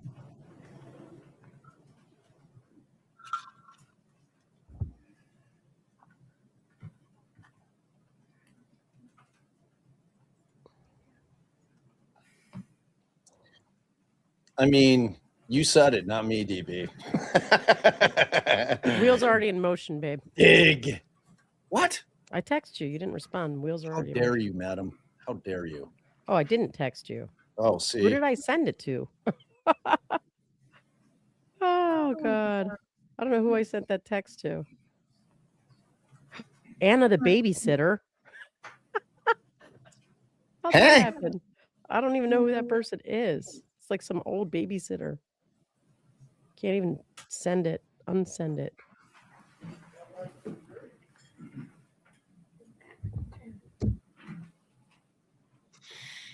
Oh my God, number. Sorry, wrong number. Oh boy. Please have a seat. Bloop, bloop. Ms. Shermanek, the state's next witness. Crystal Bowman Carter, please. I Ms. need to go. Bowman Carter, if you'd step in front of Brittany, we'll get you sworn in.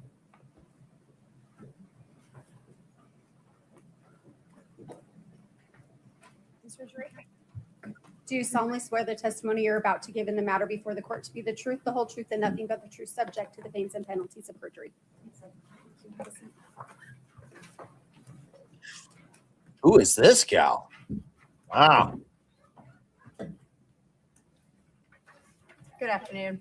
Good afternoon. If you could state your name and spell your last name, please. My name is Crystal Bowman Carter. My last name is spelled BOWMAN-CARTER. What do you do for work? I'm an attorney. What kind of attorney are you? I focus on estate planning and a little bit of business work. How long have you been doing estate planning?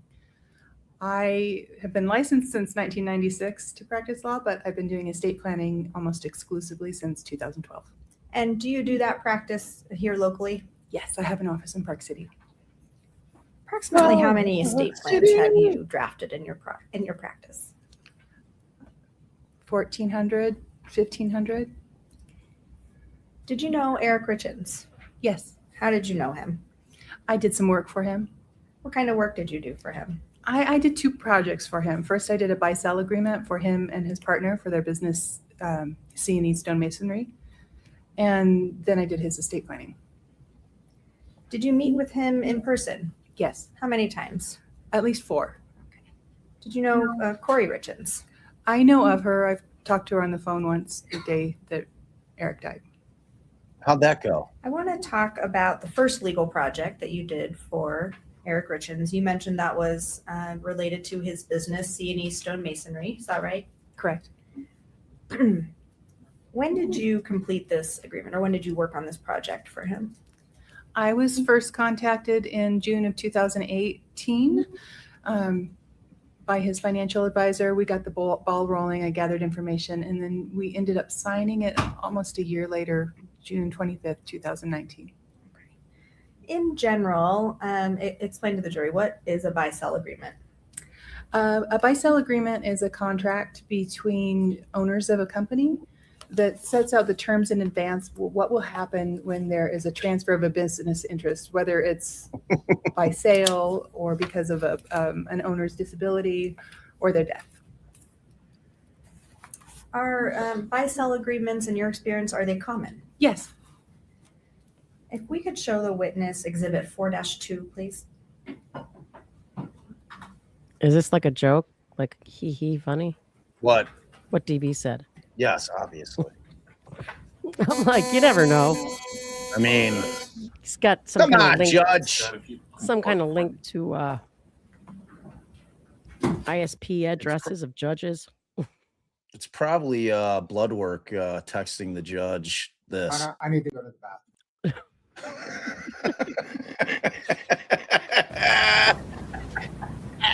Woo!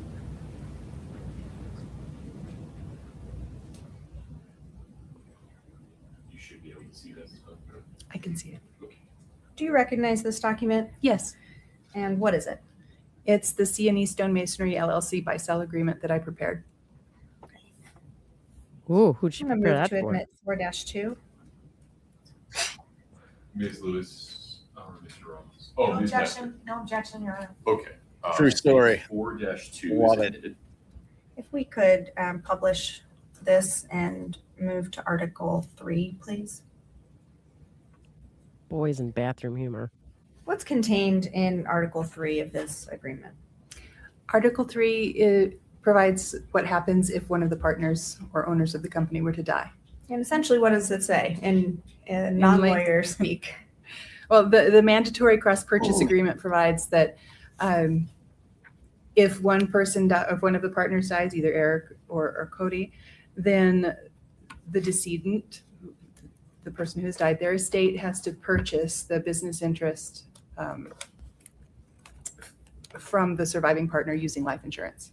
And Let's figure out how to is make that money, Richard. The life insurance was I'm in. what was used in this buy-sell agreement. Yeah, so this buy-sell agreement used 4 different $1 million life insurance policies. Each of them had, Cody and Eric had 2 $1 million policies Cody? on the life of the other. And if one of them were to die, they had to use that money. Cody is the business partner, babe. Oh, I thought she was calling Corey Cody. Nope. Thank you, sir. Yes, ma'am. To purchase the interest in C&E Stonemasonry from the estate, so that the survivor could continue to control the company and run the company. Is that a pretty common Yes. thing in buy-sell agreements? Excuse me. That's Yes, it great. is. I want to move now to talk about the second project that you did for Eric Richins. You mentioned that was a estate planning Yes. project. Was that did that take place in October of 2020? Yes, he came to see me. He called my office on October 5th and came to see me on October 13th, 2020. And so what was the purpose of that meeting? It was to update his estate plan and revoke a prior power of attorney that had been abused. When we're talking about an estate plan, what are the main documents that come out of an estate plan? So the basic estate plan that everyone needs is a will, a durable power of attorney, and a healthcare directive. And sometimes, most of the time in my practice, you also need a trust to avoid probate and to protect the beneficiaries of your estate plan from themselves or from others. In preparation for that meeting with Eric Richins, did he fill out some paperwork before and during that appointment? Yes, I have all of my clients fill out an intake worksheet, gather information about their priorities and their assets. He partially filled it out, brought it in with him to our meeting, and then we filled out the rest together as we discussed what needed to be done. And these intake worksheets, how is that something that your firm uses with every client? See, to me, it would have made more sense to put her on prior to the witness talking about the life insurance people. Because like this gives you the basis of why like that particular clause in their partnership agreement gives you insight as to why Cody and Eric had named themselves beneficiaries, because they had this clause in there that if one of them died, the other one had to buy all the shares of the partnership. So, and they even list in there that each of them can have to carry $1 million life insurance policy. Or how does that work? Yeah, my either my office manager or my receptionist sends it out to everyone. It's something I can't really function without. Okay. If we could show the witness 4-9, please. And go ahead and scroll through it so she can see the whole thing. Do you recognize this? Yes. And what is this? That's my estate planning worksheet filled out by partially by Eric and partially by me. Okay, I'm going to move to admit 4-9. No objection. 4-9 is admitted. Now, if you could take that binder in front of you and turn to tab 9.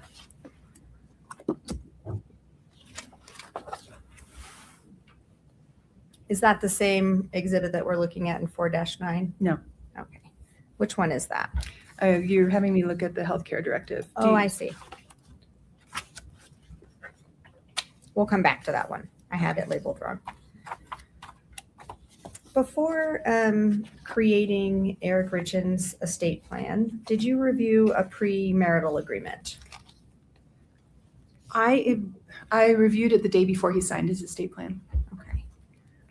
If we could, 4-1 is the premarital agreement. That's already been admitted. If we could publish that, please, and go to section 1.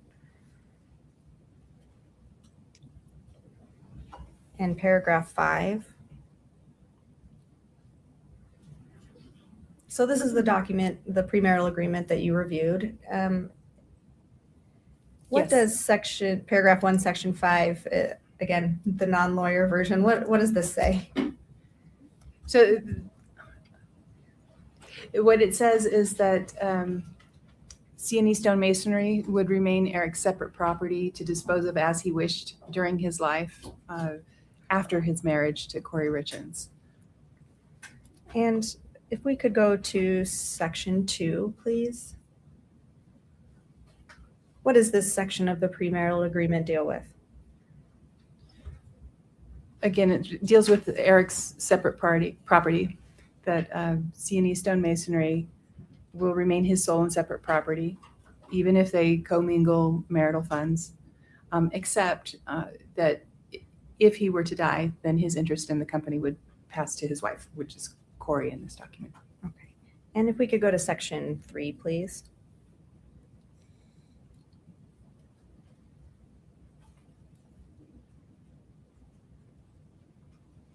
And how about this section? What does this?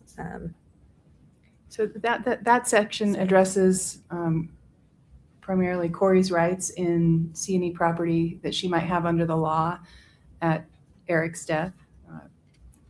Can I elaborate on Sure. that? Okay. So if you don't have a premarital agreement, then you have rights in your spouse's estate. And when you're a nuclear family with no children from a prior marriage as they were, that means that if your spouse dies, you are entitled to at least 1/3 of the augmented estate.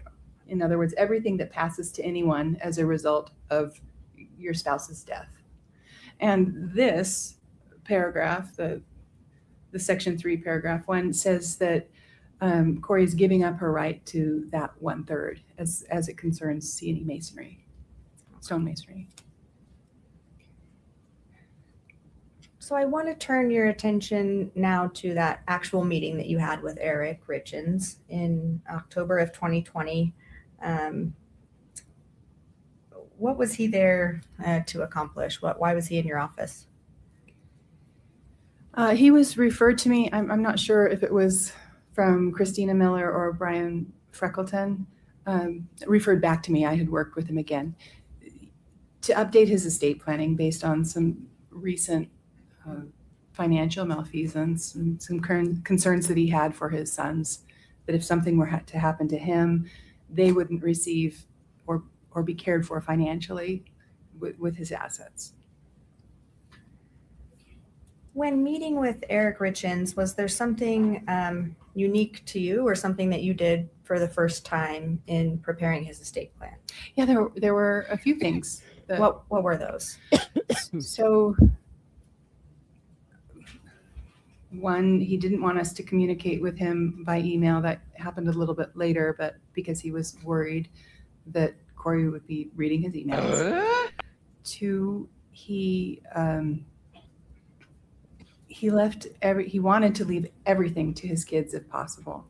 And at the beginning of the representation, I hadn't seen the premarital agreement. He wasn't sure if it existed, but eventually communicating through his sister, as he instructed, we received the premarital agreement and saw that it unfortunately did not address all of the property. It only addressed C&E stone masonry. So for that reason, for the first time ever in my career, I had to draft around that augmented share. So we provided at a minimum that there would be a share created for Kouri consisting of 1/3, the amount she would be entitled to.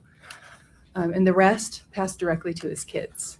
That also applied to tangible personal property. He said that all of his tangible personal property, things you can touch and feel, like your furniture, your jewelry, your collections, would pass directly to his sons, who were all very young at the time. And that's unusual. It usually passes directly to the spouse.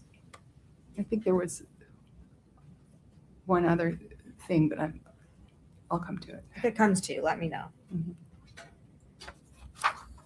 So I want to turn your attention now to those estate planning documents that you referenced that you prepare when doing estate plans for most people. And for Eric Richins, did you prepare a living will? A living will, a healthcare directive? Yes. Yes. And did you also prepare a trust? Yes. Okay.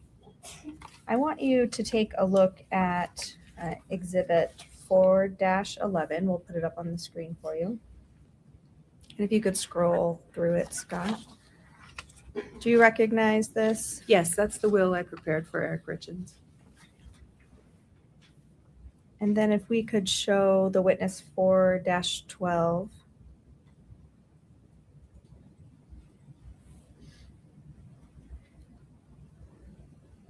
Do you recognize 4-12? Yes, that's the trust I prepared for Eric Richins. Now, in the book you have in front of you, I'm going to ask you to turn to tab K or to tab 6.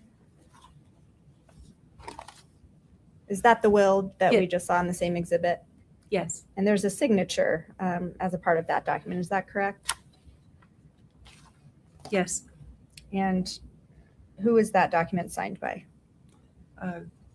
The document was signed by Eric Richins on page 8, and his initials appear on every single page of the document. And you notarized that document, right? I witnessed and notarized the document. If you could turn to tab 10 in that binder.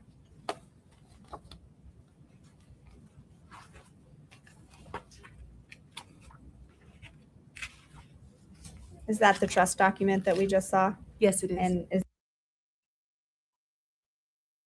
that document also signed? Yes, it is signed. It's signed by Oh, I was muted. I'm not changing the spelling on Crystal. Sorry. I don't care if she spells it K-I. That's a crazy way to spell it. Eric Richins, and I notarized it. Okay, and that means you saw him sign it in front of you, right? Yes, you have to, if you're a notary, you're required to be there in person to witness somebody signing something before you can attest to their signature. And then also on tab 9, you told us that was the healthcare directive, is that right? Yes. And is that document signed? Yes, it is. And similarly, did you see Eric Richins sign that? Yes, I did. I'm going to move to admit 4-11 and 4-12. 4-11 and 4-12 are admitted. If we could put up 4-11, please, and publish see. to the jury. 4-11's up. And so this is the will you described that you prepared for Eric Richins. Is that correct? Correct. I want to go to section 7.03, please.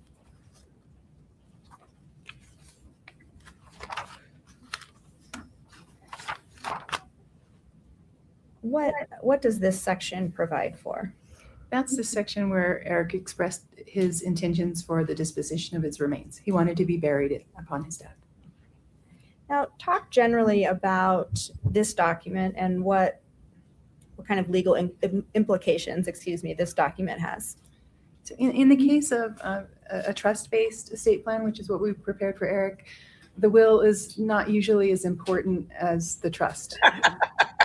All of his Oh, sorry, Crystal.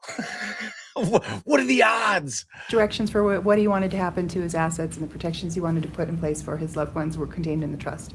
You still have to have a will. It's called a pour-over will.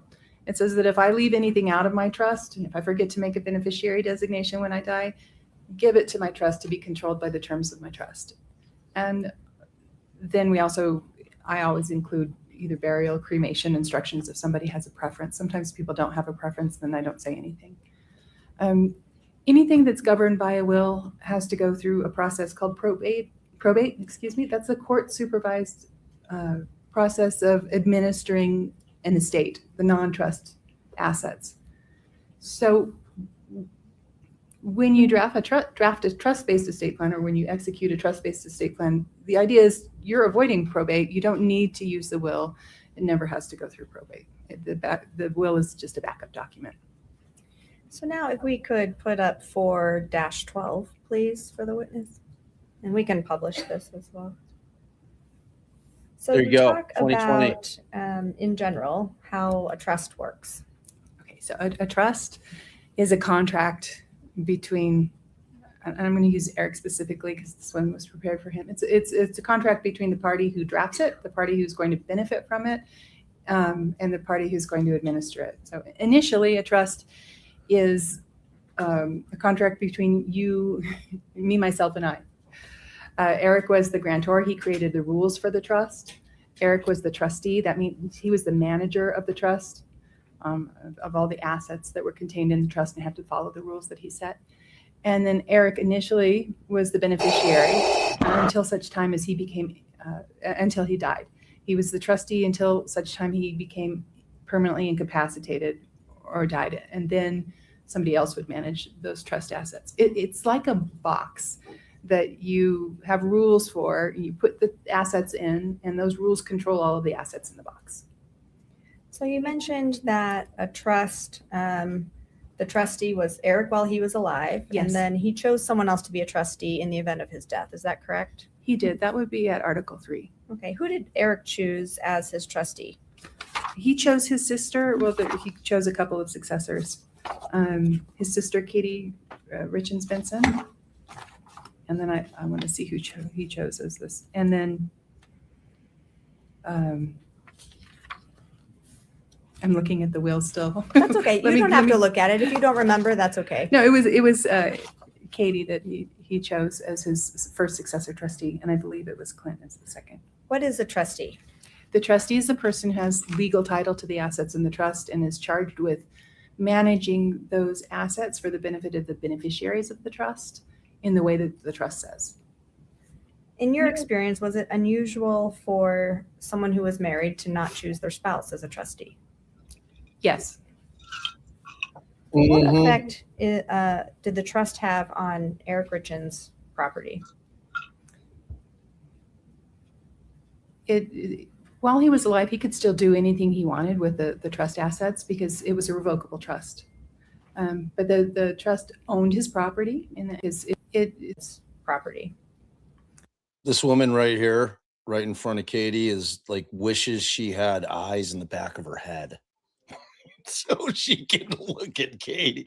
She's trying as hard as she can with her peripheral vision to look at Katie's face. While he was alive, he could still do anything he wanted with the trust assets because it was a revocable trust. But the trust owned his property in that little box. And the effect was that when he died, it became irrevocable, and those assets had to be administered according to the terms of the trust that he set. Scott, if we could go to Article 8.01 of the trust. Excuse me.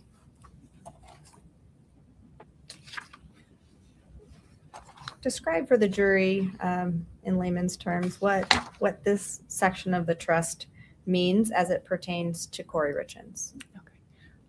Might be a little wordy here. So on Your best. on Eric's death, this trust became irrevocable and sub-trusts were created. A trust for Kouri called the Q-tip trust that you see here at Article 8. And then the next trust is the Descendants Trust that was for the benefit of the kids. Because it was a Q-tip trust, the law requires that all of the income generated by the assets held in that share must be distributed to Kouri during her lifetime. So did the trust provide for Kouri Richins' household expenses? Not specifically, but the guidelines for distribution also provide that she's entitled to also access the principal through the trustee for her health, education, maintenance, and support. So yes, she was provided for, just not household expenses specifically. And you mentioned that a trust is like a box that someone can put their assets into. What were some of the assets or the assets that went into Eric Richins' trust? So the easiest thing we did was he signed an assignment of tangible personal property. So things that don't get titled anywhere, like your furniture, your jewelry, those collections. By signing that document, that transferred those things to the trust. I prepared a deed for him for the house that he owned in his name, and we transferred that asset to his trust. I think the house was on Willow Court. And then I prepared an assignment of interest in C&E Masonry that he signed later on in February. After the trust was built, then we could put the things in it, and he signed that in February of 2021. Put that in the trust, and also another LLC interest. Scott, if we could go back to just the first page of 4-12, please.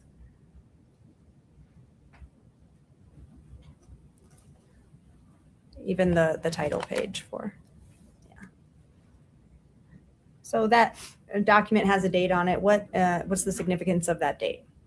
That's the date that Eric signed the trust, and for titling purposes, we include the date in the name of the trust. And so for all intents and purposes, that's the effective date. That's when it becomes legally in effect. That's when it becomes legally binding, yes.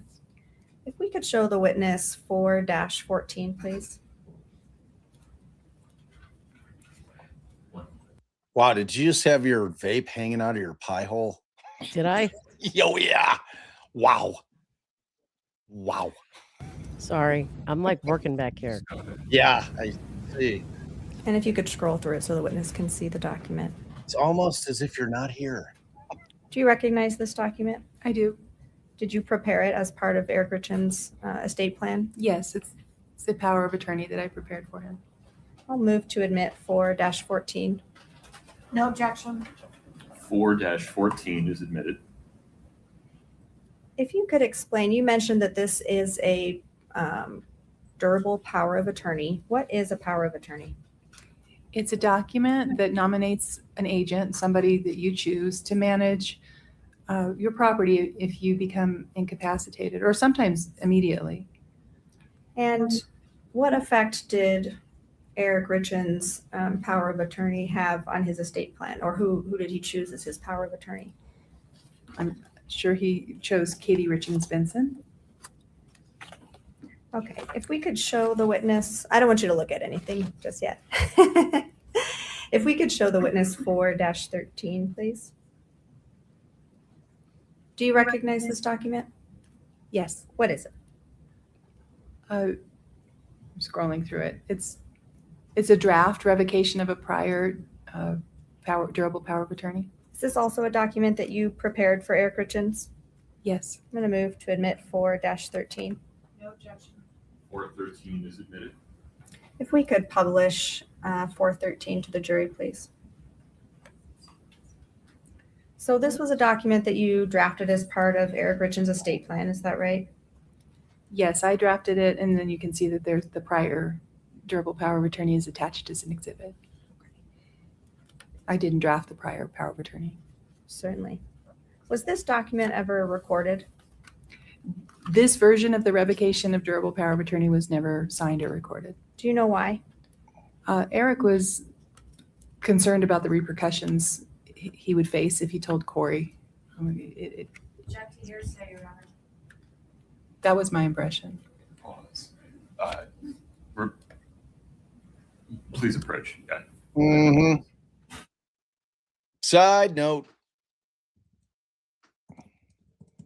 Nestor's doing the cross here. Oh, wait. Bloodworth came up.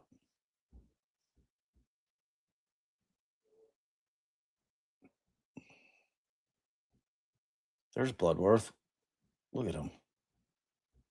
Look at this distinguished gentleman. Look at the way he is sitting. Yes, very distinguished. I see. Oh, I digress. Jury, I appreciate your patience. You cannot consider what Eric Richins said to Ms. Bowman-Carter. And so I'm not sure if your answer was heard by the jury. I won't ask you why, but was this document ever recorded? No, this document was never recorded. Okay. Now, you mentioned earlier that you were communicating with Eric Richins' brother-in-law, I believe. I had communications with Eric Richins' brother-in-law, yes. And you were instructed to only communicate with the brother-in-law, is that right?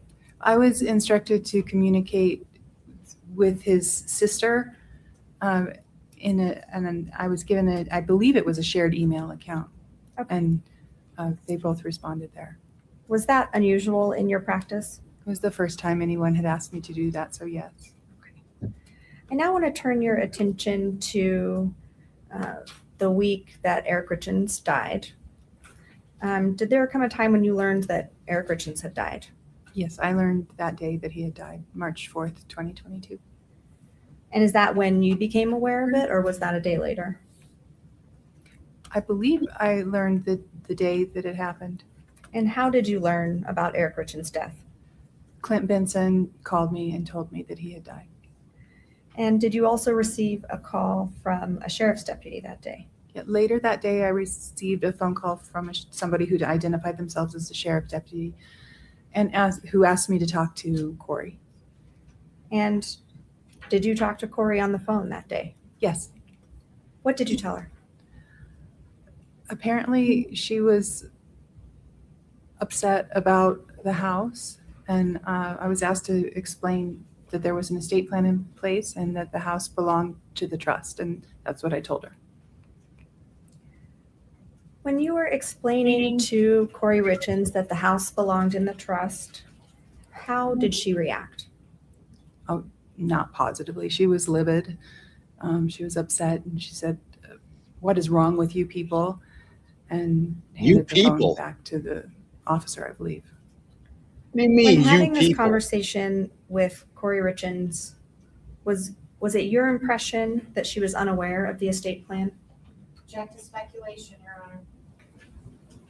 I'll lay a little foundation. Farmer Matt, you know I always have the scroll on, man. Tells you exactly who it is. Unless you're just listening. In that case, it's the estate planning lawyer, Crystal Bowman Carter. What could you tell from your conversation with Kouri Richins about her knowledge regarding what would happen with the house? She told me that the house she told me the house belonged to her. She thought the house was hers. And obviously, if she thought that, then she was unaware of the estate plan and that the trust owned the house.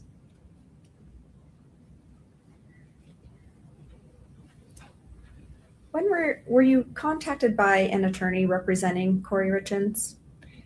Yeah, a bankruptcy attorney reached out to me. Objection, Your Honor. Can we approach? Sure. Side note.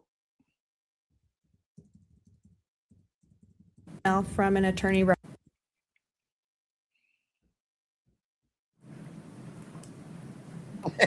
So you mentioned that you received an email from an attorney representing Kouri Richins. Is that right? I received an email on March 8th from an attorney that said he represented Kouri Richins. Okay. What, and so, sorry, I missed the date that you said. He contacted you on March 8th. is March that right? 8th, 2022. What was the general nature of that email? Just to tell me that he represented her and to ask that we get. Wait, Paige, I thought you were one of the ones that hated the peanuts. Confused. Give her time to grieve, don't act too quickly, so that she could attend to the services, and I believe that was it. And so he was contacting you in reference to the estate plan. Is that right? Possibly.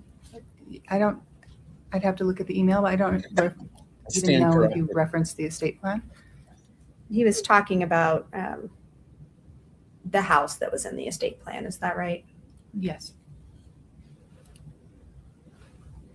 Did you, after that email exchange on March 8th, did you provide any documents to Mr. Nate?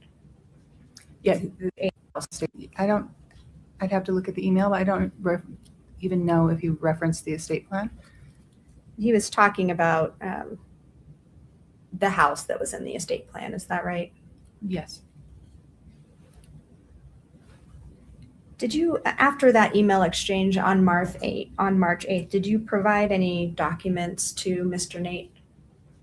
Yeah, it was Attorney Nate, and I did provide him with a full copy of the estate plan. I pointed out several things, including that the will called for burial and asked. Yeah, go ahead. You can finish. And asked and because I had become aware that Kouri was seeking to have his body cremated, so I wanted to make sure. Hearsay and non-responsive. Well, taking him in reverse order, overruled, and it's unclear, so I'll sustain it, lay some more foundation. Sure. So one of the documents that you provided to Mr. Nate was the will. Is that correct? That's correct. And one of the reasons you provided him the will was so that he was aware of Eric Richins' wishes as it concerned his burial. Yes.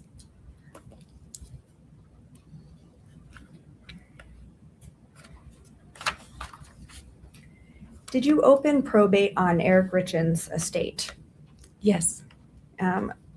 When did that happen? March 14th of 2022. Only 10 days after Eric's death. In your experience, is that, first, I'll ask two questions about opening probate. Was that a typical time frame for those events to happen? No, that wasn't a typical time frame. What do you mean by that? Well, a couple of reasons.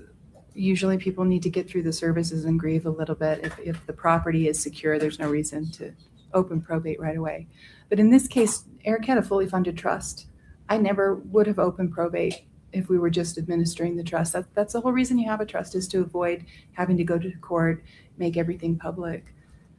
And so when you're saying the time frame was not typical, it was quicker than usual. Is that fair? Yes, it was much quicker than usual. And with a trust, I just wouldn't have opened probate. If at all, I would have opened probate a year after the death, after creditors' claims had been cut off. And so you opened probate quickly because there was some urgency, in your view? Yes. Eric had, can I explain why? Please lay some foundation for how she knows whatever she's about to say. Well, sure. Did you, can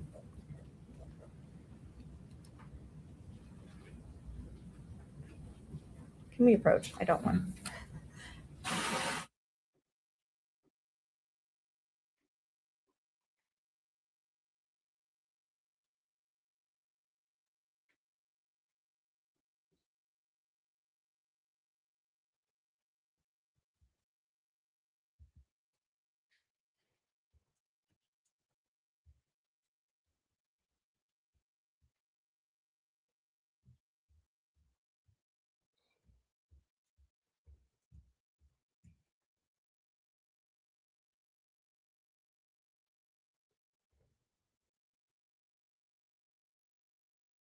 What are they on another side note?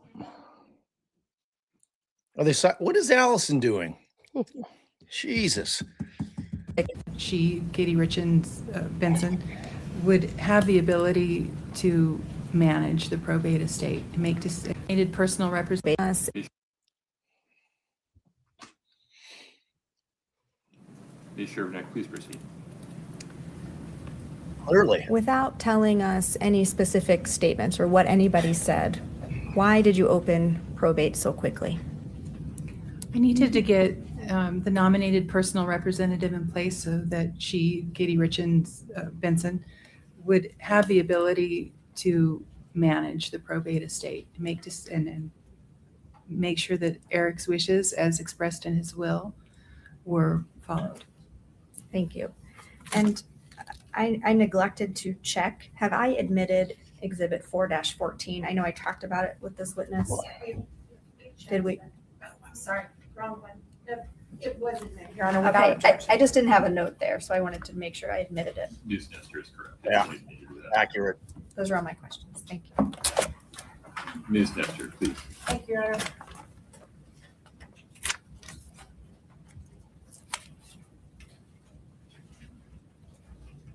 Good afternoon, Ms. Bowman Carter. Good afternoon. My name is Kathy Nestor. I'm one of the attorneys representing Kouri Richins today.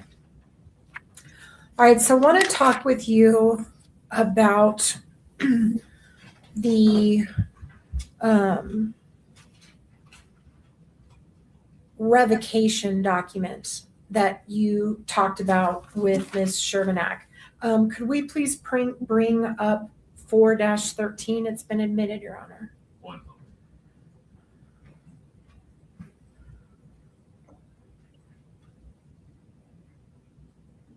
You can see that, Ms. Bowman. I can see it. Okay, go ahead, All right. Ms. Nestor. And can we scroll down to the beginning of, or actually the very bottom of it, the date of the original one that they were contemplating revoking?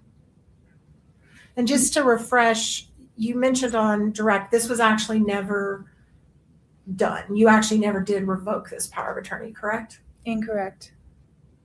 Okay, I'm sorry, I may have misunderstood you. I thought you said that you all ended up not revoking it. No, I said we didn't sign this document. You didn't sign it. Mhm. So I know what you're getting at. So in your durable power of attorney, you mentioned revoking all previous powers of attorney, correct? That's not what I was getting at, but that's correct. Okay. But this particular document never got signed or filed or anything. No, another revocation got signed apart from the durable power of attorney that he signed. Okay. And the date on this document that you all were contemplating revoking, but didn't ever sign this document, was May the 8th of 2013. Is that right? That's what this document says. So this is the power of attorney that all the parties were contemplating saying you can't use this anymore, right? From now on. This power of attorney was revoked, yes. I'm trying to not use lawyer words. I'm trying to use like normal words, just so to make sure we're clear. So revoke just means we can't use it anymore, right? Right. It's taken back. It's null and void. Perfect. Thank you. That's what I was Null and getting at. void. So to your understanding, this power of attorney there'd been no prior revocation filed on this power of attorney. In other words, it had been in place since May of 2013. Right, but circumstances changed and he wanted to revoke it. Sure. Anybody can revoke a power of attorney anytime they want, right? Correct. But he hadn't done that up until now, till he saw you in 2020. That is my understanding. He may have gone to someone else, but this is the first time I've learned of it. Okay, thank you. You can take that down. Do you remember being interviewed by law enforcement within about a year or so after Eric passed? Yes. Okay. And when you were interviewed by law enforcement, do you recall telling them that it stuck out in your mind how kind Eric was about Kouri using that power of attorney in a way that he didn't like, right? Do you remember that? Josh, I'll for your sake. That's her own statement, Your Honor. Which is why it's a problem that it's coming in through you. Well, I'll lay a little more foundation. Sustained. Was it your understanding that the goal of revoking this power of attorney that had existed before was that Kouri couldn't be trusted to utilize it well? Yes. And why couldn't she be trusted to utilize it well? Because she had stolen she had misused it to take $250,000 out in his name, and he did not like that. Totally fair. And isn't it also true that it was your understanding that Kouri's business acumen or business skills were less than fantastic because she was young and inexperienced? I have no personal knowledge about Kouri's business acumen and skills. Did you make that statement in your prior interview to the police? I repeated what Eric told me about her business acumen and skills. Okay, and what was your understanding of that? I had no understanding of her business acumen and skills. But what'd you tell the police? I told the police what Eric told me. Which was what? That she was misusing the power of attorney, that I wanted to include stronger language in his estate plan, more protective. I was surprised that he was willing to. He said that she's the mother of my children. I know that she made mistakes. She needs some more experience. For now, I'm going to do what I'm doing. Great, thank you. Was there also, when you decided to add the house to the trust, did you do any investigation into whether Mrs. Richins had been contributing to the mortgage throughout the marriage? I did not. Wasn't relevant. Okay. When you said that all of Mr. Richins' personal property was poured into the trust, did you do any investigation into whose funds purchased all that personal property? It wouldn't matter if it was gifts, but no, I didn't. So, for example, the furniture in the living room, do you know whether Kouri purchased it with her money or Eric purchased it with his money or it was joint money? Do you even know? No, how could I know? Okay. And you made no effort to find out? The assignment that Eric signed transferred his personal property. Right. So you took his word for what was his personal property as opposed to what was hers? I didn't have to take his word. He was only transferring what was his personal property. Oh, yeah. Okay. And did he give you an inventory of what that personal property was? No. Okay, so you didn't know. Well, there's a worksheet and he listed some things like his guns. But he didn't prepare a very specific inventory. I just prepared an assignment that he signed, transferring all of his personal property to his trust, as is customary. So that would ultimately be decided probably by the trustee, whether she was trying to divvy up the proceedings as required under the trust, whether that couch was bought by Kouri or that couch was bought by Eric. That's likely. And you didn't give any guidance to that in the trust, the document itself. What are you asking? Was it listed in the trust, each and every item that was considered Eric's personal property? No, it was just all of my household furnishings in effect. Okay. You said all the household furnishings were his personal property? No, I said all of my household furnishings and effects, meaning all of Eric's household furnishings and effects. Gotcha. Okay. You also, in the trust documents that you drafted, it's pretty common that you do what's something called a statement of intent, right? No, it's not common at all. So it was unusual that you did that. Yes. Katie, can you pull up 412, page 1-2, section 103? This is in, Your Honor, if we could publish. There you go. And can you blow up the statement of my intent? So this is the part you said is unusual for you to do. I mean, it's not unusual to, trusts will have them, but for me, I typically don't include one unless there's a reason. So did you have a reason for including this? Yes. Okay. And I assume it was something the client wanted? Yes. Okay.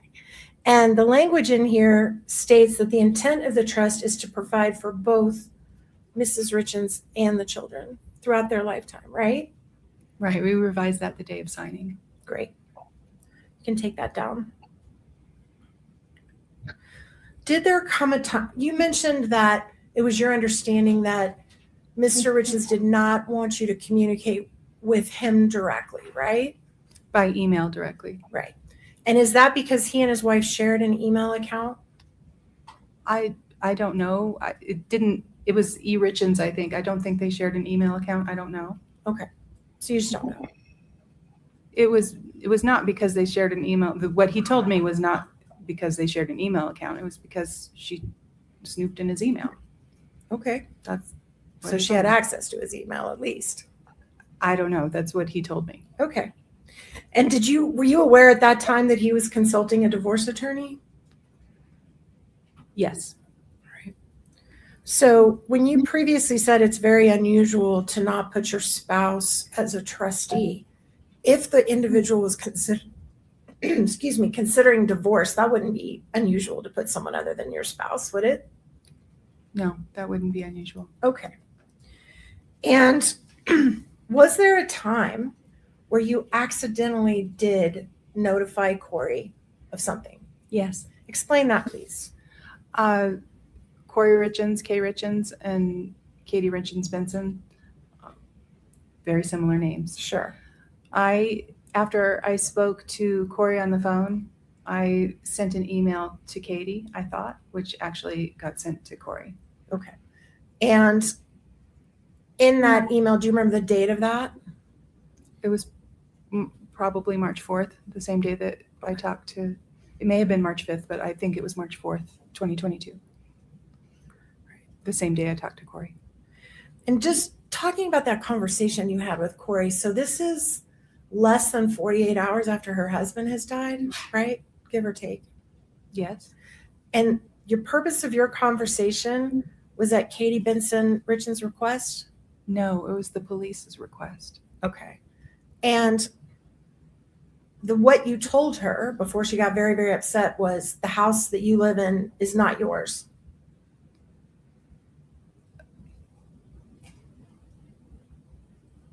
I told her that she did not have title to the house. Okay. So basically you're telling a new widow that she's also about to be homeless? No, not at all. That's ridiculous. Over.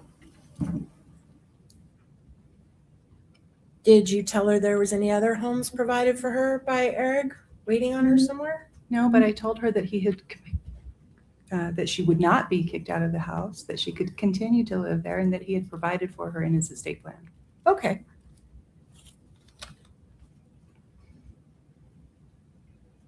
And if I understand your previous testimony correctly, you never actually asked her, what did you know about all this before he passed, did you? No. Right.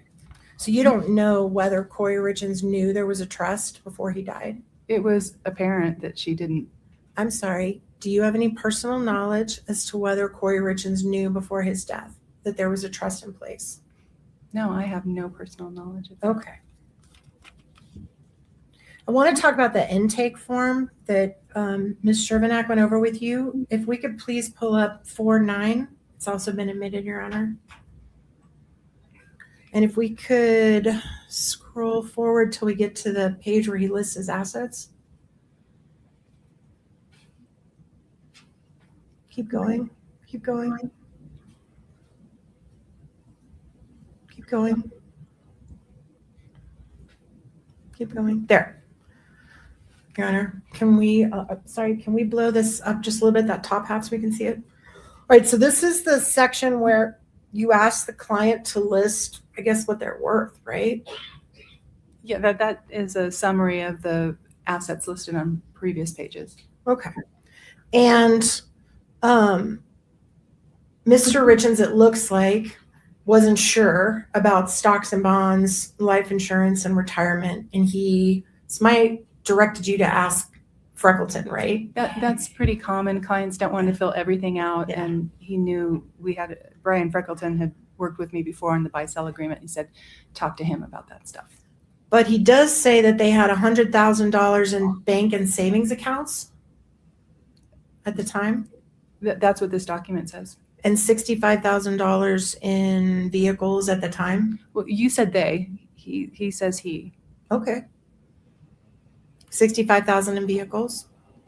That's what this document says. And 30,000 in furniture and personal items? That's what this document says. And $1 million in real property?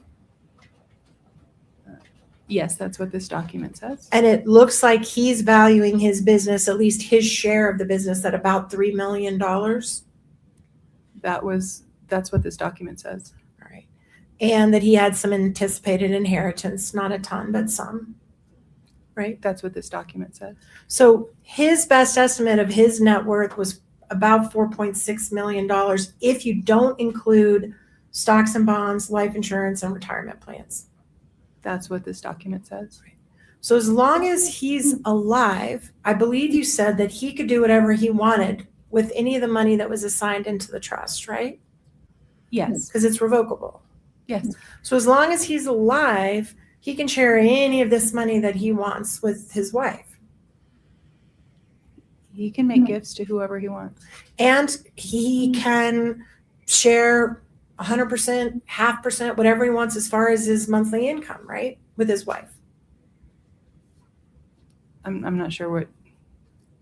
So nothing about a revocable trust prohibits him from, if he's making $33,000 a month, giving his wife half of that or more.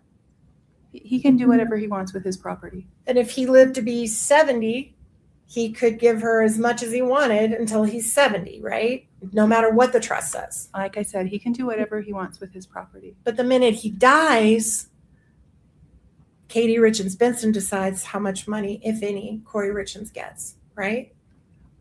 The successor trustee, who happens to be Katie Richins Benson, has to follow the rules of the trust set by the grantor, who is Eric. So no, Katie can't do whatever she wants with the money. She has to follow the rules of the trust. Totally fair, and you're right. We're set by Eric Richins. But she's the one who will decide from the moment he dies forward whether, if, how much Kouri gets any of Eric's money. Yes, that's what Eric wanted.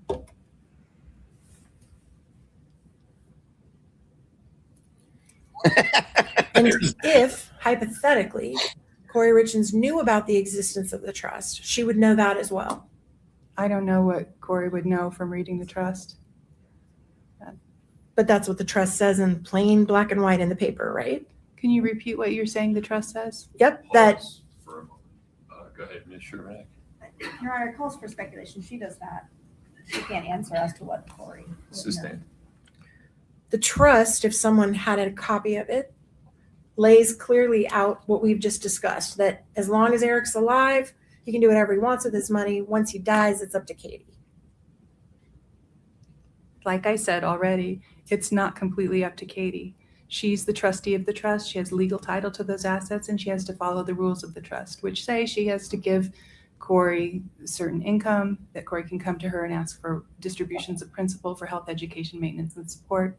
This trust was primarily to protect the boys. Did you ever advise Katie in her role as trustee, since you drafted the trust papers? Did you ever give her any explanation about her duties or talk to her about what she could and couldn't do? That's attorney-client privilege. She's your client? She was my client after Eric's death for a period of time. As of when was she your client? As of Eric's death. She's still your client? No. How much have you been paid by Kouri Richins Benson? I waived my fees. You waived your fees. Dang. So you're her lawyer for free? I'm not her lawyer anymore. Okay. How long were you her lawyer? I was her lawyer through, I think I formally withdrew in June. She needed a firm that had more capacity than I had with just me. When you opened the probate, were you then responsible for any pleadings that came in and out of the probate matter? Would you have gotten copies of them? I opened probate. I drafted the probate pleadings. Right. So if, for example, Kouri had asked Katie after Eric's death, can you please pay the mortgage for the next year out of the trust? That request would have gone through the probate, right? No. Okay, so how would it have gone? Katie was the trustee of the trust. That is not subject to probate. Okay. So do you have any personal knowledge whether Kouri Richins ever asked Katie Richins for any distributions? Do you have any personal knowledge? Your objection, Ms. Sherman. Calls for hearsay. Kouri's statements to Katie. Yeah, only if it's, so would you exclude Kouri's statements, but re-ask your question? Without saying anything Kouri ever said, which, by the way, it sounds like you didn't communicate with Kouri anyway. But were you aware in your role as the person assisting the trustee whether any request for any money ever came to that trust in the year after Eric died from Kouri Richins? I need you to be more specific to make sure you're not seeking hearsay. Break it down. In writing or legally or formal request to the trustee? What in writing or legally? Requests for distributions to Kouri, to her boys, anything from the trust? I have no personal knowledge of that. Okay.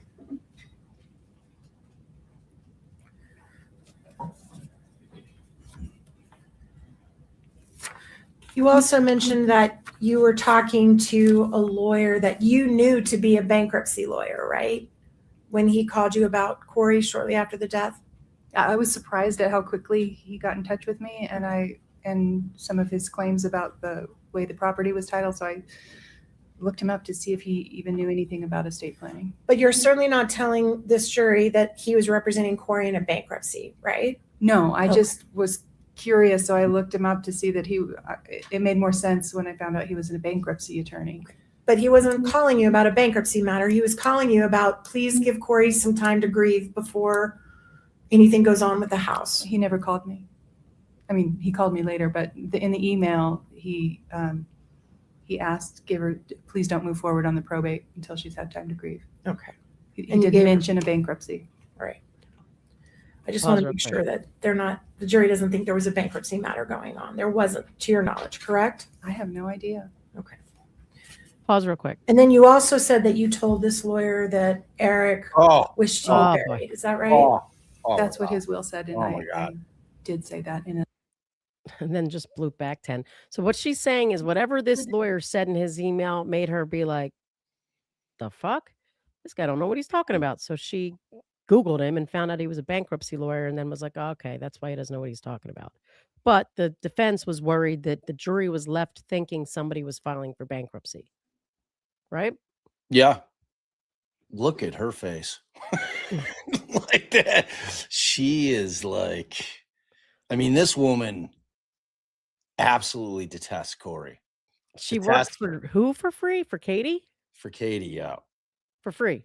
For free.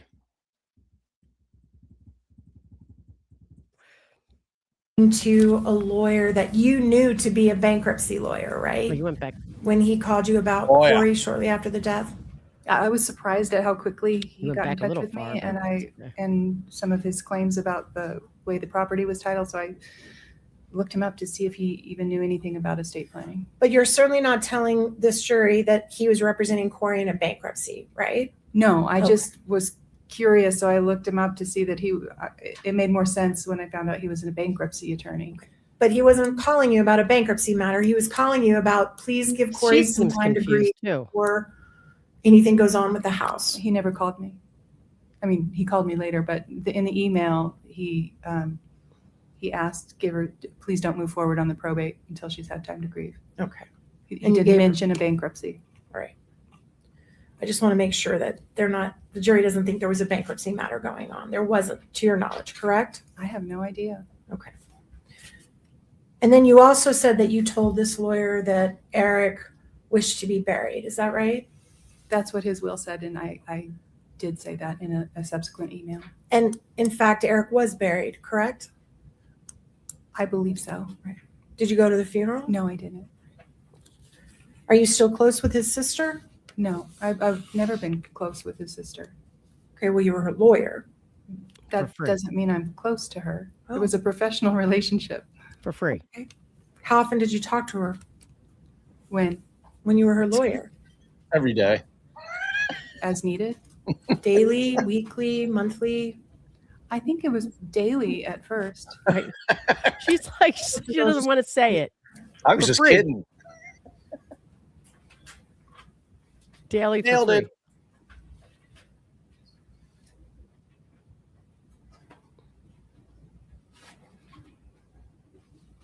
Thank you, ma'am. Nailed Your Honor, it. give away this back to the state.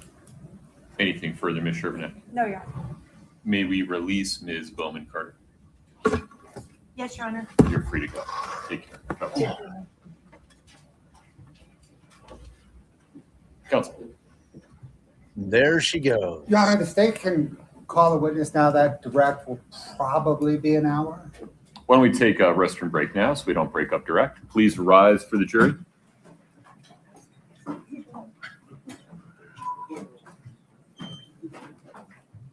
Your Honor, I need to go to the bathroom.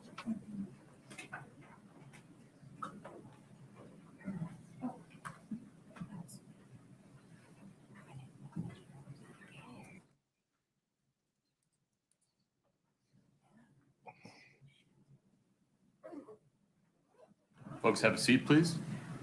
Just checking, the next witness is, Robert Grossman. okay.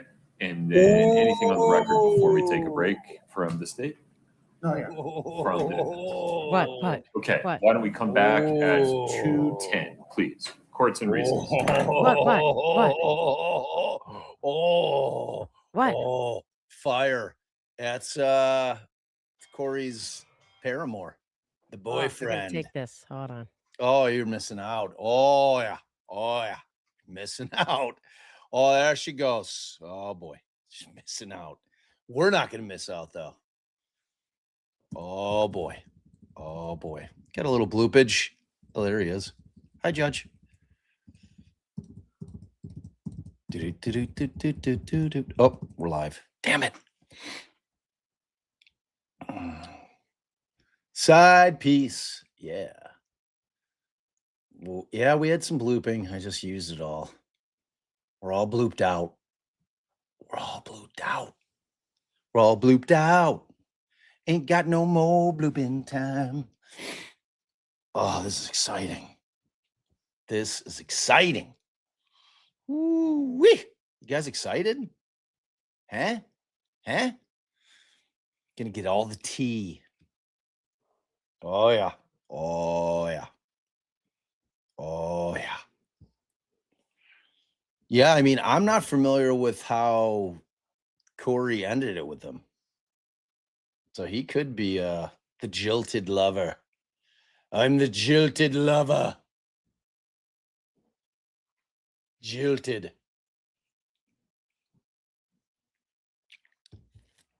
Oh, I just drooled. Caught that on camera. You guys will have to go back. Eh.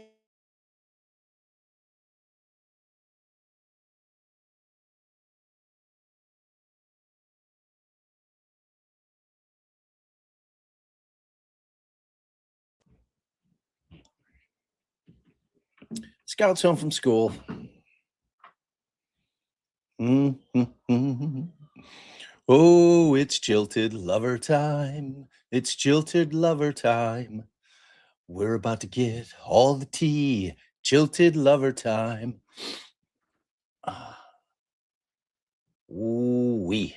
Oh yeah. I mean, she looked exactly like Diane Wiest. I was desperately trying to find a Diane Wiest soundbite from Parenthood. That was like my favorite. She was who played her daughter? At any rate, whoever her daughter was in the movie, she was dating Keanu Reeves. and Keanu Reeves was a drag racer. And her son kept walking around with a paper bag out of the house. He was always skulking around with the paper bag filled with pornos. Hi, Gary. She'd always be saying, Gary'd be walking around with the bag of pornos. Oh, man.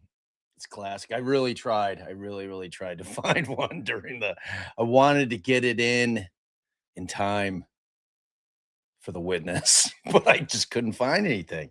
It's too old. 89 that came out. Man, dating myself. Boy, oh boy.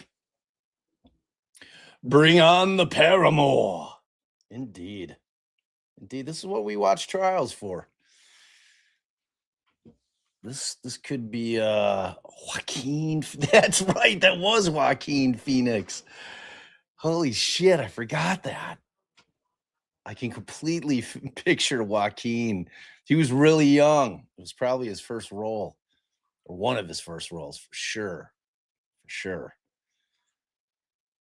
Hi, Gary. He'd just walk out with that bag. That's a great movie. If you have not seen, I'm not talking about the television series. I'm talking about the movie with Steve Martin and Mary Steenburgen. It's great. It's a great movie. Jason Robards. What's his face? Guy who played Mozart. It's a good actor. I forget the hell his name is. Somebody will know. Oh yeah. Oh yeah. Am I aging you guys or am I aging myself? I don't think Diane Keaton was in it. It was Diane Wiest. And then you had Rick Moranis, who him and his wife, he was psychotic about teaching the kid, their little girl, like everything. And Steve Martin's kid was like a crayon eater, like to smash his head into the wall type kid, one of those little guys. It's a great movie. It's a great movie. Yep. All these people. Are you guys just repeating what I'm saying, or are you just slow typing? Yeah, Mary Steenburgen. She was great in that.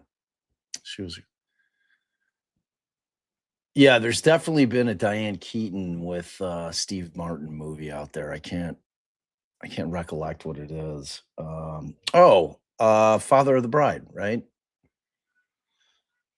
Was that it? Was she the wife in Father of the Bride, the Steve Martin one?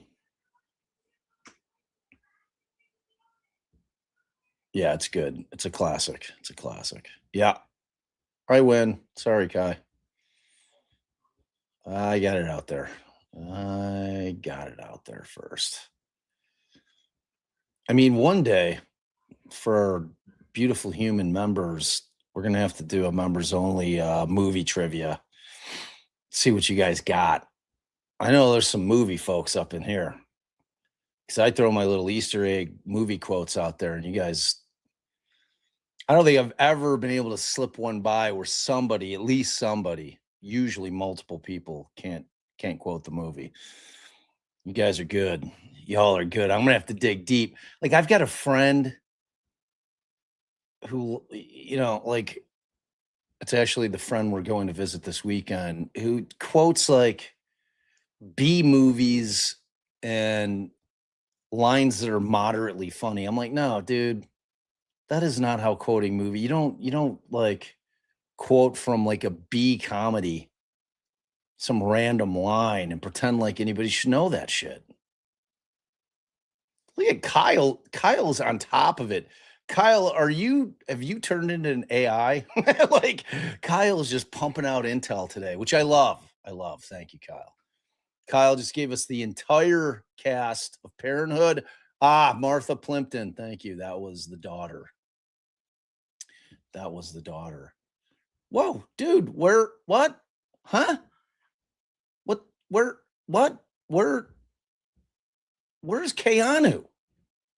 Where's Keanu? How dare you, sir? I'm pulling it off. You didn't include Keanu. Oh, there you are.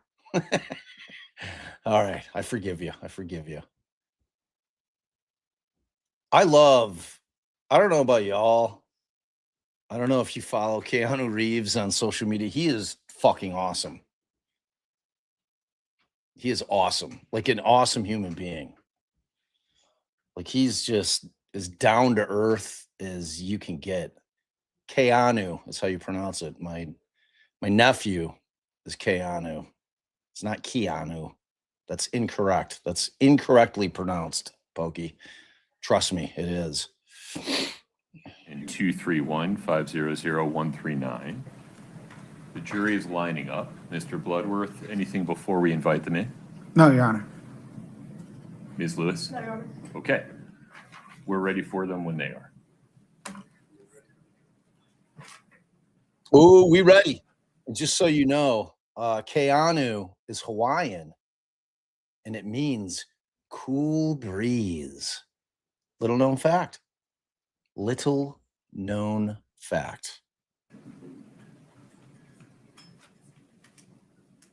Let's go. I was excited. I'm so excited.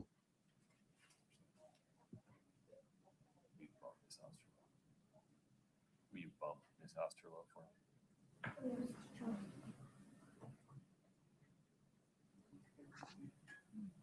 Oh, what? People missed on Napoleon? Really? It's disappointing. Such an idiot.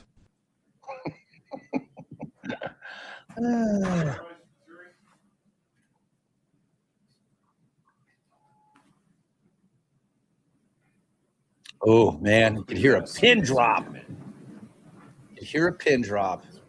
Your Honor, I need to go to the bathroom.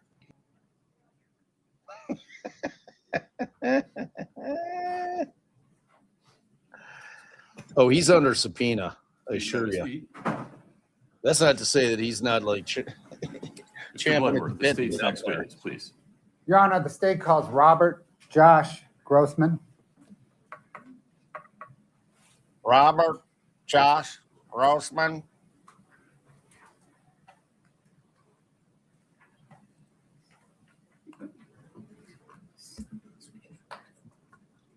Good old Smugworth. Robert Josh Grossman.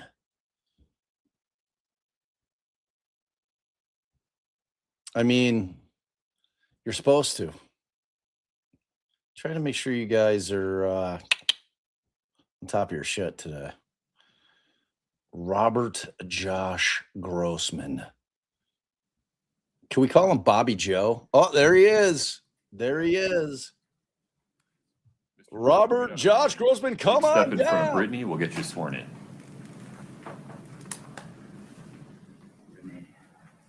You please raise your right hand. Do you solemnly swear the testimony you're about to give in the matter before the court to be the truth, the whole truth, and nothing but the truth, subject to the pains and penalties of perjury?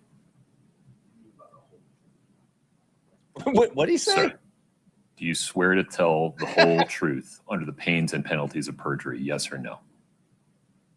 I won't lie. I'll tell as much as in this setting, I assume I'll be answering questions not. Stand right there for a moment if you don't mind. Whoa. Can I invite you folks to take a walk for a moment? Please rise for the jury. Oh, hell yeah. Woo!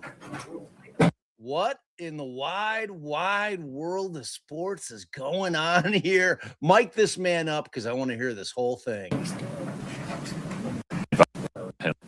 Sir.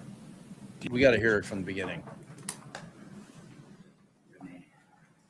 You please raise your right hand. Do you solemnly swear the testimony you're about to give in the matter before the court to be the truth, the whole truth, and nothing but the truth, subject to the pains and penalties of perjury? Sir. Do you swear to tell I think he asked, what do you mean by the whole truth? the whole truth under the pains and penalties of perjury? Yes or no? I won't lie. I'll tell as much as I can. In this setting, I assume all the answers to questions not. Stand right there for a moment, if you don't mind. Can I invite you folks to take a walk for a moment? Please rise for the jury. Wait, what's happening? Is he getting arrested? No, God, you're missing out, sis. Like, we don't have time for your nonsense. You should, like, where were you at? I was talking to Amber. Well, you missed out. So they were trying to swear him in real quickly, and he's like, she said, will you tell, do you swear to tell the whole truth? He's like, well, what do you mean by the whole truth? And then the judge says, like, I think he's saying, like, he's like, well, I'm not going to lie, because the judge says, well, sir, do you swear to tell the whole truth? He's like, well, I'm not going to lie, but like, are you expecting me to get into everything? Because I don't know if I want to do that kind of shit. Have a seat for me, if you don't mind. On the stand? Oh, he's going to voir dire him. Mr. Grossman, do you understand the difference between what's true and what's not true? I do. Do you promise, under the pains and penalties of perjury, to tell the truth when you're asked questions? Absolutely. Anything further, Mr. Bloodworth? No, Your Honor. Ms. Lewis? Your Honor. Okay. Would you bring the jury back in? Wait, he doesn't want to ask him what the hell did you mean by that? I need to see what he said, babe. Come on, the people want to see it again anyway. Well, they don't. Then we'll bloop right back. Oh, God. You can barely hear him. Okay. Well, you went too far. Grossman, good afternoon. All right. You please raise your right hand. Do you Wow. solemnly swear the testimony you're about to give in the matter before the court to be the truth, the whole truth, and nothing but the truth, subject to the pains and penalties of perjury? What do you mean by the whole Sir, truth? do you swear to tell the whole truth under the pains and penalties of perjury? Yes or no? I won't lie. I'll tell as much as I can. In this setting, I assume all the answers to questions not. Stand right there for a moment, if you don't mind. Okay. Can I invite you folks to take a walk right, for go a moment? live. Please rise for the jury. Mr. Bloodworth? No, Your Honor. Ms. Lewis? Keep going. Okay. Would you bring the jury back in? Keep going, babe. Hey. So that you're not surprised, I'll just ask you to confirm that Simmer. you're sworn to tell the truth. Yes, sir. Okay. That's the weirdest thing ever. I mean, he's going to ask him, I guess. Well, I could tell you right now, he is definitely there against his will under subpoena. I should have filled up my water before I came back.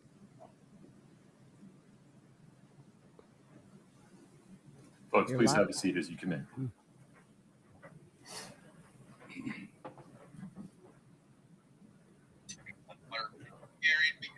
Walking around. Oh, please have a seat. I love when we can hear Bob's phone talking in the background. Mr. Grossman, just to confirm, you have sworn an oath to tell the truth, correct? Yes, sir. Very good, sir. Mr. Bloodworth, please proceed. Thank you, Your Honor. What, sir, is your name? Robert Joshua Grossman. Sir, do you know Kouri Richins? I do. How do you know her? I've known her for, I don't know, a decade probably at this point. We met in South Carolina. She was flipping a house and I answered, and a help wanted ad. Then did you come to know her in South Carolina through helping her flip homes? I did. Did there come a time you moved to Utah? Yes. When, sir, was that? It was just as COVID was kicking off. So 2020, I believe, or early in the year. And why did you move to Utah? To work with her, help her flip houses. And when you moved to Utah, where did you stay? Initially, I stayed at a flip that she had acquired in Heber. I had my dog with me. We do live-in flips, me and the dog. Yeah. The dog. What the Other dog than doing? accommodations, did she pay you for your service? I mean, we didn't have any contractual agreement. You know, she took care of me. You know, I lived for free. She gave me money whenever I needed it. I just, you know, I liked her, so I'd worked for free. Not that she didn't, you know, pay me. She did from time to time in lump sums. And Did she also give you a truck? yes, she bought me a truck. 2 of them. Bought me one, traded it in, got another one at one point. Didn't trade it in, gave it to her mother. Yeah. Did, sir, there come a time when your relationship turned romantic? Yes. About when? Same time, just before driving to Utah. So right about the outset of COVID. Right. Scott, can I get Exhibit 3-1, please?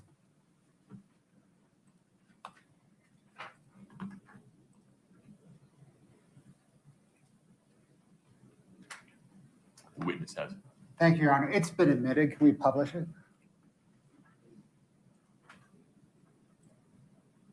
Scott, can you zoom in on the top portion? Thank you. Mr. Grossman, do you recognize that document before you? I mean, I know what it's alluding to. I know of it. Yes, sir. And did you know about a trip planned to the secret St. Martin's Resort? Yes. So I want to take a look at the passenger name line. There's some initials there. RG with a birth date of 9 December 1982 and a gender of male. So are those your initials? Yes. Is that your birth date? Yes. Perhaps obviously. Yes, definitely. Thank you.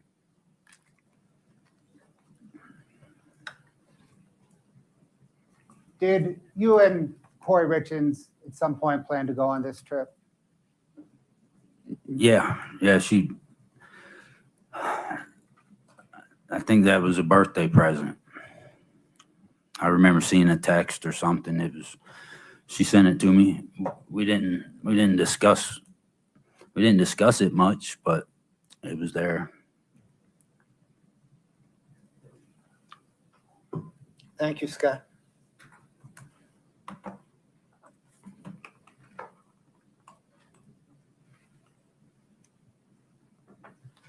During that time that you were romantically involved with Miss Richins, did you love her?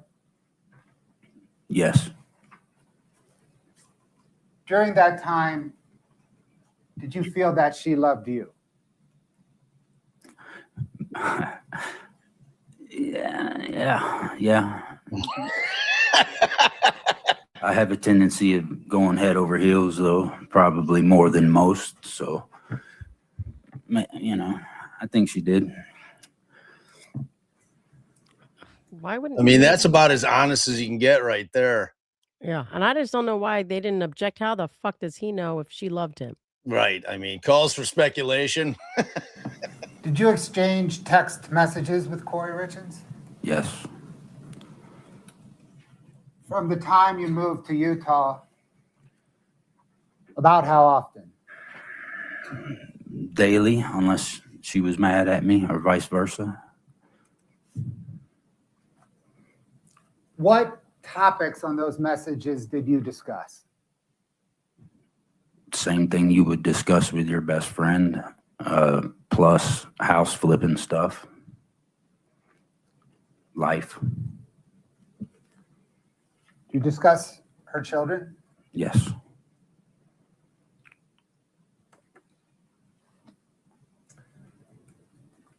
Sir, I'm going to show you now some text messages between you and Ms. Richins. Okay. They're the same ones I believe we've looked at before. I'm going to ask you if you've recognized them. If you can recognize them right away, that's fine. If you would like me to scroll down through them again, I'm happy to do that, okay? Okay. Scott, can I get exhibit 2-13 Delta, please?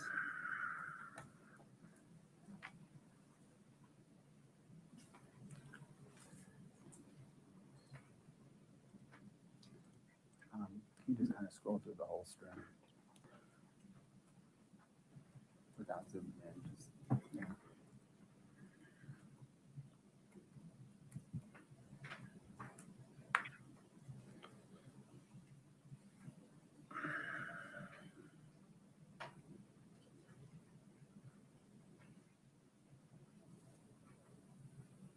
Those are pretty small. If you need people to zoom Yeah. in, you can ask, sir.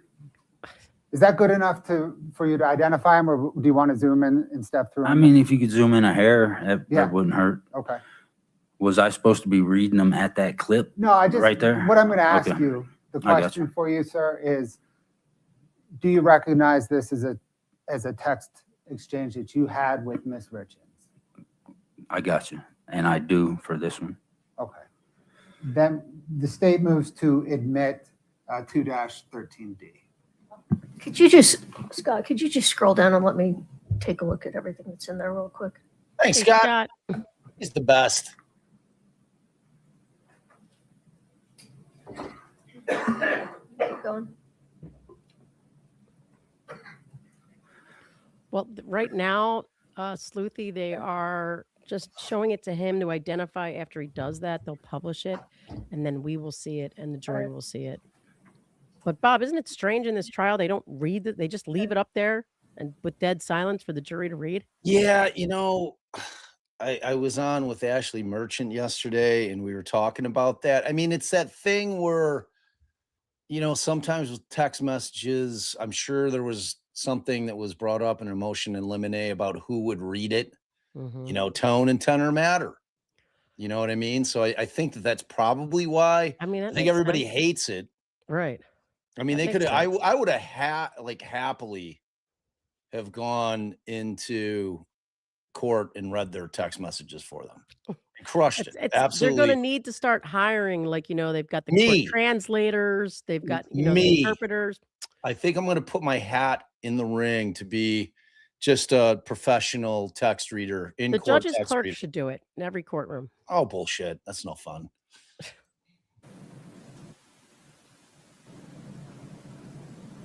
All right. Bloop, bloop. Wait, you want to bloop past Kouri? Bloop, bloop, bloop, bloop. Bloop, bloop. Let me just pull it up real quick. I don't believe I have any objection Bloop, bloop. to that one. Hey, I'm going to say no objection. simmer, man. You're like a, you're States like a full-blown 4 right 2-13D now. is admitted. Oh, it's about to be published. I'm about to go get some Your water. Honor, Oh, yeah. You'll Oh, let me yeah. know when you Oh, want. yeah. moves to publish, yeah. And Understood. then, Scott, if we could just walk through them with the jury, please.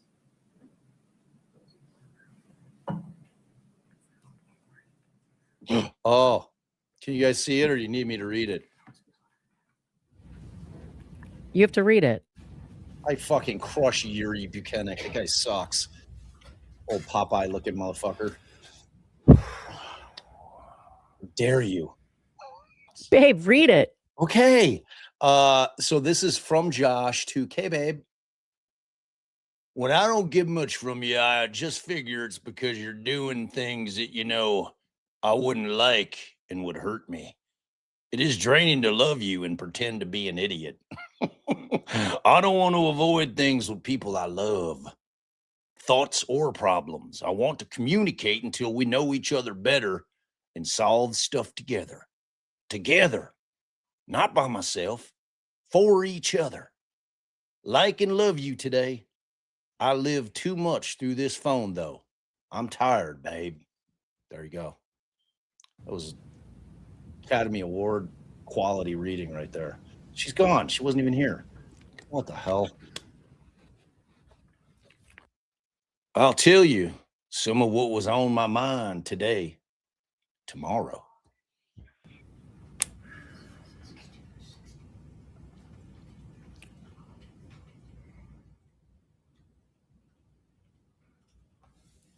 From K-Babe to Josh.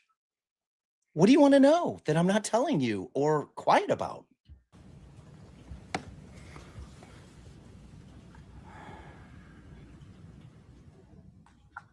I want to know everything about you. It's part of being in love. Not tonight, though. I don't want any info tonight. We're good. From K-Babe to Josh. Something specific spike this up? Here, you read Kouri. I'll be Josh. Can you see it? Your dad's up there watching a Western. That's what your voice is. I'm like, what is he I doing? sound exactly like Bobby Joe. All right. Read. Something specific spiked this thought. There's something you want to know that I didn't tell you. Can you tell me what it was? I know you're busy, tired, sore fingers, not wanting to text me because a call would be better or in person. But I will be up all night wondering, babe, worrying, feeling horrible. I would greatly appreciate you telling me. But if not, that's okay. Not tonight.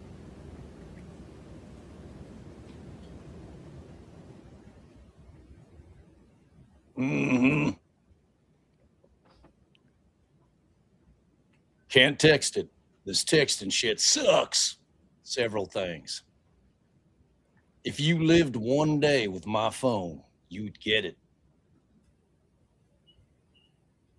Not mad at you. Know that. It's this phone, these cuts, too time consuming. I have 2 hours of driving soon. I have to get off this job. Ooh, you got some reading ahead here, girl. It's now this is her. Wow. It's This is- draining to love you. My heart is burning with sadness to have read that. Like it popped out of my chest and someone is stomping on it. I'm sorry I'm draining to love. I knew this would come one day. Just was hoping it wasn't today or anytime soon because I love you. I love talking to you, being with you, laughing and joking, venting and being overly happy with news I got today. The sense of never feeling judged with you and just so comfortable around you. I don't have that in my marriage, and I really enjoy my relationship and love for you. But you're right. We both know this love triangle can't go on forever. You don't deserve it. I don't deserve you. I can't expect you to sit around for the day the trigger gets pulled because who knows when that's going to be. I tried and failed. I can't expect you to sit home and wonder what I'm doing or my home life or when I might call you next or see you. That is so beyond selfish of me. You're right. I'm whatever the best. Significantly, that is dated 12/18 of 2021. So before you get any big ideas, It was before the the first pulling attempt. of the trigger was not referring to trying to kill him with a poison sandwich. Bloop. Bloop. I'm sorry. I didn't see. Oh, sorry. I didn't see it until then. What a damn selfish person I am. How could I think someone like you would be okay with this for the rest of forever until I pull my head out of my ass? How selfish not to take steps, not to step away and let you just live your life without the constant wonder. Your love is draining. I'm sorry, babe. You're right. It has been exhausting. And how dare me be okay with that? that mental and physical stress on you. I'm sorry, babe. Maybe saying goodbye earlier than later is better. Oh, I'm sorry you have to walk to work so late. I shouldn't have kept you so. oh. You blew it. Blew it. It blew back. I shouldn't have kept you so late this morning. All right. Again, selfish. Wow, I am just so sorry. I'm just realizing this. I feel like an idiot. Don't text back. No words needed. Finish up work and get some rest. We can talk later. Good night.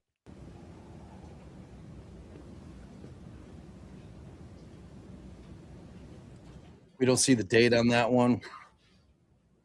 This is still 12/18/2022 or 2021. I'm sorry. Go. Love triangle. What do you mean by that? I don't get it. Well, I'm married, and you, me / our relationship, I don't know what else to call it.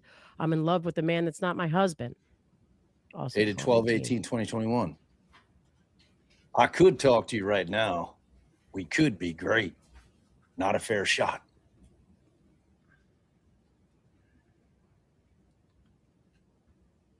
Oh, instead, it's going to be misinterpreted text once again. Instead, it's going to be let's end this sooner. I meant what I said yesterday. I'll always love you, handsome. If it's okay, can we talk tomorrow? I want to go to sleep as happy as I was when I woke up with you this morning. I won't misinterpret anything, or I hope not to, or I hope I don't, until we talk. Damn, girl, speed up your shit. Until we talk about it more. I'm sorry, babe.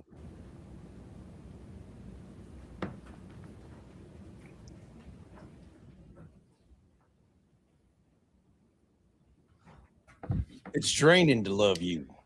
You threw the last half of the sentence away. You changed the meaning of the sentence by deleting some of it and then used your new sentence as an epiphany and a reason to profess your love triangle of Eric and end it sooner with me. That's what I gathered from that. Huh, chopped liver over here.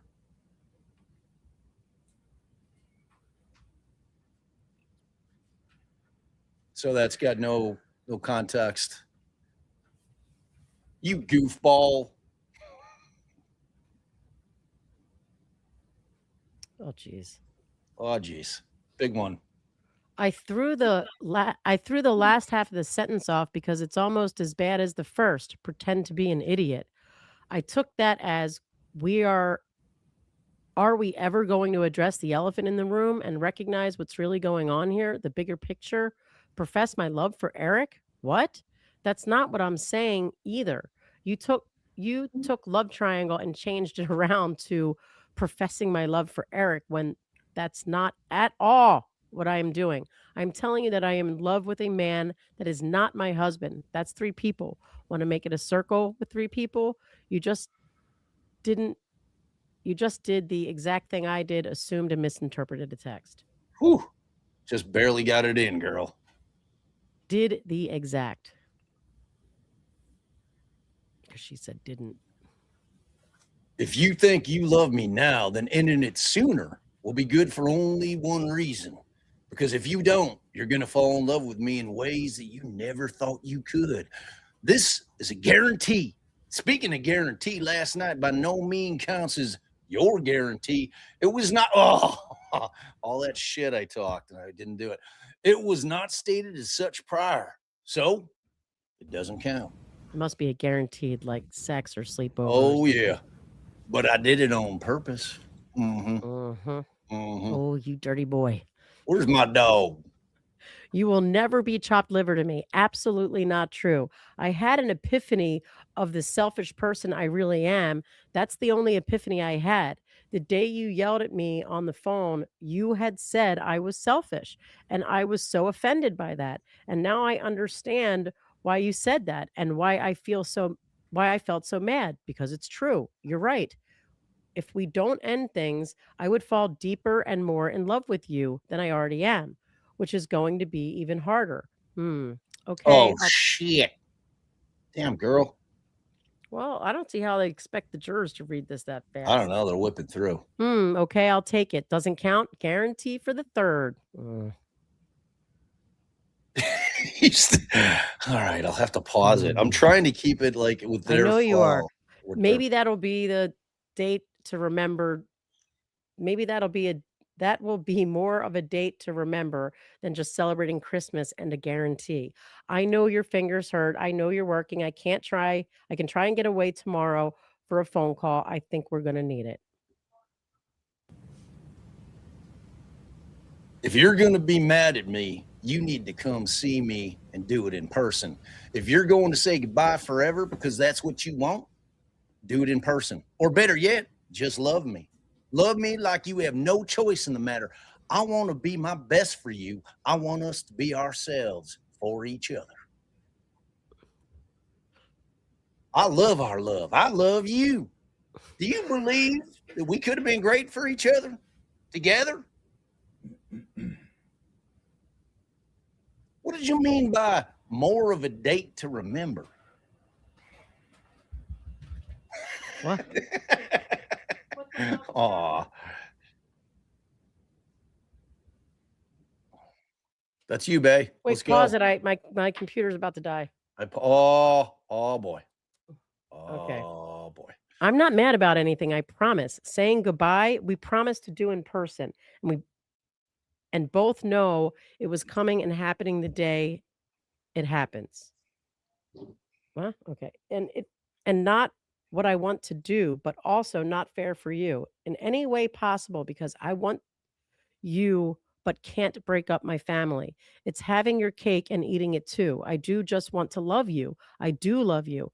I love our love too. It's my favorite. Do I think we could be great together? Yes, of course I do. You're one of my best friends, babe. He's one of them. This is court. Michael, what are you talking about? This is what they're showing on the screen. What the what?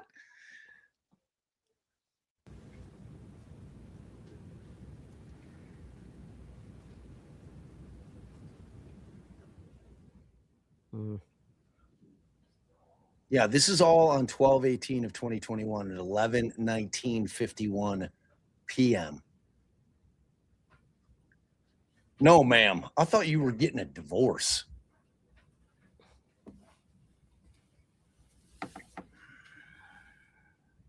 That's what I'm saying. What if that's in a year? You're just supposed to sit around and wait for me? No. And I would never ask you to. Mm-hmm. That's where it ended. I don't know if that's Take me back to 7 a.m., please. Of course I'd wait a year. If you're coming over on the 3rd to say goodbye to me, you're not invited.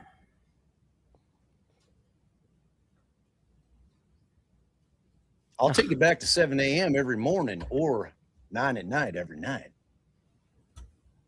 That must be their meeting times. Mm-hmm. I'll just take 7 a.m. and 9 p.m. every day with multiple phone calls and visits in between. I'll see if I can find a tree and put it in Little Mill Creek tomorrow. If there's a particular one you want me to get, send me the info. No, sweets. You do you tomorrow. Take the day and just relax. Storage unit stuff, panda walk. Don't worry about it. I really appreciate it, though.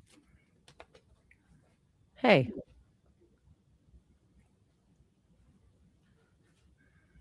That is doing me. That's what I'm going to do. So if you don't want a Charlie Brown tree, you might want to participate. You added it better in there. Oh, well, you know. Hey.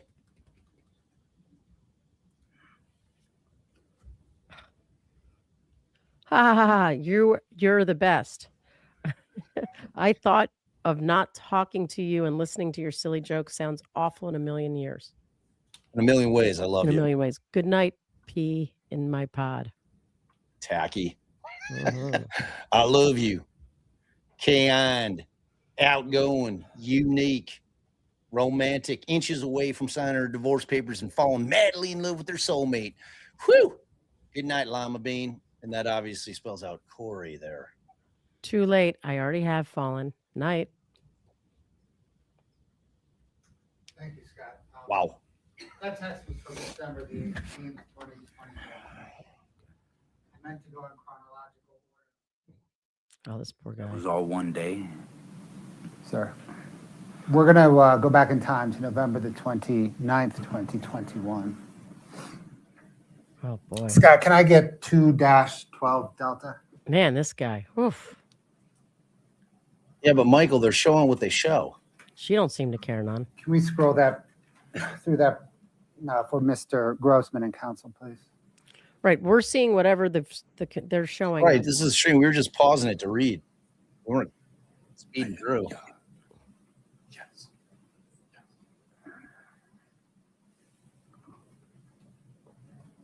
Oh, this poor guy. I want to cry for him. Are girls falling in love with old Robbie Joe right now? I just fell in love a little bit. Poor sweet guy. With your voice, he's even more attractive, though. I mean, you know, come on, girl. Sir, is that an accurate depiction of a text exchange between you and Kouri Richins on November the 29th, 2021?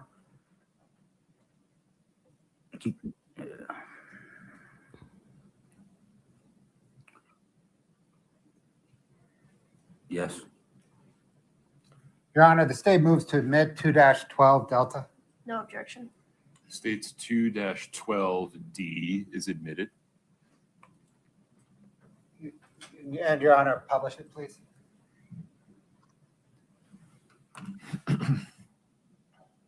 You know, I want to. That's why I asked. I can't guess or decipher anymore. My head hurts. Girl. Get some rest. I don't want you to use your head anymore. It wasn't that big of a deal. God damn it. I got it. Ugh, these things. Maybe it's a tiny deal, but you could still tell me so I'm not made to sit around and wonder. Oh, I turned my brightness up. All right. When I was little, I grew up scrubbing other people's toilets in Park City at rich people's. This is making it worse. What the hell? Wow. At rich people's houses after school. Christmas breaks at summer. All summer. All summer. I worked for my aunt's company. I was just always looked down upon because you literally the person cleaning toilets. I always said to myself and my aunt, one day I'll own properties in Park City like all these rich, snooty people, and I will never be like them. Tomorrow I close on 3 properties, all in the same day, 2 being in Park City. That's a huge deal to me. Biggest accomplishment to date career-wise. It's never been about money. It's about being able to say, I too have properties in PC, and you're not better than anyone the way you treat you're not better than anyone the way you treat people, and I can prove it. Tomorrow is a really big day for me self-accomplishment wise to sit and reflect and be thankful. So I just want to sit for a minute and celebrate with someone and have a drink. No one really knows about the PC properties. They won't mean. Yes, sir. Water. Yeah. Yeah, no problem. Grab a glass and there's cold water in there for you. Mm. It's so weird. What the hell?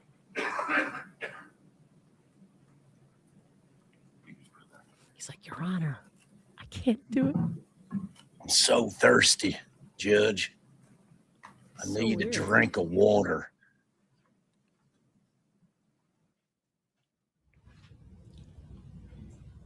Anything to anyone, and that's okay. I like the secret part of and don't like people knowing my business, but tomorrow for me is big, a big day for me. So that's all. I just wanted to see if I could find an hour we were both free to just toast new beginnings of life and celebrate. That's all. Hope you're having a great night. Good night. This is 11/28/21, by the way. Thank you. That's not silly, babe. Not telling me would have been silly. Very, very happy for you. Of course I'm going to celebrate with you. Sleep great. Keep me posted. I love you. You and me. Scott, can I get 2-18 Delta, please?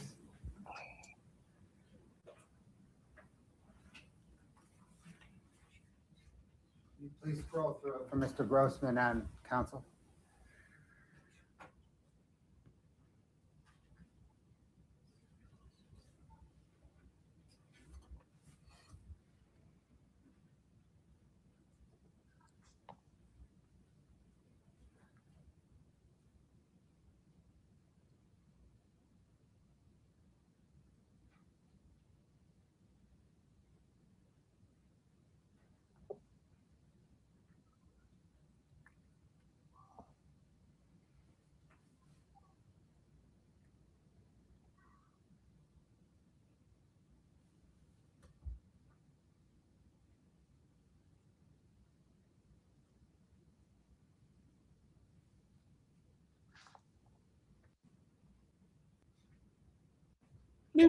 accurate depiction of a January 9th, 2022 text exchange between you and Kouri Richins?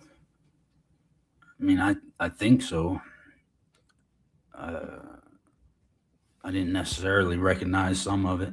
I saw the word dope sick in there. That doesn't, I don't know that that's, can you scroll back up to that one? That just doesn't seem like a topic of conversation of ours, but, or it doesn't seem like a word I recall. Other than that word, does it appear to be an accurate depiction? Oh, okay. Yeah. Yeah, it's a TV show. Yeah.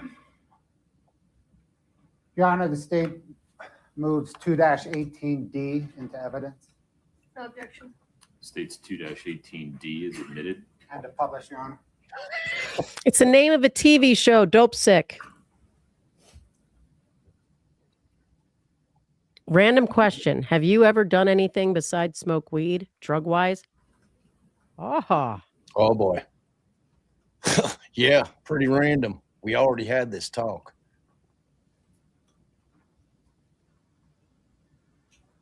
No, we haven't. Ha. I would have remembered. I'm just curious. Yes, we have. More than once, too. First time was at Chili's. Me, you, and Ronnie. When is this? Well, I'll It's look on the next January one. 9th, 2022. Ah, well, what did you say? Yes, I've done other things. Not all of them. Not often. And you?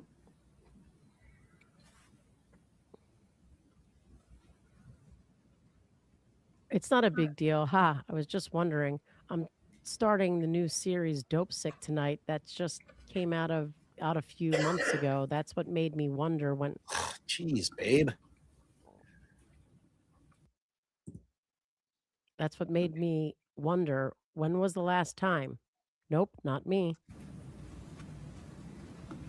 I don't recall. There's more. Oh, are you sure? Prescriptions count. Like years ago? Ha. Nope. Well, if prescriptions count, then when I had Weston. I don't recall isn't an answer. Ha ha. How could you not remember? I have a cabinet full of all sorts of prescriptions, but not my thing. Years ago. Cabinet full, not my thing, isn't an answer. What's for dinner?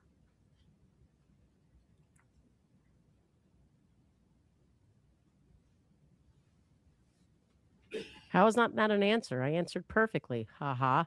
No prescriptions since I had Weston, and even then I wouldn't take them, so I stored them in my cabinet, just pain pills.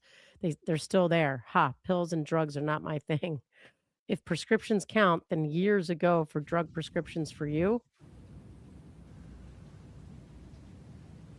Again, this is January 9 of 2022. Steak, mashed potatoes, mixed vegetables. You? No, my VA prescription.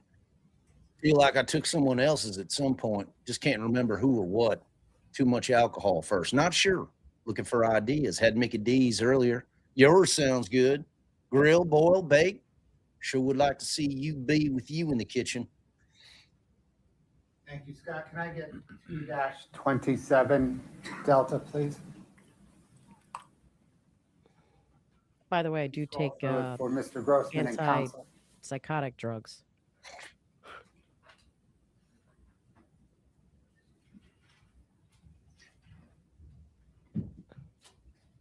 She was cruising for drugs. Yeah, you could definitely construe that as she's rooting around for Ramona. John says, she's was she poking gonna set him up, around. or she was going to set him up? Nah, I think she wanted to see if he could help her procure, maybe.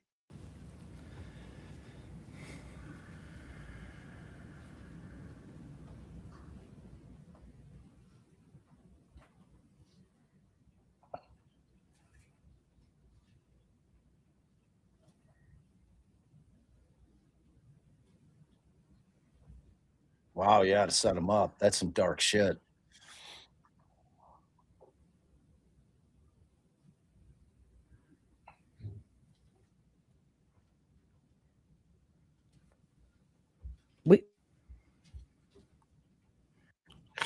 You're a blooper.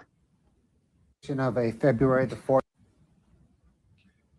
Sir, is that an accurate depiction of a February the 14th, 2022 text exchange between you and Ms. Richins? It is. Your Honor, the state moves 2-27D into evidence and to publish. No objection. 227D is admitted. One moment. Yeah, I think she wasn't setting him up. I think she was trying to get a line. Good morning. I'll call you when I'm going to head down. Carpooling now. Then have to run it home and make quick finger food for Carter's V-Day class party. Drop off at school, and then you're muted, babe. Cool. I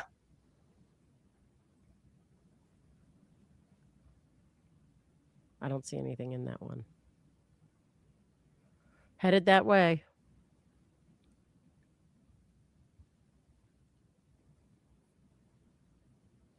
Like, headed that way? He liked it. He liked it. Thumbs upped it. How long ride?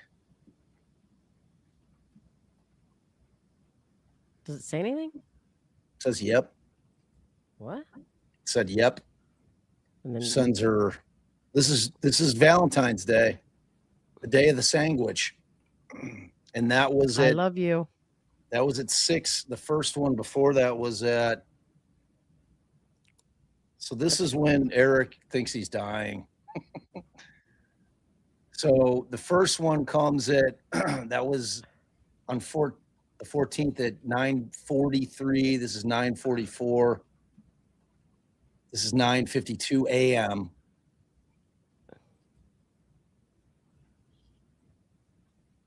Sends her location at 9:52 a.m. That's when it was red. Sent at 9:49. I love you. 6:30 p.m. 6:11. Oh. That's when it was red. Oh, wait, I love you. Oh, I see. I see. 6:11. I love you. Want to be my Valentines? One of my Valentines. Wow, one of my Valentines. Jesus. I love you.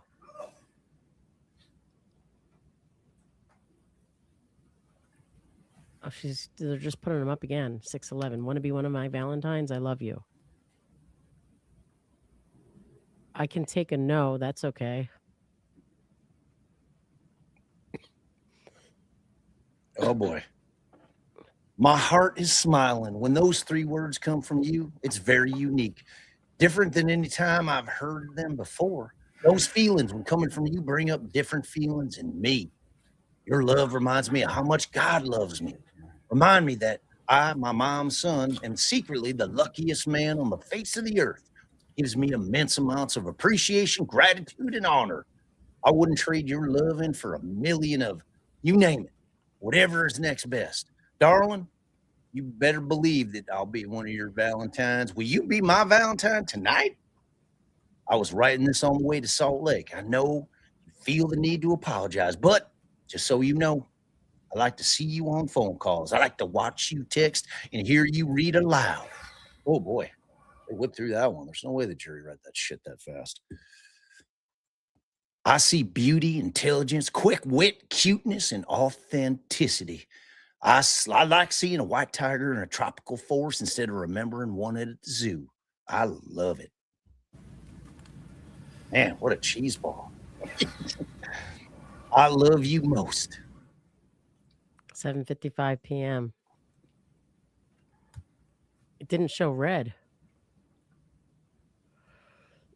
10:49 arrival time. How long is it? Scott, can I get 2-29D, please?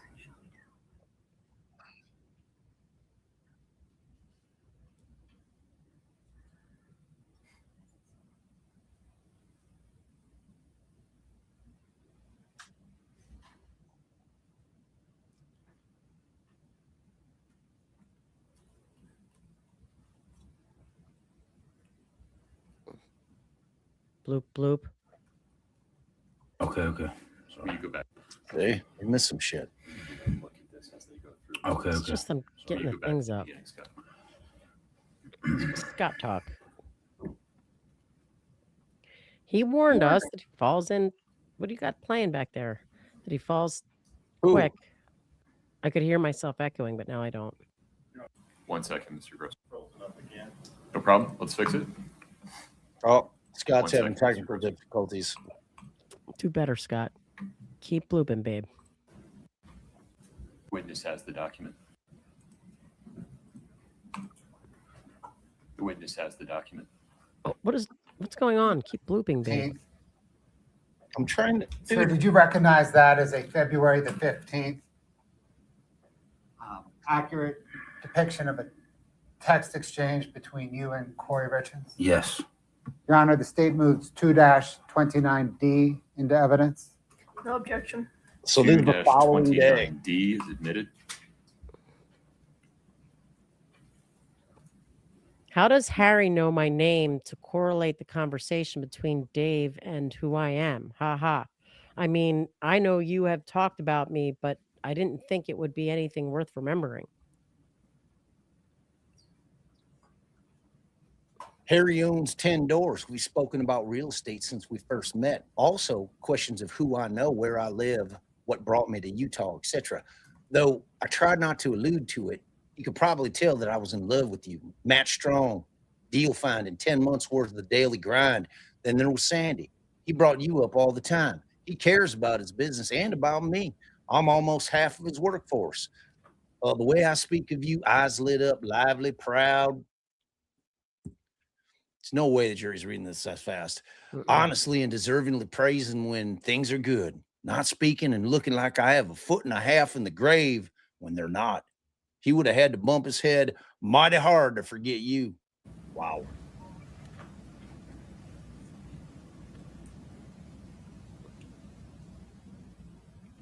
Wait, did you just say you're in love with me? Big difference in loving someone and being in love with someone. Did you need to correct that? How's that? Fishing. No correction. No, ma'am. I am in love with you. I hope that's okay. I can't change it. No change. It doesn't change me or have to change us. I've been this way for a long, long time. What the hell is she talking about? Like, actually. What? They'll put it back up. Like, actually in love with me? Oh, geez. It's so weird. It was, if I was divorced right now and asked you to marry me tomorrow, you would? He's like, oh, man.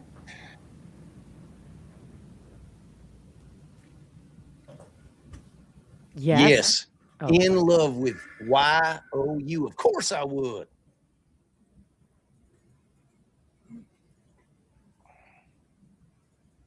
The cameraman wants to show us him so bad.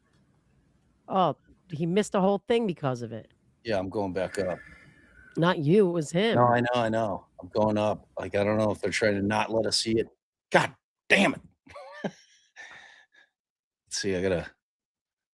You can slow it down, the play. I'll be able to see it this time. I know it's coming. Oh, damn! How strong are they? This is annoying that I gotta do. All right, I'm gonna go to. All right, I'm gonna bloop. How dare them try to exclude us from seeing that? We're gonna see it. We gonna see it. Wait, It what? was right before that. Okay. Oh, there it was. All right, stay still. I see it. It's coming. How strong? What the? How strong are those How meds strong you're are those on? meds you're on? Hey, don't do my reading. Stick to Kouri. All right, now slow it back to regular speed. Doesn't say anything, 2:15. I don't know what that's all about. Have a good day, babe.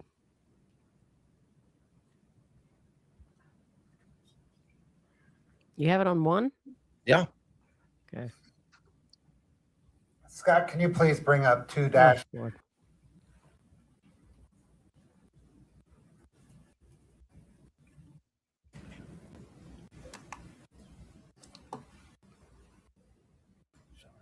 Yes.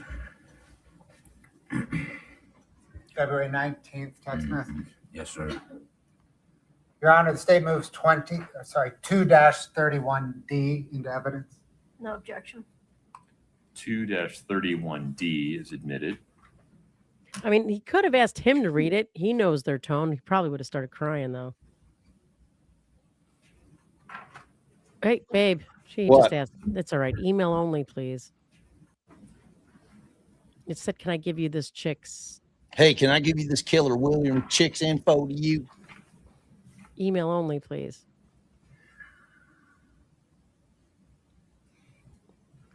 Keller Williams agents are hard to work with because their brokerage doesn't allow for them to decrease their commission. We only want to pay 1%, but would still totally chat with her. Thank you for the energy and time you've put into this. I really appreciate you. Good job. Babe, I miss you. I want you today, every day, not just sexually, but physically, mentally. Every day when I wake up, I do want a future tomorrow. I do want you. Figure Together. life out together. If he could just go away and you could just be here, life would be so perfect. I love you. I don't know what my deal is today. I'm sorry. 2:19, 4:16 p.m. or 2:16 p.m. This is from way earlier. Sorry, a phone died and customer talk. 30 more seconds and I could have kept going and going. I erased short-term and long-term rentals. Stager, Kouri, just Ma, ma'am, together, teacher, coach, and hero to 3, speed reader, speed demon, organizer, host, planner, Bo. I couldn't read that. What the hell You was are that? so sweet. Wait, let's see. Bose, I can't read that. Center of every room, motivator, caretaker, philanthropist, chef, cleaning crew, teacher, and Boy Scout COO. You better believe I'm going to address your next text in a bit.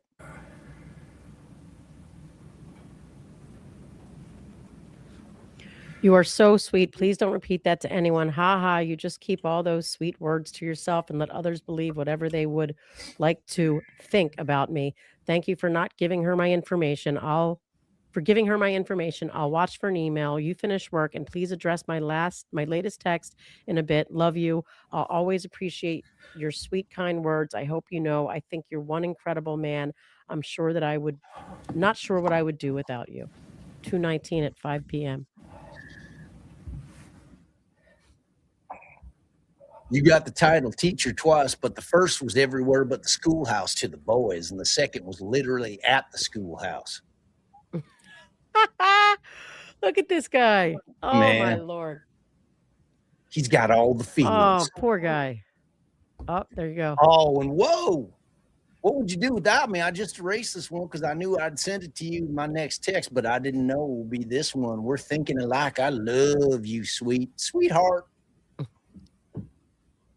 Oh, you got a long one. Big one.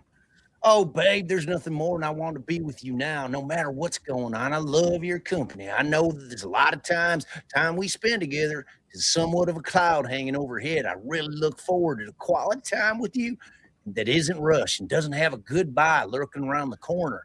I've been in the truck running errands, or I would have texted you 10 times by now. Wish we could talk. I feel like maybe you're having a rough day in some ways. Oh, my God. What the hell? There is no way.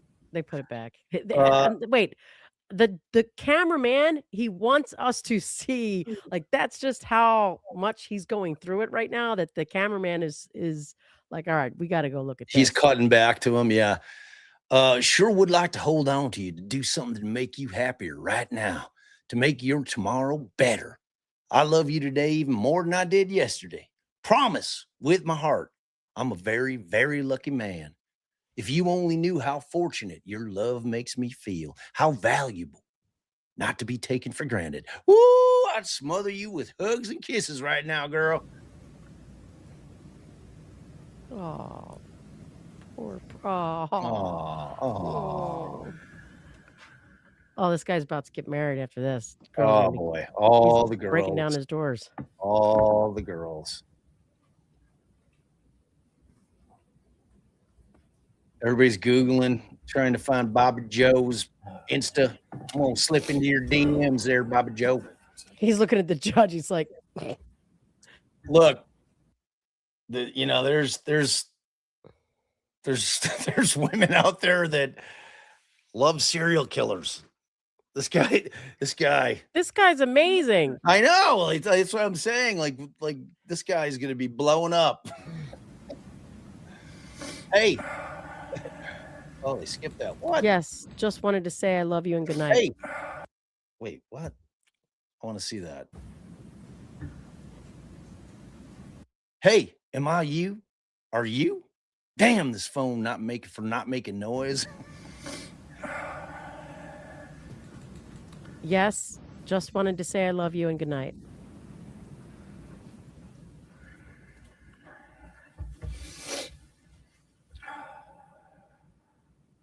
This guy. Sir, would you like to Thank you, gorgeous. I love you. Oh, Wait, God.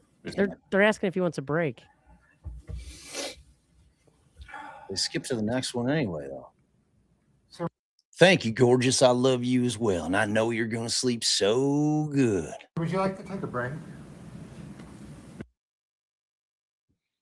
So I think this is from obviously him to the Keller Williams. I'm going to forward your information to Kouri Richins. She's a realtor, investor, flipper, GC, etc. We're in Utah. She's going to be the one to talk to about the Vallejo deal. Better yet, here's her info. Email. Mr. Grossman, level with me. Do you need a minute or two? I don't know what I need, man. Let's just start with that. Why don't we take pause for a moment, sir, if you don't mind. Let's take a 5-minute break, please. Please rise for the jury.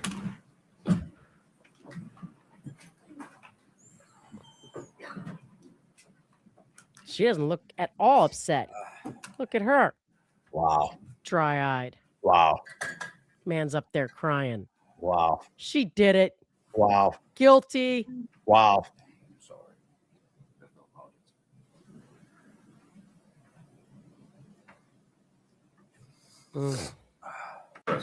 Collect yourself. You're welcome to walk around the lobby. You are welcome to use the restroom. Do not speak to anyone. All right? Nobody in here. Nobody in here. In fact, I'm going to ask everybody that's in here to just sit tight for 5 minutes so we don't have any ambiguity about whether anybody is interacting with Mr. Grossman while he just takes a short break. Feel free to stretch your legs. There are going to be more questions. I just need you to be present, able to listen. Right. It's fine. Take 5 minutes. Don't talk to anybody. Okay? Okay. You go stretch your legs for a second. I feel like I got something I want to say. Yeah, but you're going to have to wait and just answer questions that are asked. Wow. Okay? Okay, I'm ready though. You sure? As You sure you don't want to stretch your legs? That ain't the legs that All right. I need to stretch. He's trying to. Well, I'm going to sit here for a minute, I'm just cool answer with an that. email and take a deep breath. Okay? I'm cool with that. All right. I got something I want to say right here. Mm-hmm. Somebody gonna give me a chance to say what I want to say because I got stuff to say. I want to hear every word. Line the jury back up. Thank you. I don't think he's acting sus at all. Me either. Who said he's acting sauce? Somebody. It was Somebody in chat. What? Kai. This guy's like heartbroken, like legit. You just wait for the question asked. Okay. I appreciate that, sir. I can't cut right because he knows that this guy just wants to say, "Can I say something, please?" Bowen, whenever they're lined up, you can bring them in. Thank you, sir. Mm-hmm. Well, you should call Bobby G. We'll get him on. You want something to say? Babe, reach out. What? Tell him he can come on here if he's got something to say they didn't let him say. Find him. Not on X. Normal people are not on X. YouTube. This guy, Facebook. This guy's still on Facebook. Everyone else, Instagram. No one X, except all you out there on X. I'm just saying. Regular, everyday people that aren't true crime fans or in some way, shape, or form in like. I got news for you. What? Bobby G sealed her fate. She's done. She is done. She is done. I don't know how you swing this one around. This poor guy up on the stand, literally with his head in his arms, head down, weeping. Whew. Whew. Babe, find him. Social media. I'll pull up a number right now. I'll hunt him down. You find him, baby. I'll bring him on. I ain't afraid. Folks, please have a seat. Thank you. Oh, yeah. You better start acting upset now, Kouri.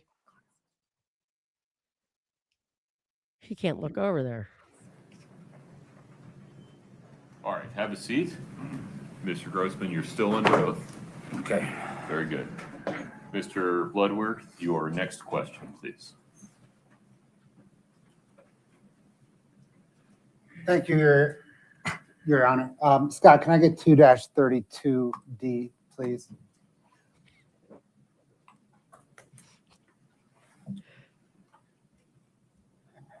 Oh, boy. This poor guy. Just glance as these go by. Mr. Bloodworth will have a question for you.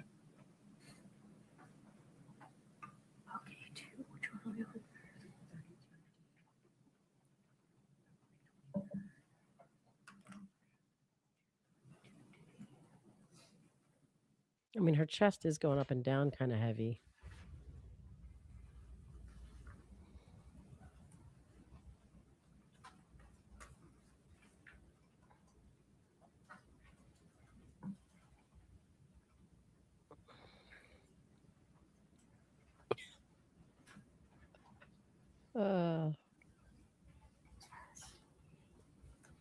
I mean,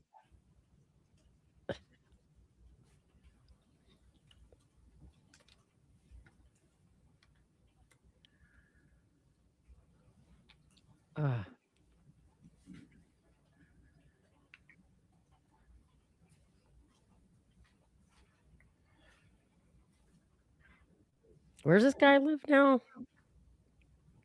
We need some God-fearing woman to look for Utah. him. Oh, boy. Somewhere in Utah. Sir, Are they is this bringing the an jury? accurate depiction of a February 23rd, 2022 text exchange between you and Ms. Richins? Yes. Your Honor, the state moves to admit and publish 2-32D. Objection. 2-32D is admitted.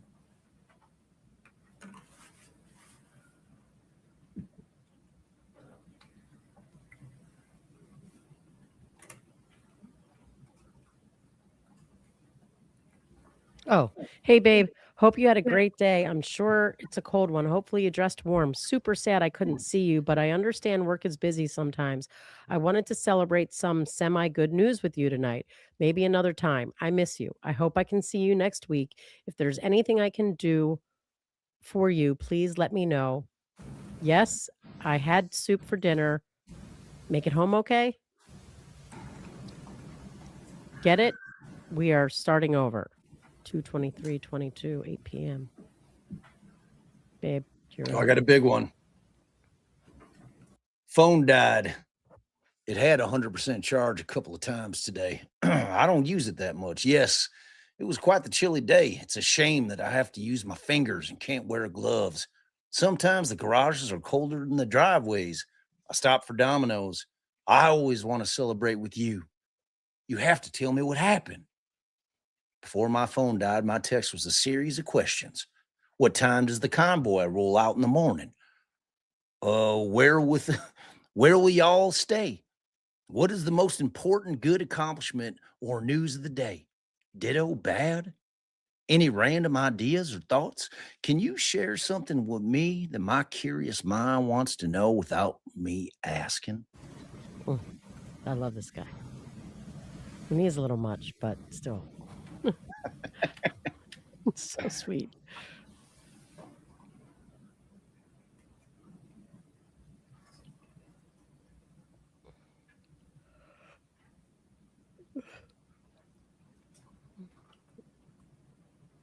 I gotta go get my nails done after this. Oh, jeez. Really? Well, one hand all painted, the other hand just one nail painted. They just like picked off the nail polish. Just get a bottle of nail polish and paint them. You need a toe? Oh, you got some work to do here. I have a crazy dream. You quit your job and come with me. Wait, and come up with millions and Jeez. millions. Wait, you And buy- skipped the I divorce part, which is pretty Where does it- important. Oh, yeah. okay. Oh, yeah. Oh, yeah. I have a crazy dream. You quit your job. I divorce and come up with millions and millions. We buy Midway and live in the guest house and rent out the huge house as a big event center. 15,000 a day like they charge down the road. Maybe 12,000 to stay competitive. And we just run the event center as our daily job and we hang out every day, raise some kids, have a little farm. Deal? Leaving around 10 a.m., I think. First game is at 6:30 p.m. Staying at my father-in-law's house down there. Ha ha. Well, Carter and Weston would be, they didn't have any cavities at the dentist. Ashton would be how he kicked someone's butt at practice today, I'm sure. My random thought or idea is above. Share something with you. Like, what am I wearing? When should you when should we go to CA? When are we going to see each other again? Ha ha. Or you curious mind just when I ask me something. He's saying share something about your life, about yourself, woman. Tell Yeah, him something woman. he might want to know about Tell him you. something. Not what you're wearing. Sheesh. Sheesh.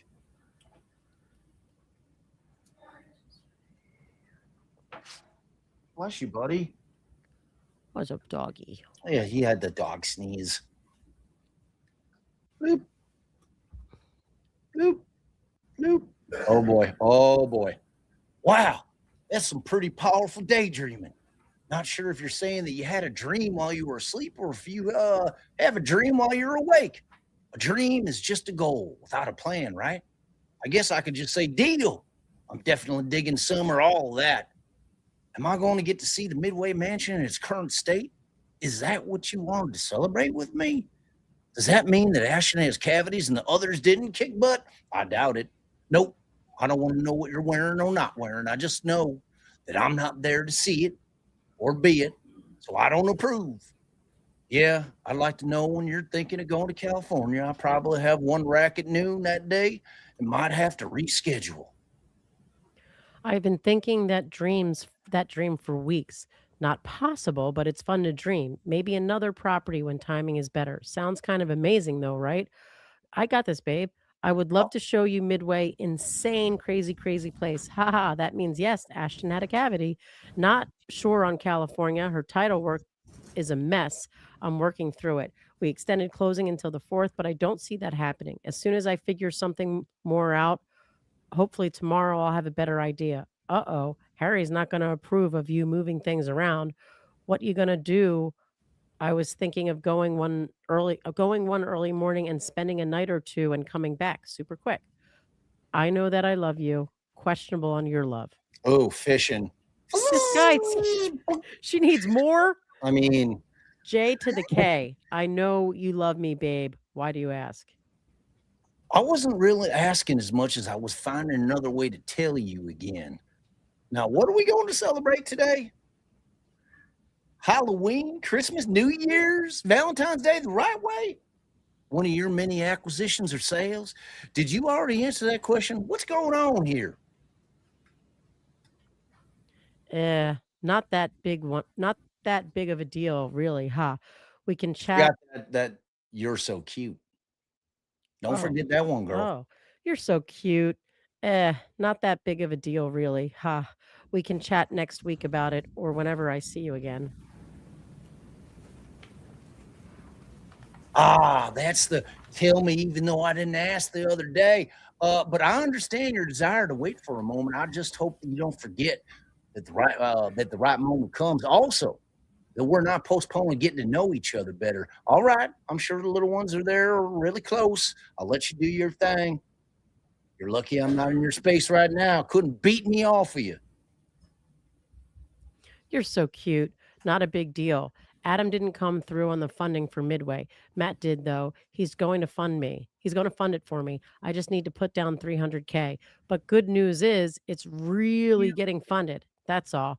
Boys are almost home. I wish you were here. I want you on me. Good night, babe. Ooh, spicy. Wow, that's great news. Good job, Cora. I love your name, babe. Can you lean on private money for that? We'll talk about it whenever you want. Well, I'm super sad I didn't get to see you today, that I'm not your whatever you want right now. Looking forward to our time.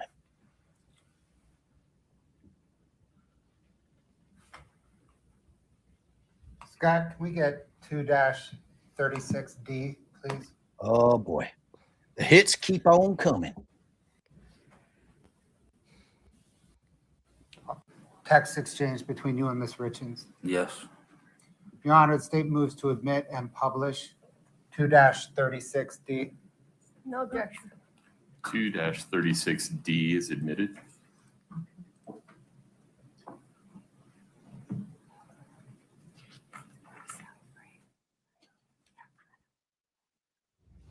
Hey, cutie.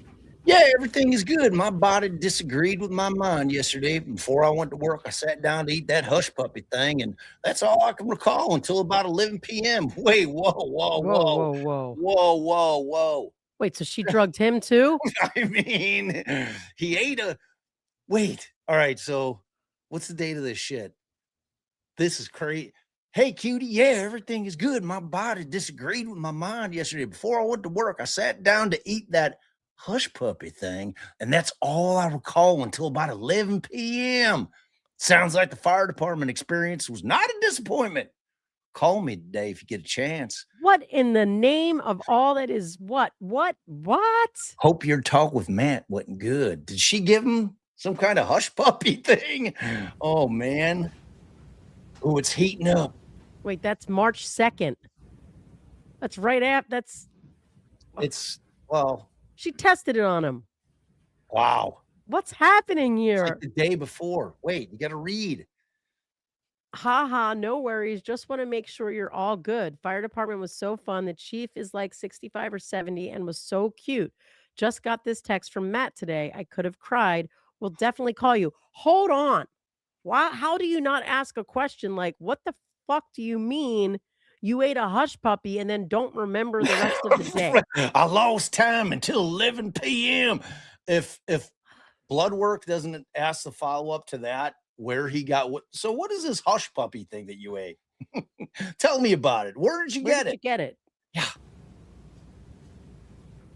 I mean, this is 2 days before Eric passes away. Is there something to read that's just a picture? We can't see it. Can't see it. It's way too small. Nothing there. Nothing in the body. I just can't even believe this. I want to celebrate with you. Well, Friday. Well, when it's officially closed, recorded, and we're done. 3-2. Love you, love you, love you. Thank you for always being my support, shoulder and rock. I need you all the time. Some things I just could never do without your encouragement. You have no idea how much I appreciate you. Okay. Hush puppy is like it's like a fried cornmeal ball. Okay, so go ahead, read it. I don't know. It says Sierra West funding of 2.5 million, loan amount to 2,625,000. ATM Michael Burns funding of 400,000, loan amount 420. That will get you 100% financed on the purchase. Then you can decide if you want to use any of the other monies you've already raised for closings. Maybe you won't end up needing these folks. But who is it from? Oh, wait, sorry. Okay, cool. So this is how I propose on my end with Burns now coming in with 400. Is that him? I don't think so. I think that's Kouri. Scott, 2-38D, please. Wait, what are you doing? I'm fast forwarding. They're getting new text. Sir, do you recognize this as an accurate depiction of a March 2nd, 2022 text exchange between you and Ms. Richins? I mean, we're coming up to D-Day. What was the day? This is like, what day did he die? What day was he killed? I'm not gonna. Sir, do you recognize this as an accurate depiction of a March 2nd, 2022 text exchange? 2 days before D-Day. I do. Wow. I mean, obviously. Today is the day that he died? Remember every word March in 4th? there, but I'm not. March 4th. You know, I'm not saying it's So not. today. All right, sorry, I talked over These this. are our Pause it. texts. It's remember. 2nd, 2022 text exchange between you and Ms. Richins. I do. I mean, obviously, I'm not gonna remember every word in there, but I'm not. I'm not saying it's not. These are our texts. Period. Whether I remember them all or not, but yeah. Your Honor, the state moves to admit and publish 2-38D. No objection. 2-38D is admitted. Did he say I'm not going to read all these? 'Cause Scarlett's in here begging me for stuff. I love you. Oh, thanks. I needed that. I bet the dentist is going to charge me more money in late fees than I made today. Winner, winner. No time for lunch. No time for dinner.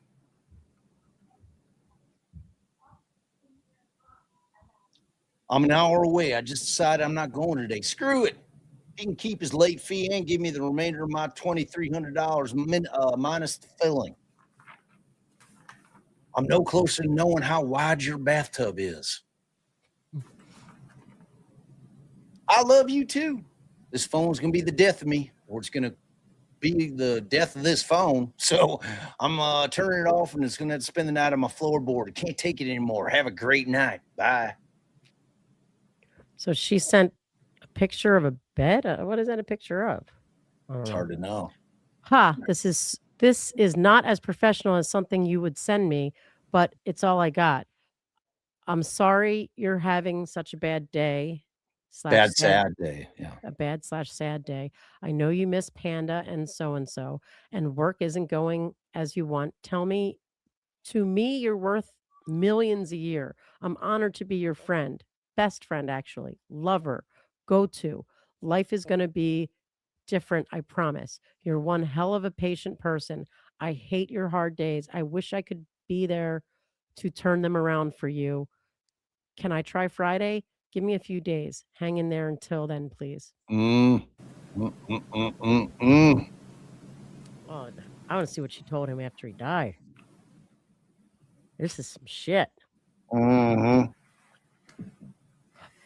starving.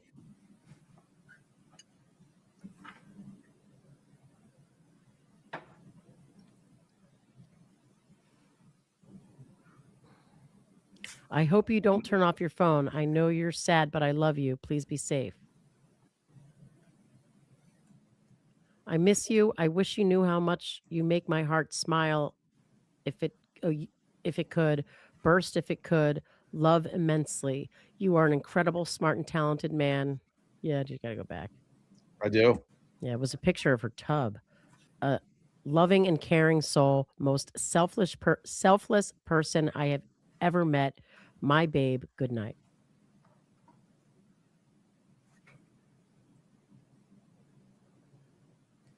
Scott, can you please split screen 2-39D1 and 2-39D2? I'm still trying to get over that he didn't remember half the day.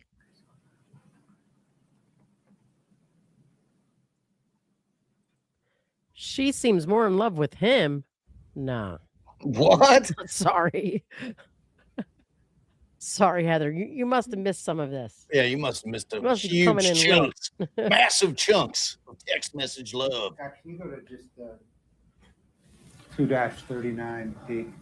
Scroll through that.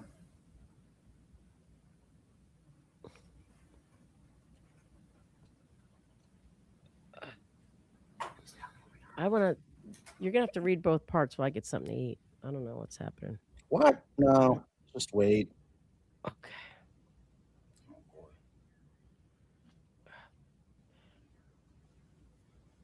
Man, I haven't been doing any exercises.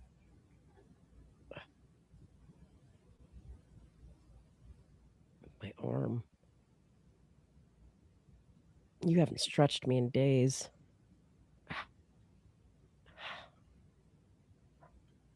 Sorry, guys.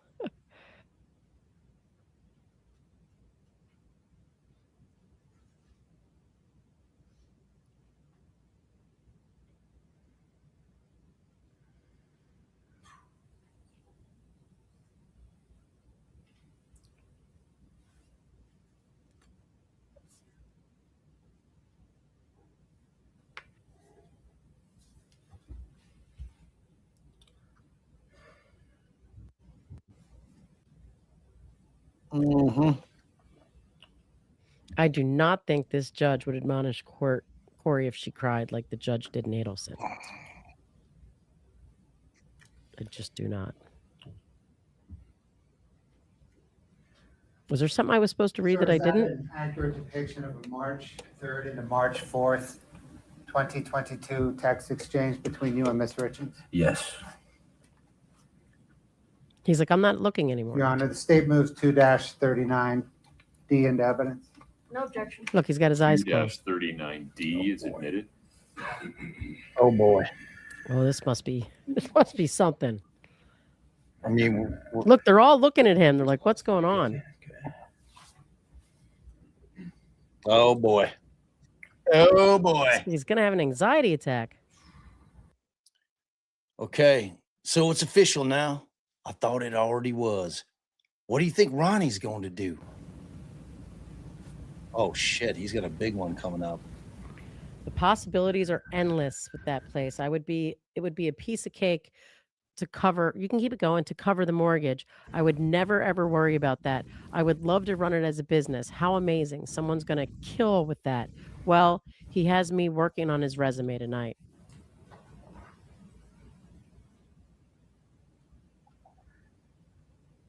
Okay, this is a long one. Kind of giving you a hard time here, but I do so with love, affection, some honesty, and a light heart and patient understanding. I promise. I will happily take any bit of time I get with you. But if we're going to celebrate, I want to celebrate. I don't want to keep the Mylar balloons in the packaging and scotch tape those sad, flat things to the ceiling and keep them there that afternoon. I want to blow them up with the helium and watch them fly off into the sunset. And ideally, right before bedtime at sunrise as well.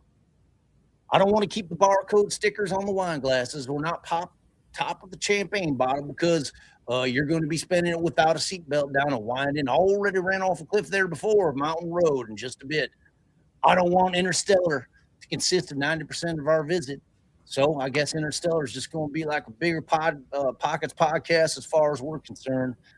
I want to be there when the good news comes in, seeing and hearing your reaction, waiting to pounce on you with the hugs and kisses, confetti and the music, to release the hidden mariachi band that has spent the entire day twisted together in the cabinet under the kitchen sink. One of your painters, one of your landscapers, a drywaller, two people off a cleaning crew, one giant bass guitar and with no frets, and a shoulder-slung guitar. I think he would say guitar. A guitar that only has 5 strings, 2 trumpets, 1 violin, and a maraca in every pocket. Appetizers and appletizers. A special dinner and dessert. Intimate attention deserving of a super sexy cutie with the booty. Sweetheart, an absolute knockout of a rock star, real estate investor and amusement park owner who is willing to let me have exclusive tickets to the after-hour rides. Woo! Oh my God, Bobby! What's his Bobby G? Woo! Bobby G. Wait, we didn't get to see her. Do you recognize that? Not bad for free, right? It's got to make it accept. This is on the 5th. Wait. Just being funny, babe. Don't be mad. I understand. Respect your schedule. So wait, these are on the 5th? I thought I saw it. I don't know. Okay, we're gonna see it here. Oh, no, 3-3. I'm not Ooh. mad at you. Just haven't had a second to text. Give me a few. Love you. Hey, babe. How you feeling today? I'm proud of you. The 4th.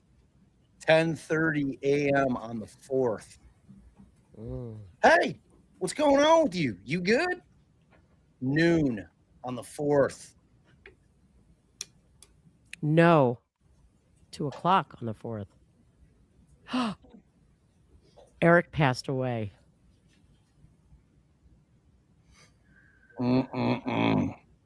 Talk later. 2:03. Sent.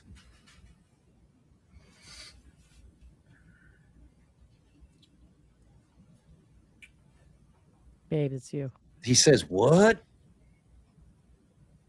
Couldn't see the time. No words. Turning phone off. Eric passed away last night.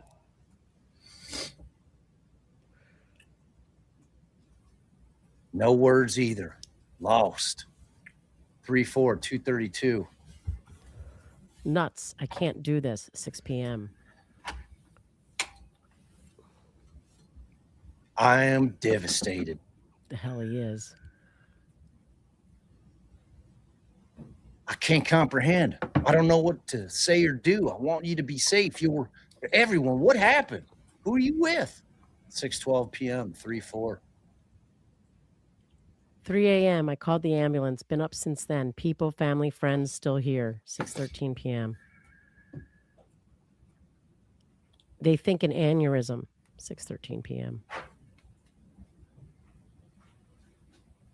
Can you bring up the gift attached to that? The gift text. Oh my lord! Is this when she sends that?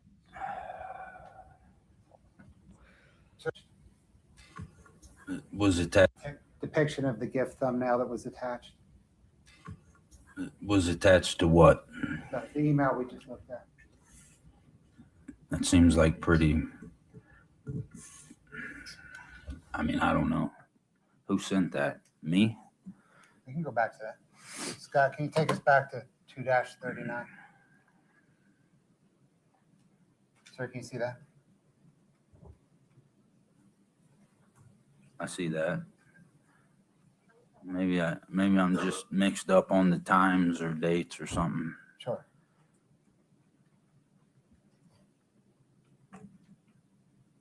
Just, if you bring up the gift. If I sent that after reading what I just read on here, then I was, Just wait for the next question. Okay. Is that the moving version of the thumbnail that was attached? Right. Your Honor, the state moves this in. What I'd like to do, I'm not sure how they got separated. I would like to mark the the text exchange as 2-39D1, the associated GIF as 2-39D2. No objection, but could we clarify the gift was sent on March 3rd? Those texts cover both March 3rd and March 4th. The GIF was sent, it's in the text. It was sent at 7:22 p.m., March the 3rd, 2022. So why are we taking it out of turn? 2-39D1 and D2 are admitted. What order would you like to publish things in? Your Honor, let's please publish D1 and then we'll publish D2 at the end. Okay. Scott, let me know when you're ready. He was like, why would I send Yeah, that we've walked through D1. We've My published apologies. D1. Okay. So it's just publishing D2. Okay. No, you need to go back to D1. Do you want to show the, Yes. forgive me, do you want to show the message at the end to provide context for the thumbnail, or do you want to Yes. go directly to D2? Tell you what, Scott, give me D1 on the left, D2 on the right, thumbnail portion of D1 on the left. One moment. Okay.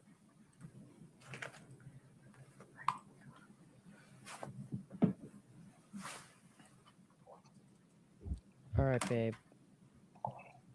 I can't see it. Me neither. Don't be mad. What date was that from? The 3rd.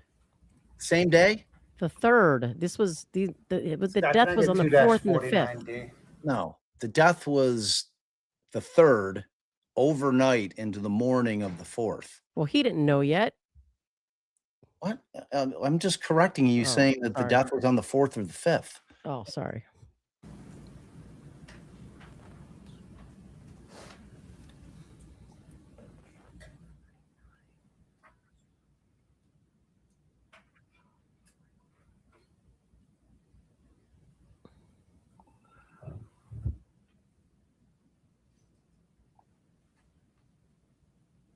Right. Exactly. Correct.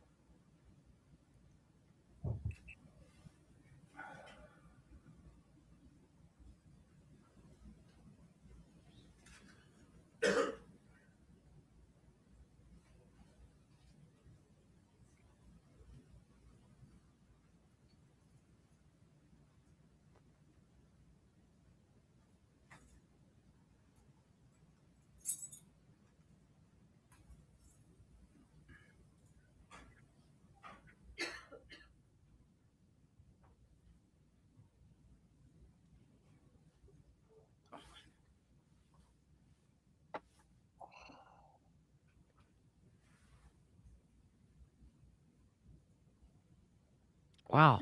Today's the anniversary of his death. It's crazy.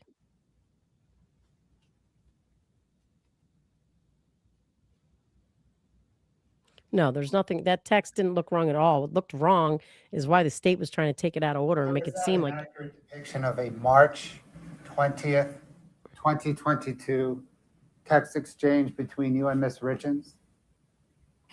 I believe so. Your Honor, state moves to admit and publish 2-49D. No objection. 2-49D is admitted. And we'll publish now.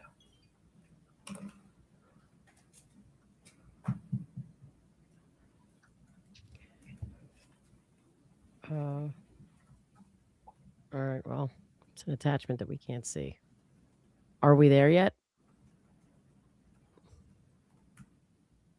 Babe? I don't know how you feel about that, the visitors. I feel you feel. I feel however you feel, but without knowing. I think I'm glad for the village. How many commas? Can a guy put in one sentence? How many commas can a guy put in one sentence? I made a Harbor Freight run. Now I'm going to pick up a couple of Fuegos and go get busy. Not my preferred kind of busy. Wow. That place sure does look cool. It's definitely pretty there. Soon enough, though, it's going to be breathtakingly beautiful and the most stunning space on the planet. I can't believe it. I've known of, wanted to go for a long time. Speak any French? Would you mind if I ate a ton of curry tonight? It's a lot, overwhelming, exhausting, repeating yourself, emotions all over again. Sounds like a good evening, I guess. Could be better. It looks so pretty. I've always wanted to go there. No French. Ha ha. Why would you care, silly? Why would Not I like care? Why would I care, silly? Not like I'm going to eat it.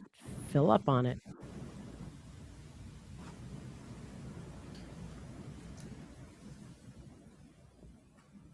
Yeah, this is on the 20th of March.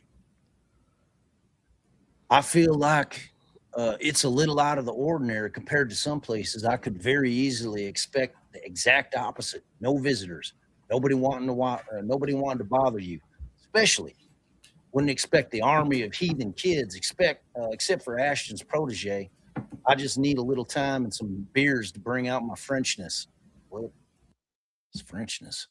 I'll be spouting some wee before the night is done.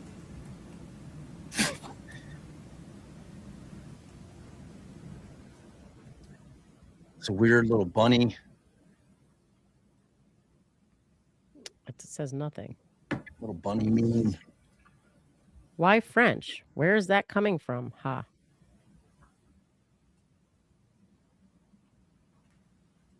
Lots of Frenchies over there. That's the main language, I think. Ha, no, it's English, goofball.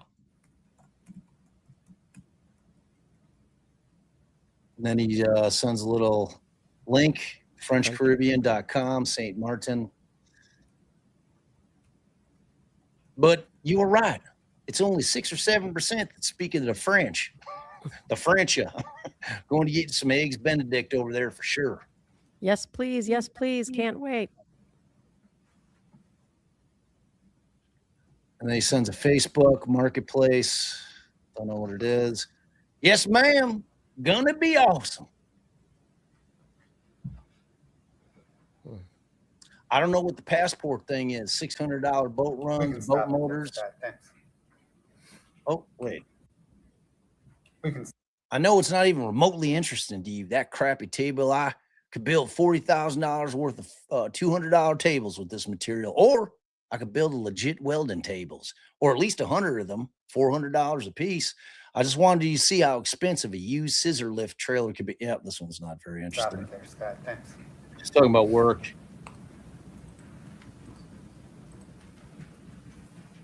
Scott 2-51D.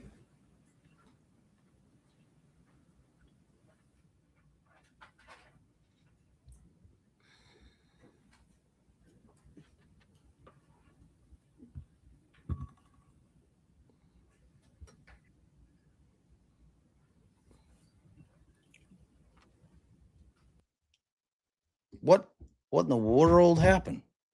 You probably bumped like a I didn't. jump. I wasn't touching Not anything. you, but it does that sometimes where it takes you current out of the blue. Nope, we didn't see these yet. No. And then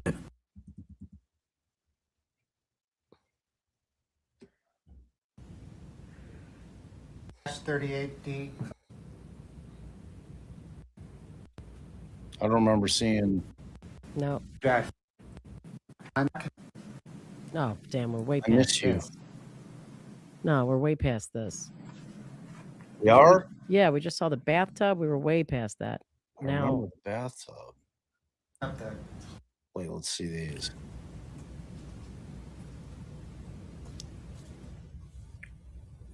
Scott, make it clear. I'm devastated. Okay, so this is after. right? So bloop bloop. Okay. The gift. Then he went back to the gift like a shady It's motherfucker. in the 1 and D2. Keep going. This is when they put up the. Maybe D4. Okay, so yeah, we're way past that.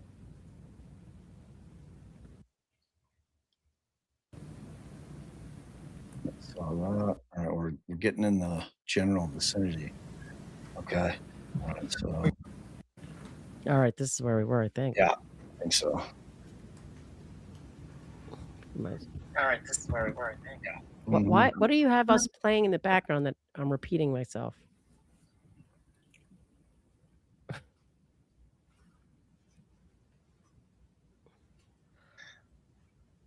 Sir, do you recognize Oh. that as an April 8th, 2022 text exchange between you and Ms. Richins? yes, Your Honor, the Who's state that, the moves to sister? admit and publish 2-51 Delta. Is that the sister? What is Bob muted? What's happening here? Yes, I'm muted. Jesus, No dude. objection. 2-51D is admitted.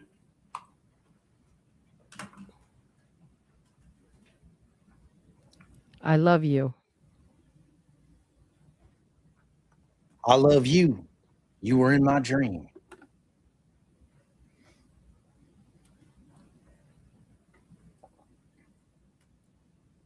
I think I want you to be my husband one day.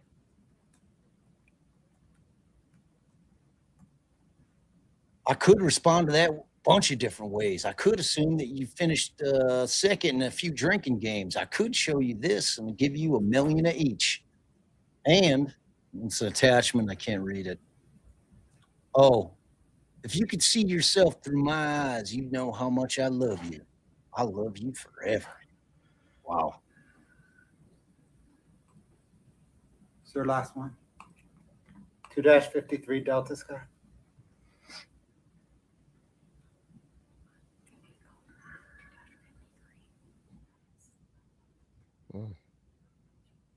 She knows what's coming.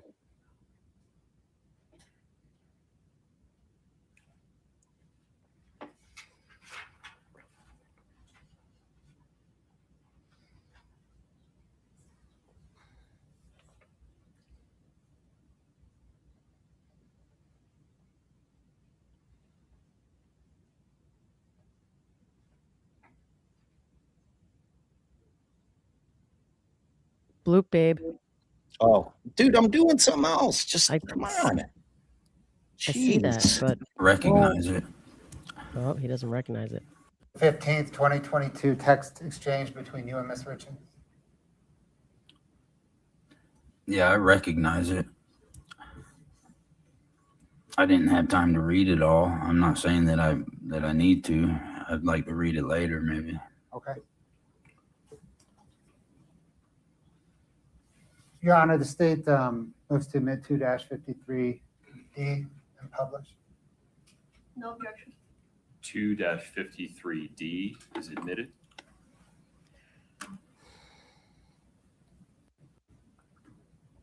Uh-oh. Was Harry mad? Mine should be super quick.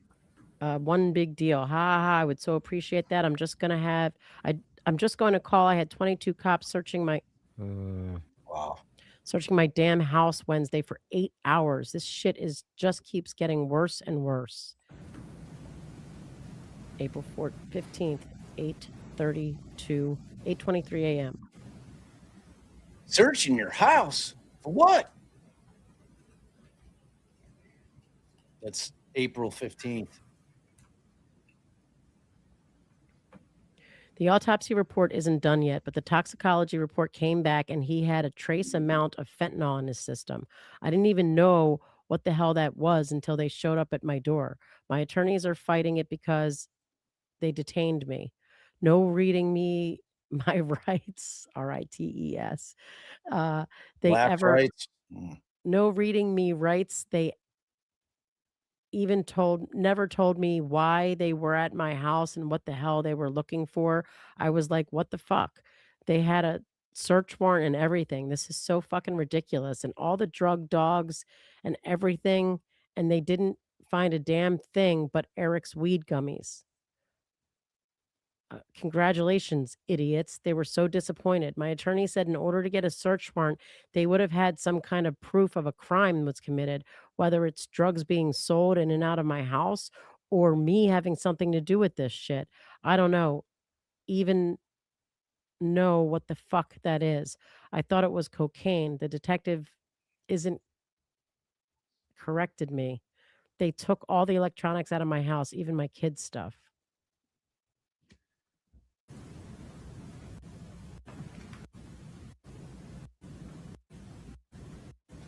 Oh, they're leaving this one up for a while, huh?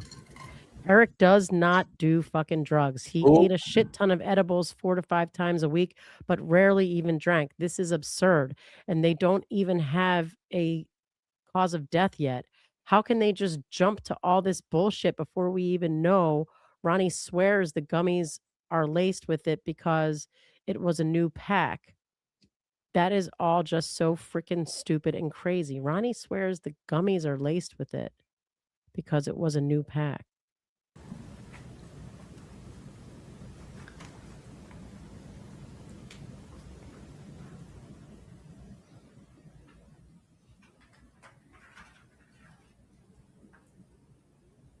These Utah trials are the worst. I have tons of questions, thoughts. I'll save them for a phone call. Oh, okay. Call you in a bit.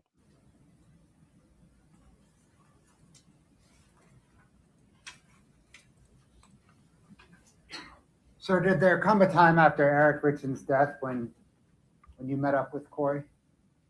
Yes. Do you recall the first time? Yes. About when was that? I'd guess 2 weeks, 10 days, 2 weeks, something like that. What happened when you met up with him? We had sex. I forget where we met, but we rode up into the Uinta Mountains together. Two vehicles, I think. I can't remember.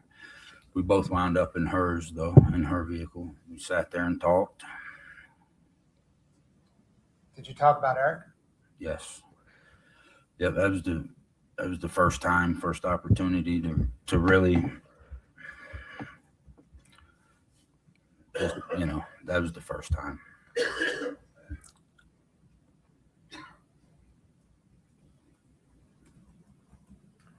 Did there come a time during that discussion that Kouri Richins asked you about killing? What? You want me to contextualize it? Please. So yeah, we sat there and talked for quite a while, and I'd never seen her that way, obviously. It was a heavy conversation. And I'm not used to that with her. She's not used to being vulnerable, open like that. So at one point, my opinion then, probably still now, looking back, was that, she was looking for any any reason. I think she was exhausted emotionally. And I think she was looking for a reason to divert the conversation away from herself, because she does that. She does that about lots of things in every normal life, you know. And I think that's what she did.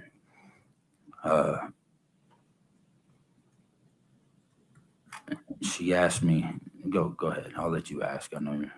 Sure. But Did she ask you a question about killing? she did ask me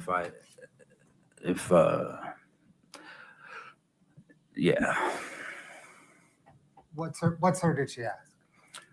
She asked if I had ever killed anybody. Was that specific to killed anybody while serving in Iraq? Right. Did you respond? I did. Did she ask a follow-up question? Yes. Sir, what was that follow-up question? She asked me how it made me feel or something along those lines. And then I answered her.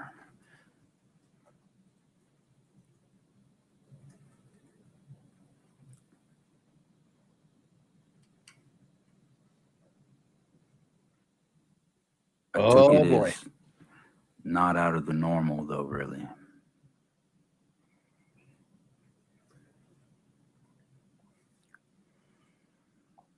Did you and Kouri Richins stay romantically involved after Eric Richins' death? Yes. For how long?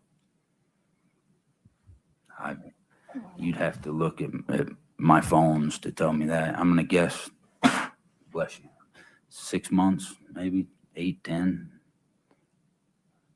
Best guess. And then what happened? I don't know. Just had a falling out, disagreements. I think, you know, things changed after Eric passed. I mean, you know, I don't know what to say. Things weren't the same. So I don't know if that led to us parting ways or what, but there was a lot on both of us. You know what I mean? Understand. She kicked him out of Thank the you, sir. condo? I don't have any further questions. Wow. Wow. Are they going to ask him any questions? I mean, I think they have to. What? I don't know. Like some shit. Are you letting that stand? Oh, do you need to take a restroom break? May we take a restroom break? Yes. Please rise for the jury. Spooks. Oh, someone's following him into the Hey, I bathroom. heard we're team guilty now. The ebbs and flows, baby. The ebbs and flows of a trial. What are you smiling about, Corey? She kicked him out of his condo?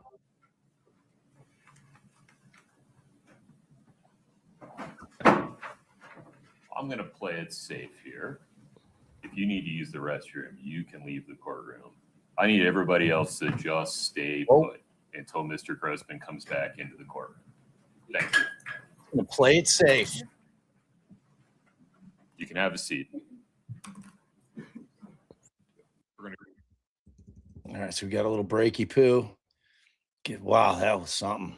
That was something. That was some high court drama. Tell you what, Bobby. Bobby, Lord just ain't right. Just keep blooping. What? I'll bloop.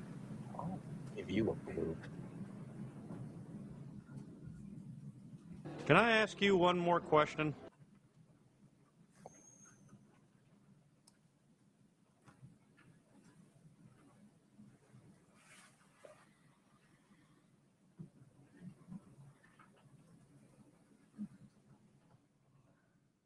For the jury.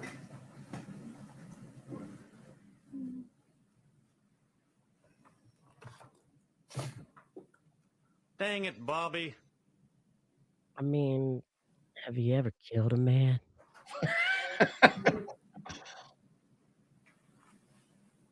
What's the most you lost on the flip of a coin? Please have a seat as you come in. I mean, that right there really brings the guilt level up. You meet up for the first time after your husband dies, and she asks you, "Have you ever killed a man? And what did it feel like?" Ladies and gentlemen, thank you for your patience. Not a good look. We'll now And you proceed remembered with it enough to tell the cross-examination of cops, Mr. apparently, Grossman. Mr. because Grossman, you're still under oath, sir. Ms. Lewis, please proceed. Good afternoon. welcome, Mr. Terry. Grossman. Good afternoon. Is it Ramos? All right. Oh no, it's Nestor or Lewis. I gotta. So, blonde. Mr. Grossman, you said that you and Ms. Richins met in South Carolina, correct? Yes. And she was flipping a house or more than one house there. One True. at that time. And she hired you to do some work on it, correct?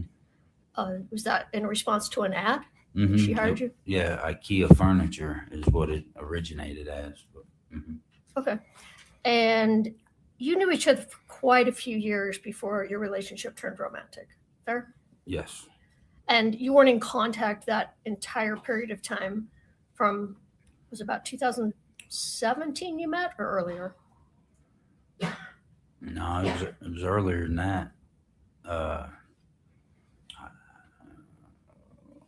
I'm no good with dates. That's okay, but earlier than 2017. Mm-hmm.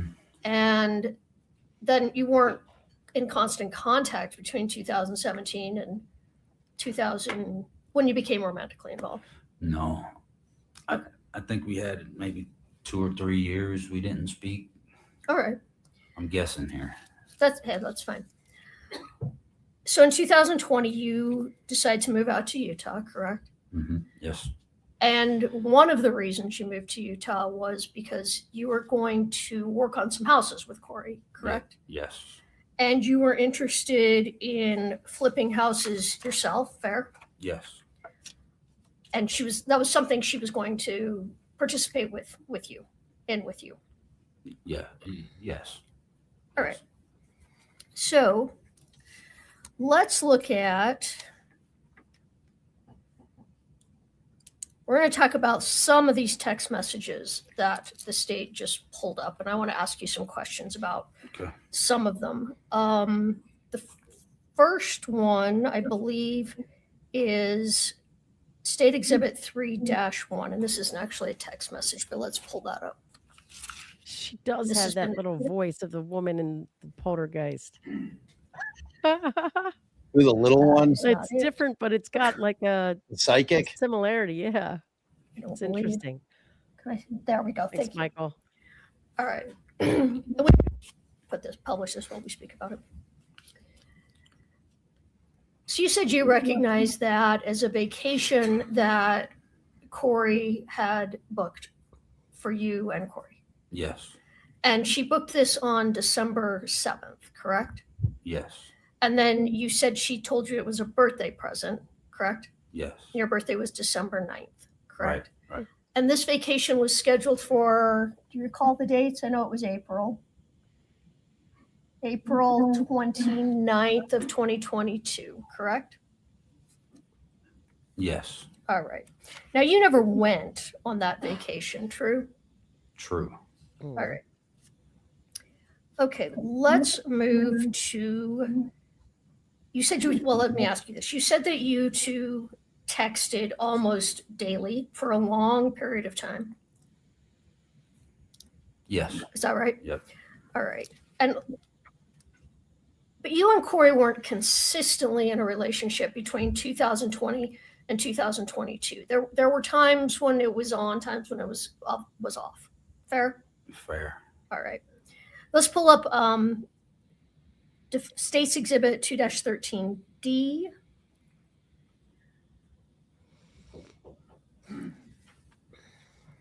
And if we could pull up page 10 of that text, Katie, and blow up the blue bubble, I think. I can't read it at all in here. Okay. So this series of text messages took place December 18th of 2021, right? It says on the bottom there. Yes, ma'am. And these messages were part of a conversation discussing ending your relationship, correct? I'm gonna need a minute.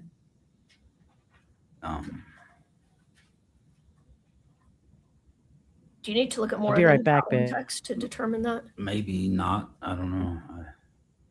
Can you maybe show him a couple of texts before that?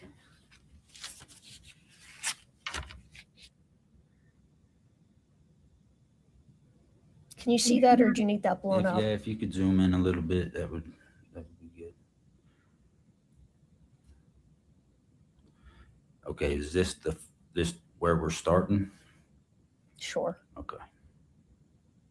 If you can just go ahead and scroll. Thank you, Katie. Let me stop there. It says you need to come see me in person if you're going to say goodbye forever, right? Right. So this series of text was talking about that you may be ending things, correct? I guess so. All right. I mean, I don't Well, let's just look at it. necessarily remember it, but that's what it sounds like. Unless we were just being tongue in cheek. I All don't right. know. Well, let's I look at a didn't read couple. enough Oh, I'm of it. sorry. Did not mean to interrupt you, Josh. No, that's okay. Let's look at a couple more. Maybe pull up Kouri's again. They're the blue bubble.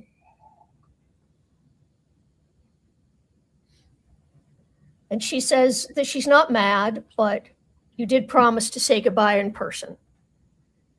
Okay. It's not what I want to do, but it's not fair. Yeah, I'm tracking now. Okay. That sounds like adios to me. So it was late 21 after the vacation was purchased that there was a discussion about ending the relationship. Fair? Appears that way. Okay. But you didn't end it then. I mean, I don't know, maybe you did briefly, but if you did, you got back together, right? Or you resumed. I know you were never together, but you resumed your relationship. Yes. Okay.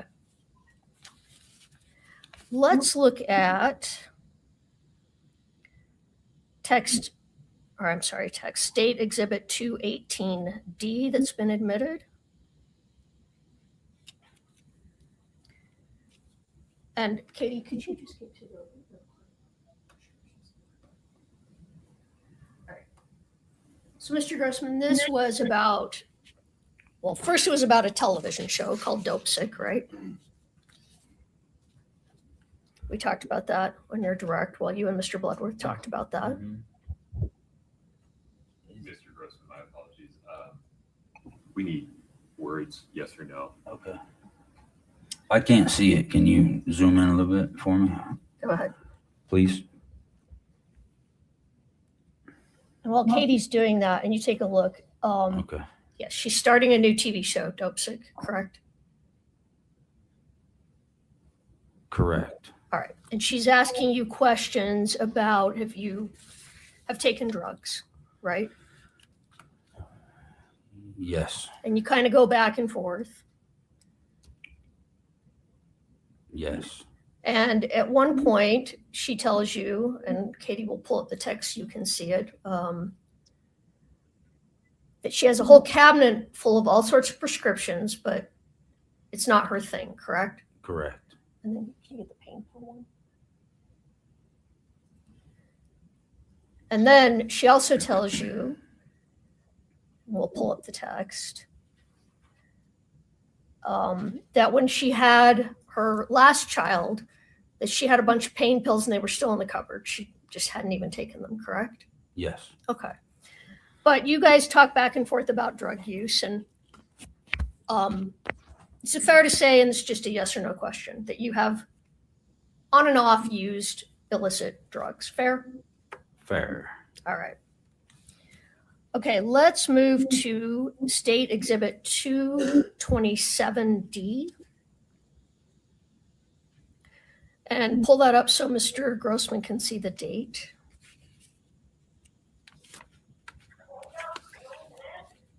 All right. So do you see that these texts were on Valentine's Day 2022? Yes, ma'am. And you said you recognized them as texts between you and Kouri. But do you recall specifically anything about that day? that Valentine's Day 2022? I've tried to know where we were, what What? we did that day. I don't think it was able to be extracted, or because I figured my GPS would have been able to clue me in, but I don't Okay. know. So you don't even though the texts say you met up, you don't even remember if you met up?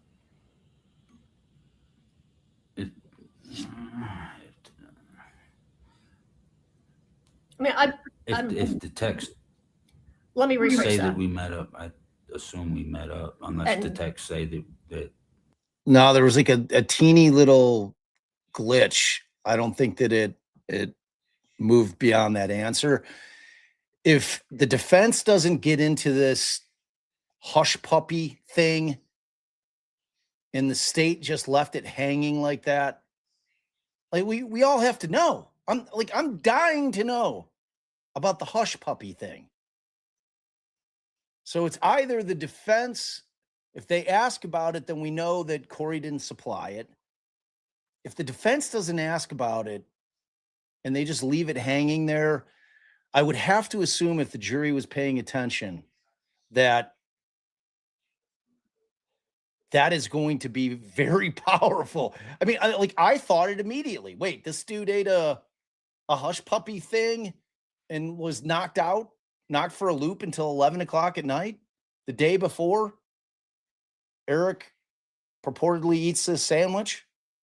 I mean, dude, come on. Hey, how does this plea not ask it? I would agree with you. The texts do say that. I'm just asking you if you have a memory of it, of the actual meetup. Not Crazy. necessarily, no. Okay. So there wasn't anything about that day that Kouri did or said that caused that particular day, July 14, 2022, to stand out in your memory. Fair? Well,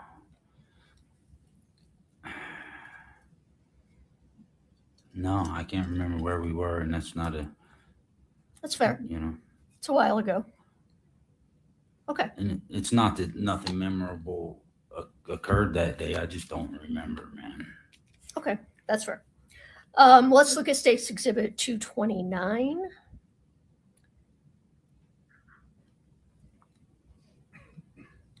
And I believe it's the second and third page of those texts. So this is the next day, July 15th, 2022. And you maybe blow that up for Mr. Grossman. Is this page 2? All right, let's go to page 3.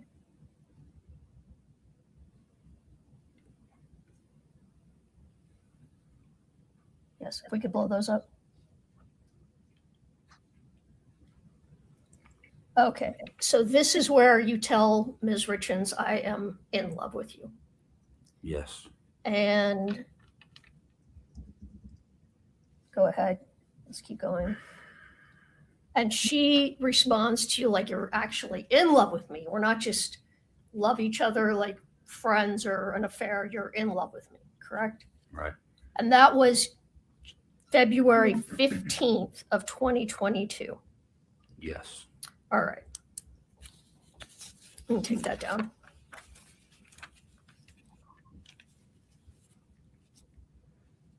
Okay, I want to move to March of 2022. If we could pull up State's Exhibit 2-32D. I think it's page 3. And Kouri's text there. I can't see unless you blow it up. Okay, so this is the text, and this is on February 23rd, 2022. Do you see that at the bottom? Yes. And she's talking to you about the property that has ended up being called the Midway Mansion, right? Yes. No, I was And tweeting. she has a dream that you could, and actually I think she describes it in the text before, if you can go to that. She has a dream about you two living in the mansion, and that she could be divorced and you could live there and just have a farm. And a number of things.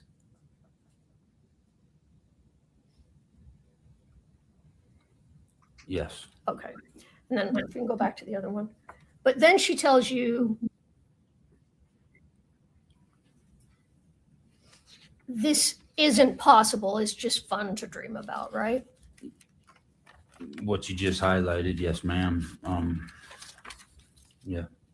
So, Mr. Grossman, would it be fair to say that the talk about a future together between you and Kouri was really more a fantasy than a realistic expectation? My opinion? You want my opinion on it? Sure. I'd say, yeah. Yeah. More of something that maybe I thought I wanted, but didn't necessarily, like I couldn't picture it in the future, you know? I don't know if that answers your question. It does answer my question.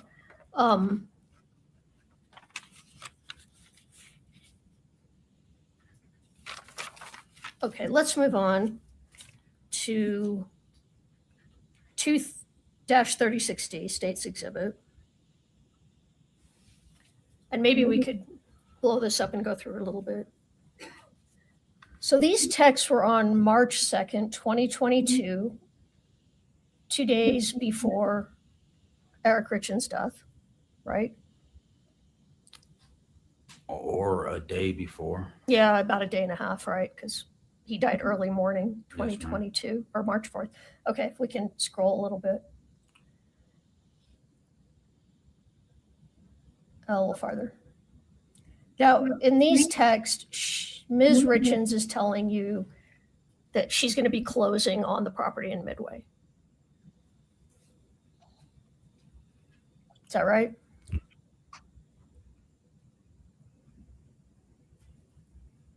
I don't know. I'm gonna have to see that bottom one.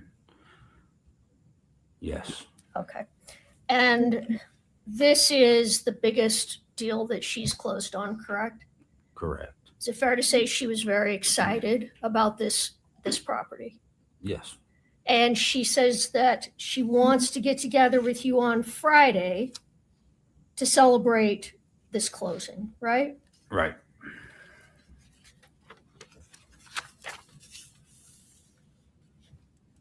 And what was your plan on Friday to get together to celebrate? We were supposed to. We were supposed to meet sometime mid-morning for brunch. Brunch and mimosas was the plan. Okay. Can we pull up States 238-D?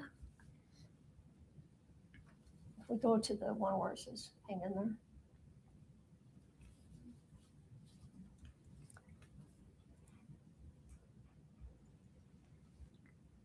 Just a minute, she'll pull up the text and. Well, you can't see it on the screen. Okay, here we go. So this is March 2nd, 2022 in the evening, right? Yes. And Kouri implies that you're sad or having a difficult day, correct? Yes. Do you remember why you were sad? If you don't, that's fine, but if you do. I don't. Okay. No, ma'am. That's fine. And she tells you to just give her a few days and hang in there until Friday, correct? Yes. Well, let me ask you this. When she told you to hang in there till Friday, was that because she was planning on meeting you for brunch on Friday? Do you know why? Hold on. Are you referring to the Friday or to the last question? Your Honor, the question that essentially asked what Kouri Richins was thinking by Friday. I can rephrase it. It's Please fine. do. Sustain. Thank you. Okay. Why was she telling you to hang in there till Friday? What was going to happen on Friday? All that. Hold on for a second. Same thing. Sustained us a speculation as to why Ms. Richins was waiting. The question regarding what he recalls was going to happen on Friday is permissible. If you'd answer that, sir. The only thing I knew about Friday was brunch and mimosas. So, Okay. and the closing on the house. She was getting the keys that day. So that was a big day. Right.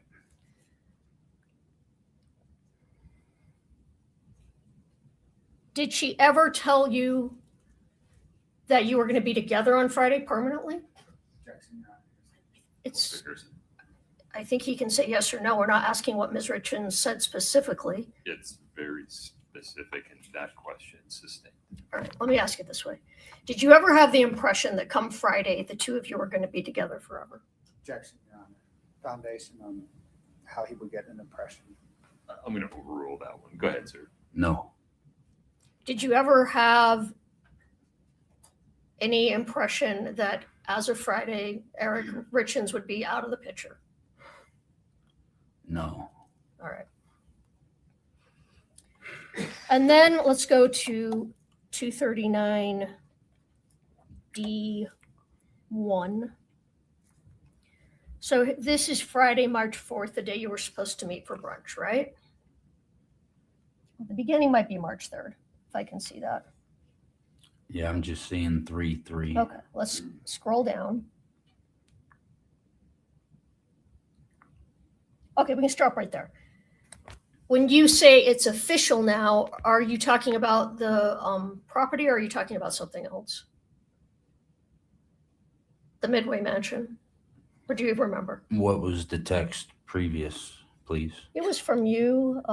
It just says, I hope I get to see it. Do you know if you were referring to the mansion? That's what it sounds like. Okay. You'd have to go up another text. Yeah. But Well, let's keep going. That's fine. I mean, if you don't remember for sure, I get that. Let's keep going. You can see that. Okay, maybe this helps put it in context because her response is the possibilities are so endless with that place. And I would run to love it as a business. I skipped a little, but that's the gist. right. Does that help you recall? Were you talking about the Midway Mansion on March 3rd of 2022? If that text is directly following the ones in front of it, then yeah. Okay. But then March 4th comes about, and this, we can skip down to this, skip this. And you two are supposed to meet for brunch, correct? Yes. But Kouri doesn't show up, Right. and you text her to see what's happening Yes. and why she isn't there. Yes. It's not like her to not show up. It's not like her to be a minute late. Okay. And that's when you find out that Eric Richins had passed away that early morning. So I thought it was my recollection when she says brunch, I'm thinking 10 o'clock sharp, right? Okay. And I thought that I texted her because I could just sense, I could feel something was wrong because she was late. I hadn't heard anything from her. So I texted her, is everything okay? And she responded, that's when she told me. But like, I thought it was, how do I say it? I thought all that would have happened prior to noon at least. But can I say? Yeah, go ahead. But I was shown texts that say that it happened at 2 o'clock, but I thought it happened earlier. So your question was that morning. I don't know if it was that morning.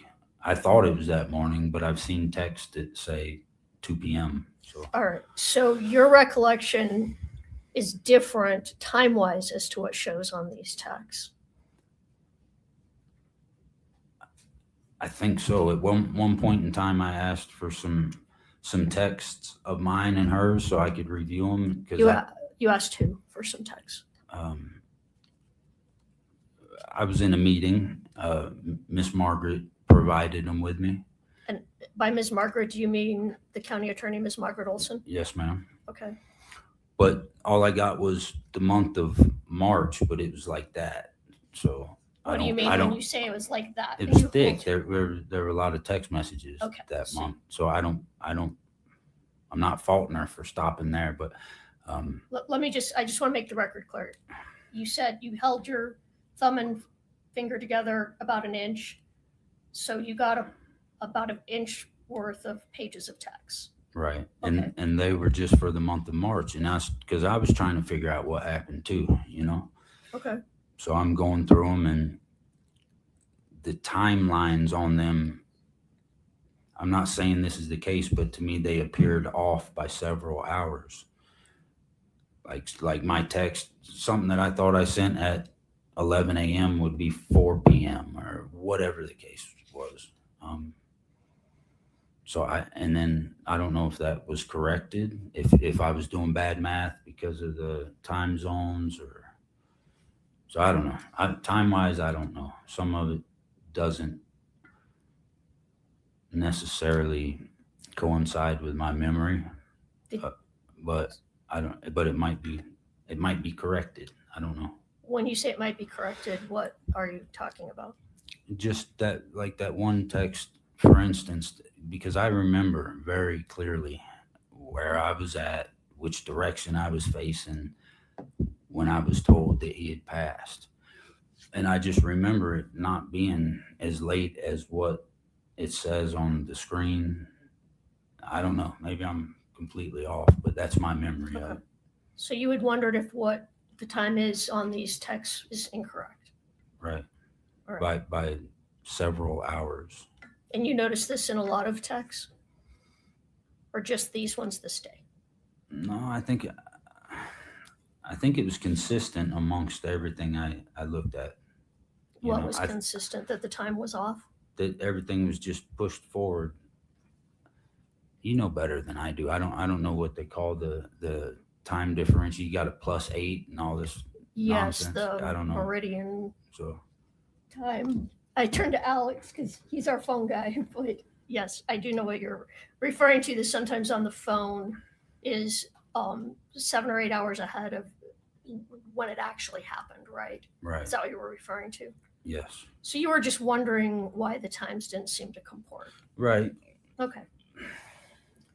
All right, that's fair. But let me ask you this. Was it March 4th that you found out that Mr. Richins had passed? March 4th of Yes, 2022. Yes. All right. Were you surprised by that information? Yes. Yep. So you didn't meet up with Kouri as planned on March 4th, correct? Correct. And you didn't see Kouri for a couple of weeks, approximately, give or take. Yeah, I would guess 10 days to 2 weeks, something like that. Okay. I'm going to come back to that in just a moment, but can we quickly look at State's Exhibit 253D? Where, do you know which one I'm looking for? Since you read my mind, Katie.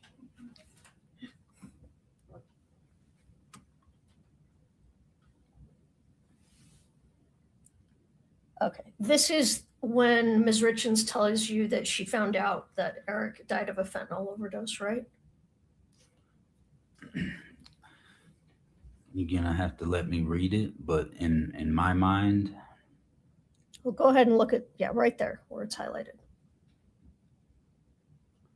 and I didn't know what fentanyl was then, so I don't know if that's why it didn't stick, but I remember, I mean, I can go through and read all this if you want me to. No, I just want to know if this is the text where she told you. I mean, you don't have to know what It's- fentanyl is. Is this the text? It's written right there. All Yes, right. ma'am. I just wanted you to confirm for the jury what the date of that text was. 4/15, April 15th of 2022. yes. All right. Now let's go on to when you met with Ms. Richins a couple of weeks later and you drove up into the Uentas. You with me? Yes. All right. And you just testified about a conversation that you had with her at that time, Yes. right? And you told, well, let me back up. You were interviewed by, I don't know if it was by the prosecution or by their investigator in about the spring of 2023 about this case. Is that right? It was warm outside. I don't remember. Was it shortly after Kouri was arrested? I think, yeah. Okay. And that's when you told them about this conversation, right? No. When did you tell them about the conversation? Let me ask this question. You're the one that told them about this conversation. That information came from you, correct? Yes. Why did you tell them about this conversation?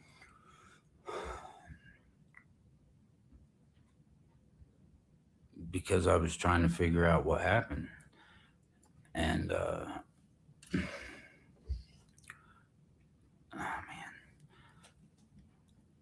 so never for a moment did I have a clue, a hint, not a fleeting thought that something intentionally might have happened to him, right? Right. Let alone from her. So, you know, I think we'd gone a year without speaking at that point. And I don't know if I turned on the truck radio and heard she wrote a book and wasn't surprised, but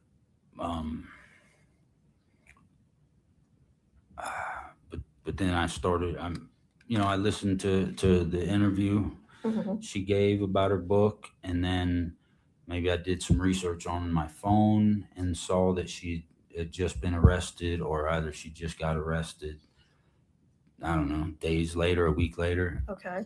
And then do you recall who you met with when you talked about this conversation?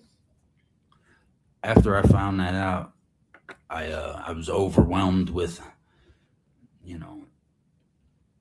guilt, sorrow, over my wrongdoings, infidelity. And, Okay. and that's when I called. I was trying to get a hold of Eric's sister to tell her, I don't think she was home. I spoke with her husband instead.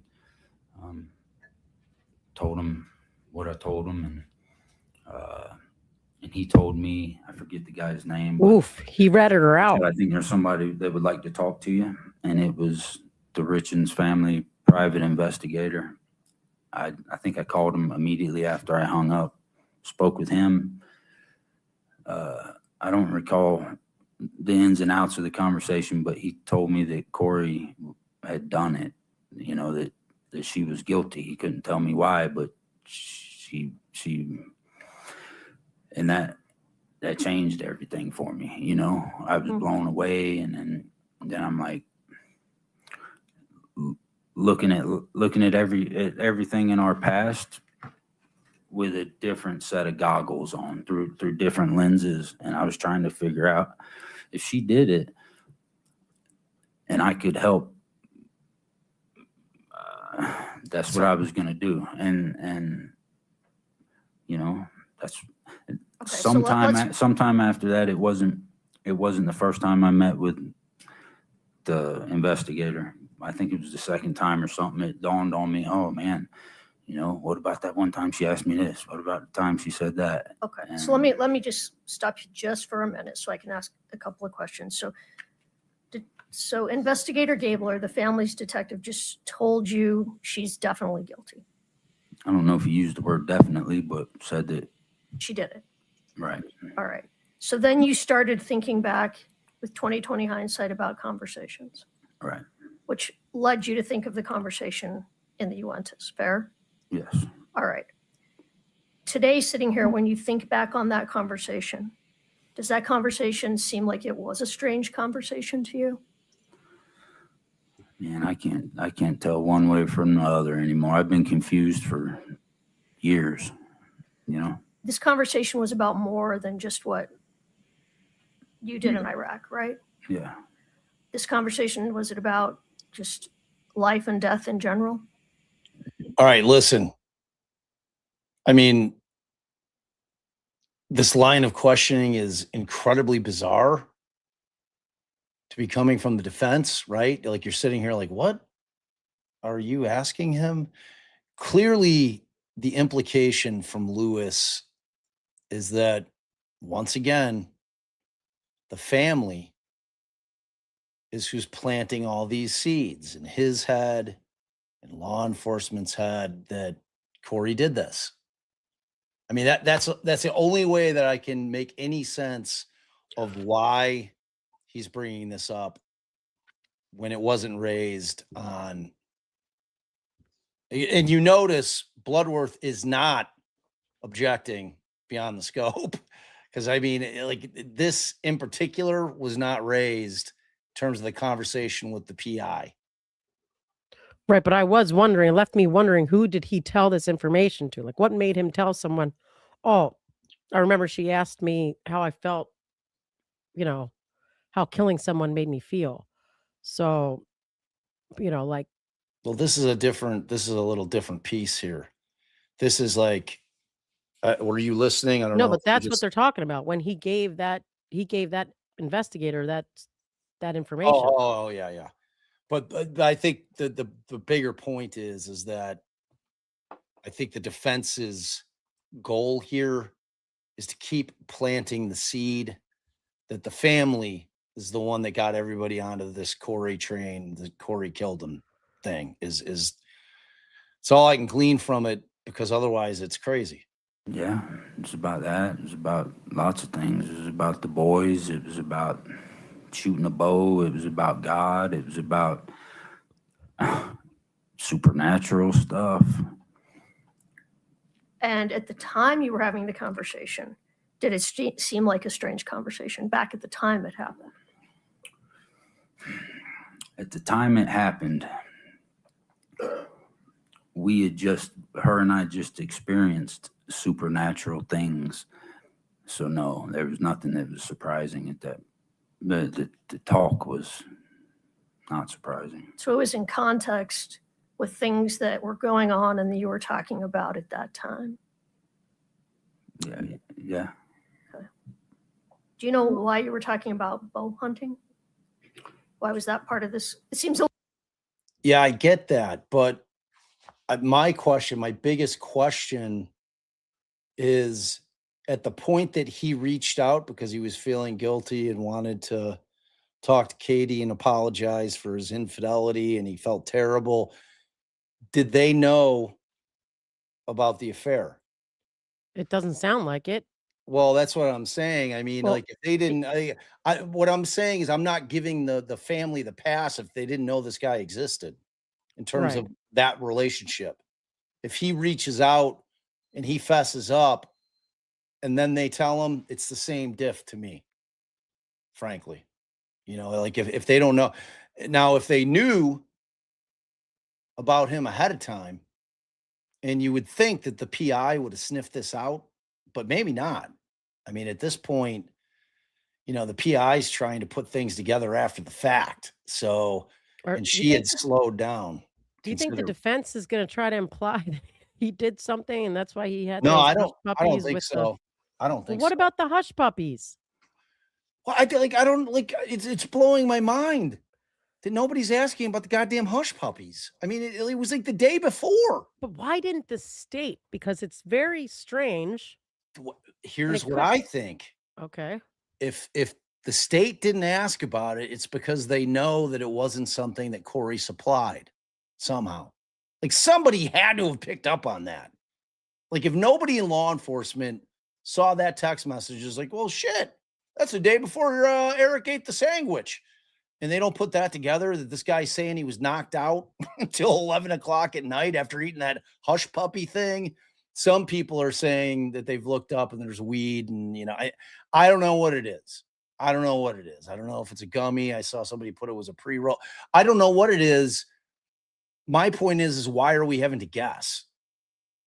Like, so if the defense knows, but if you're the defense and the state doesn't bring it up, I mean, to me, it was the most stark thing about any of the text messages that we read. Like there's this, like the coincidence of this guy being knocked out until 11 p.m. is What's he think? mind-blowing. God just put him to sleep? I don't know how he's not wondering how that happened. Oh, just one of those supernatural things that happens. That happens to me all the time. I mean, it's driving me nuts. Mm. A little different than the rest of the conversation. Yeah. Do you know why you were talking about bow hunting? Why was He that said part it of was this? It after seems he- a little different than the rest of the conversation. She was talking about just she was talking good things about Eric and how phenomenal of a I saw the weed thing, Heather. I said the weed thing. That's what Can a we hear this pre-roll man is. out? All right. just she was talking good things about Eric and how phenomenal of a man. And I don't know. And she mentioned it, how good her boys were, or I can't remember. One of them can, one of them can't at that time. Bow hunt? Well, I don't know. It was one of them was shooting a bow, one of them went. Oh, okay. I don't remember. But So she wanted to learn to shoot a bow. Is that what that was about? she did. She told me that. Okay. Or she already knew how. I don't remember.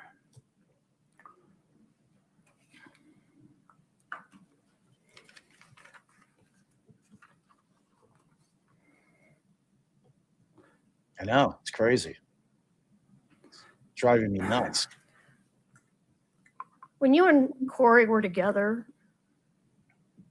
were you aware that Eric had an affair also? I was told that. All right. The state's gonna use it in closing. That's why they didn't ask him. They're gonna say, you know why he couldn't remember? Remember this You text? mentioned That's what during I'm direct saying. that you did work for Kouri here in Utah, and that sometimes she would just pay you in lump sums. Do you recall that?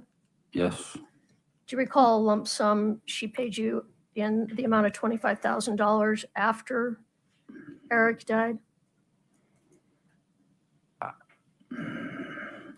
I remember that lump sum. My timeline's pretty foggy though. Okay. I feel like it was after he passed. Yes. Okay. And was that for a house that you flipped together that she felt she owed you money on? Yeah, I think Is that what you thought it was anyway? that was, if not all of it, that was definitely a large part of it. I mean, I don't know. Yes. You were aware that Kouri got a life insurance policy, right? Yeah, she Okay. texted me one time. I believe she texted me. She had just found out and sent a text like, look at this kind of thing. And what was her reaction about receiving that life insurance? I don't know. It was through texts, I believe. Well- And she just seemed like surprised. Like it was unexpected.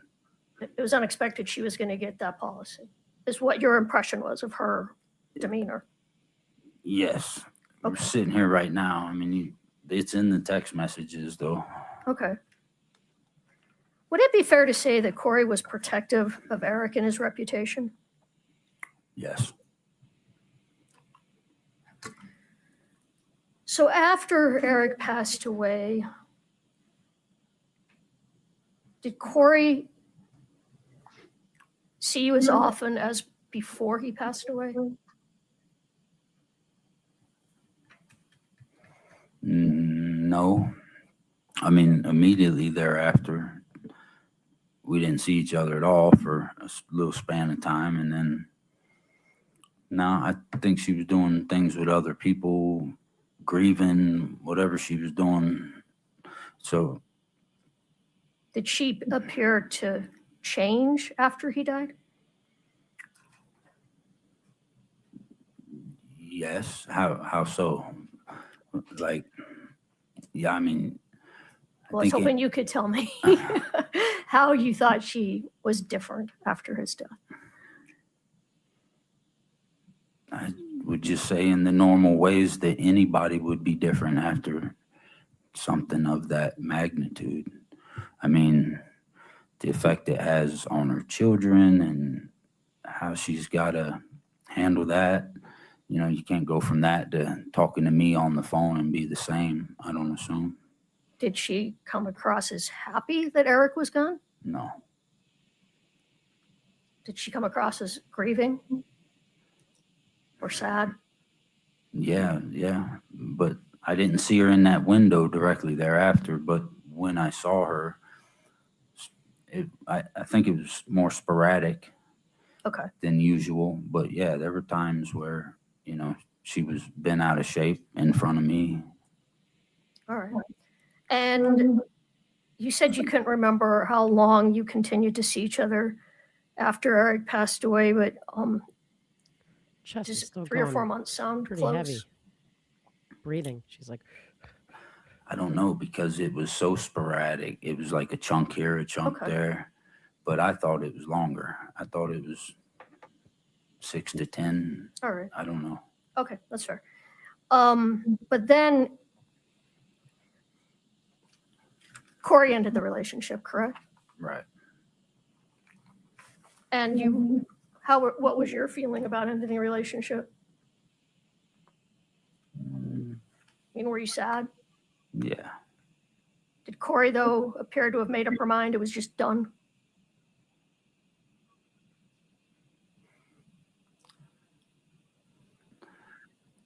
I don't know. I think she liked me. So whether, I mean, yeah, it appeared as though it's done, but who knows? It was done, right? Yeah, it was ultimately.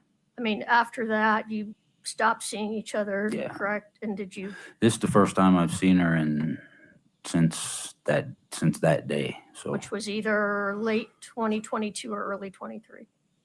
You don't remember for sure. I don't know. It was Well, it sounds like probably in 2022. It was cold outside, so it was late. The same year that Eric passed, Okay. It was the end of that year. That's when it was. Okay. Or the very beginning of the next. Did you exchange more text messages after that, or was that it? Not that I can recall. I don't know. I just have one moment.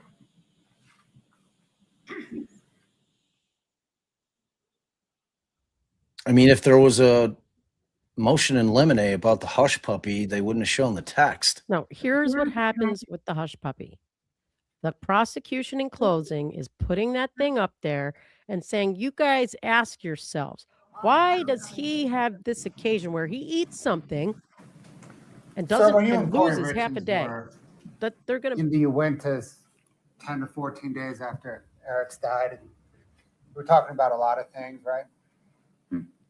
Yes, primarily that, because I hadn't even spoken to her hardly. So I was trying to see how she felt. You know what I mean? And when you were talking about Eric and bow hunting and the boys, part of what you were talking about was what a phenomenal father he was, right? Yes. Thank you. what did he get up to say that for? Anything further, Ms. Lewis?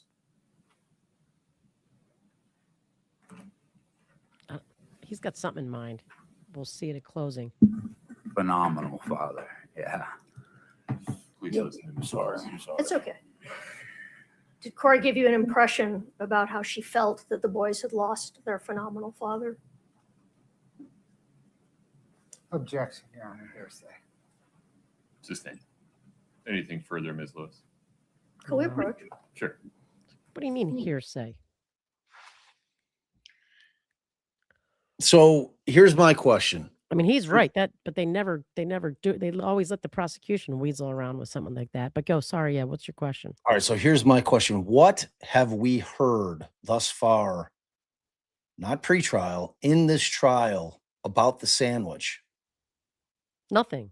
Right. Like, Well, I've have been we heard- watching it. Wait, Sorry. Right. I mean, have we heard anything from any witness about the sandwich and that whole situation? Like, did Katie bring it up? I can't remember if It had anyone. to be the brother or the sister. I mean, I don't remember hearing anything about it. You got off on a Zoom call. You left the people to their own when you came. To But the that was like the doctor. Zoom call had nothing to do. Like, it wouldn't have been brought up in that witness. Everyone's saying nope, other than openings. Nada, zero. You think, see, now I'm getting, well, openings are not evidence. Well, they know that. Well, why do you assume everybody Anything else knows for Mr. that? Grossman? Because they're No, trial Your watchers. They know. Counsel, may we release this witness? Yes, Your Honor. Yes, Your Honor. Sir, you are free to go. Thanks. Sorry. Thank you for your patience. Please watch your step.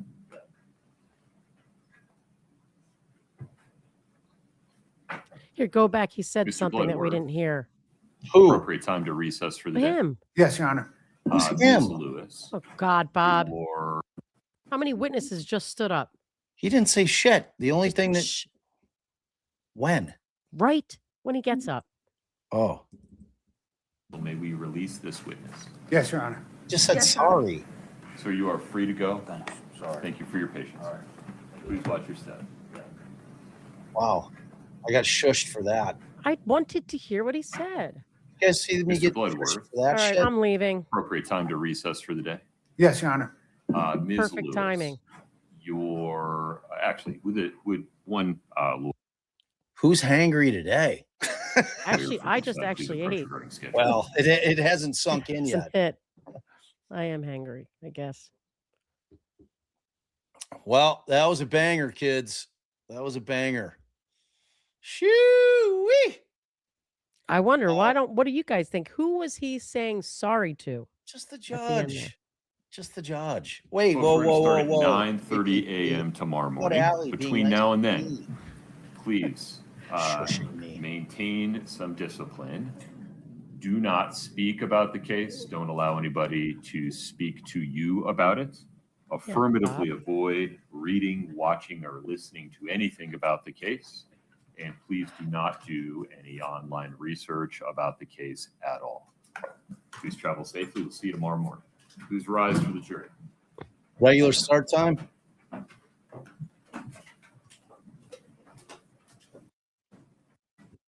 Ramos? See. This is a Mr. weird outfit. Bloodworth, Ms. Shervanack, anything on the record before we recess for the day? No, Your Honor. Ms. Lewis, Ms. Nestor, Mr. Ramos? No, Your Honor. Okay.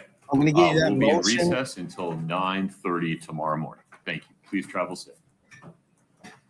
So 9:30 again? They're doing that again? Yeah. All right. I'm not hating it. I'm So not hating it. we got Jenny and Bon new members. Babe, what do they get? Aw, family hugs, which I've already given them. Oh, sorry. So we did all these? No. No, we didn't do the bottom. At for Dread says, can women have multiple husbands in Utah, or does that only apply to sister wives? I could have used our rich sugar mama. I don't think so, nobody is no. allowed lawfully in Utah anymore to have more than one wife or husband. Polygamy ain't a thing But I think, in the great state of Utah. I have no idea if polygamy was it officially on the books, and if it did, I am certain it would only relate to. I mean, they're not letting wives as multiple men. But Right. I have no independent knowledge except it's a man-run society, so they definitely, and then he says he should have pulled a Lil Woody. Lil I don't Woody. recall. Little Little Woody. Woody. How did I forget Lil Woody? I mean, I don't know how you forgot. I love Little Woody. So do Lil I. Woody. Greatest witness of all time. When you're reading sometimes, I don't recall. If he just kept saying, I don't recall, they wouldn't have been able to bring these texts in. Well, that is accurate. Ish, I guess. They might have been able to do it with the extraction guy to say, I took the phone and I extracted it and this was real and this was right. Sweet Lorraine's like Allison's face when Bob is reading. It was probably that first time that you did that voice. I was probably like, what? Oh, you mean like, God, he's crushing it. Look, I showered. I got out of the shower with wet hair. And now this is what's happening. Looks glorious. It's ridiculous. glorious. Put us back to small. No. I'm out of here. You finish this without me. I look ridiculous. Look All right. Bye, guys. Carrie new member. Family hug, Carrie. Welcome. We love having new fam. Victoria Tori Lee. Family hug. Thank you guys for becoming members. We really, really appreciate it. And Jessica, 274Z, just wanted to remind Allie how pretty she is. Well, thank you. She missed that. I don't even know if she saw it. I'll remind her. I love to remind her of that glorious fact. I got a few Venmos. As always, our daily angel, $25 angel Kim. Thank you so much for your $25 Venmo. And then Julianne had sent 25 on 2 different occasions, and she said, opinion. I personally have been in a relationship where my ex was taking 20 hydrocodone a day, and I nor his family ever knew or never knew. He had an old pill bottle he hid them in. He was literally a highly functioning addict. I mean, I think that's what the defense is trying to put out here. And then Julianne came back and she said, my view is his sister was behind pushing the investigation to be able to keep his money and remain over his trust. She was caught lying about her reaction when body cam caught different. Highly suspicious. Boom, boom. Highly suspicious for you. Yeah, I mean, look, you're basically, I think you're echoing what the defense is basically going to be arguing in closing. Thank you so much for your generosity, Julianne. And then Megan V, Bob's hillbilly voice was a 10 out of 10. Thank you very much. Thank you very much. It's cowboy voice. Yes. Yes, ma'am. Yes, ma'am. All right, you guys are amazing mods. Thank you so much for your hard work all day. Thank you, everybody. Tracy and Mandy, we love you so much. Thank you for everything that you do. To everybody who donoed today, thank you guys so much. It means the world to us. We really, really appreciate it. And just remember, y'all, we'll see you tomorrow morning, because if you're not there, I'm literally just going to be an old man Sitting around talking to his wife. Boop. See you tomorrow.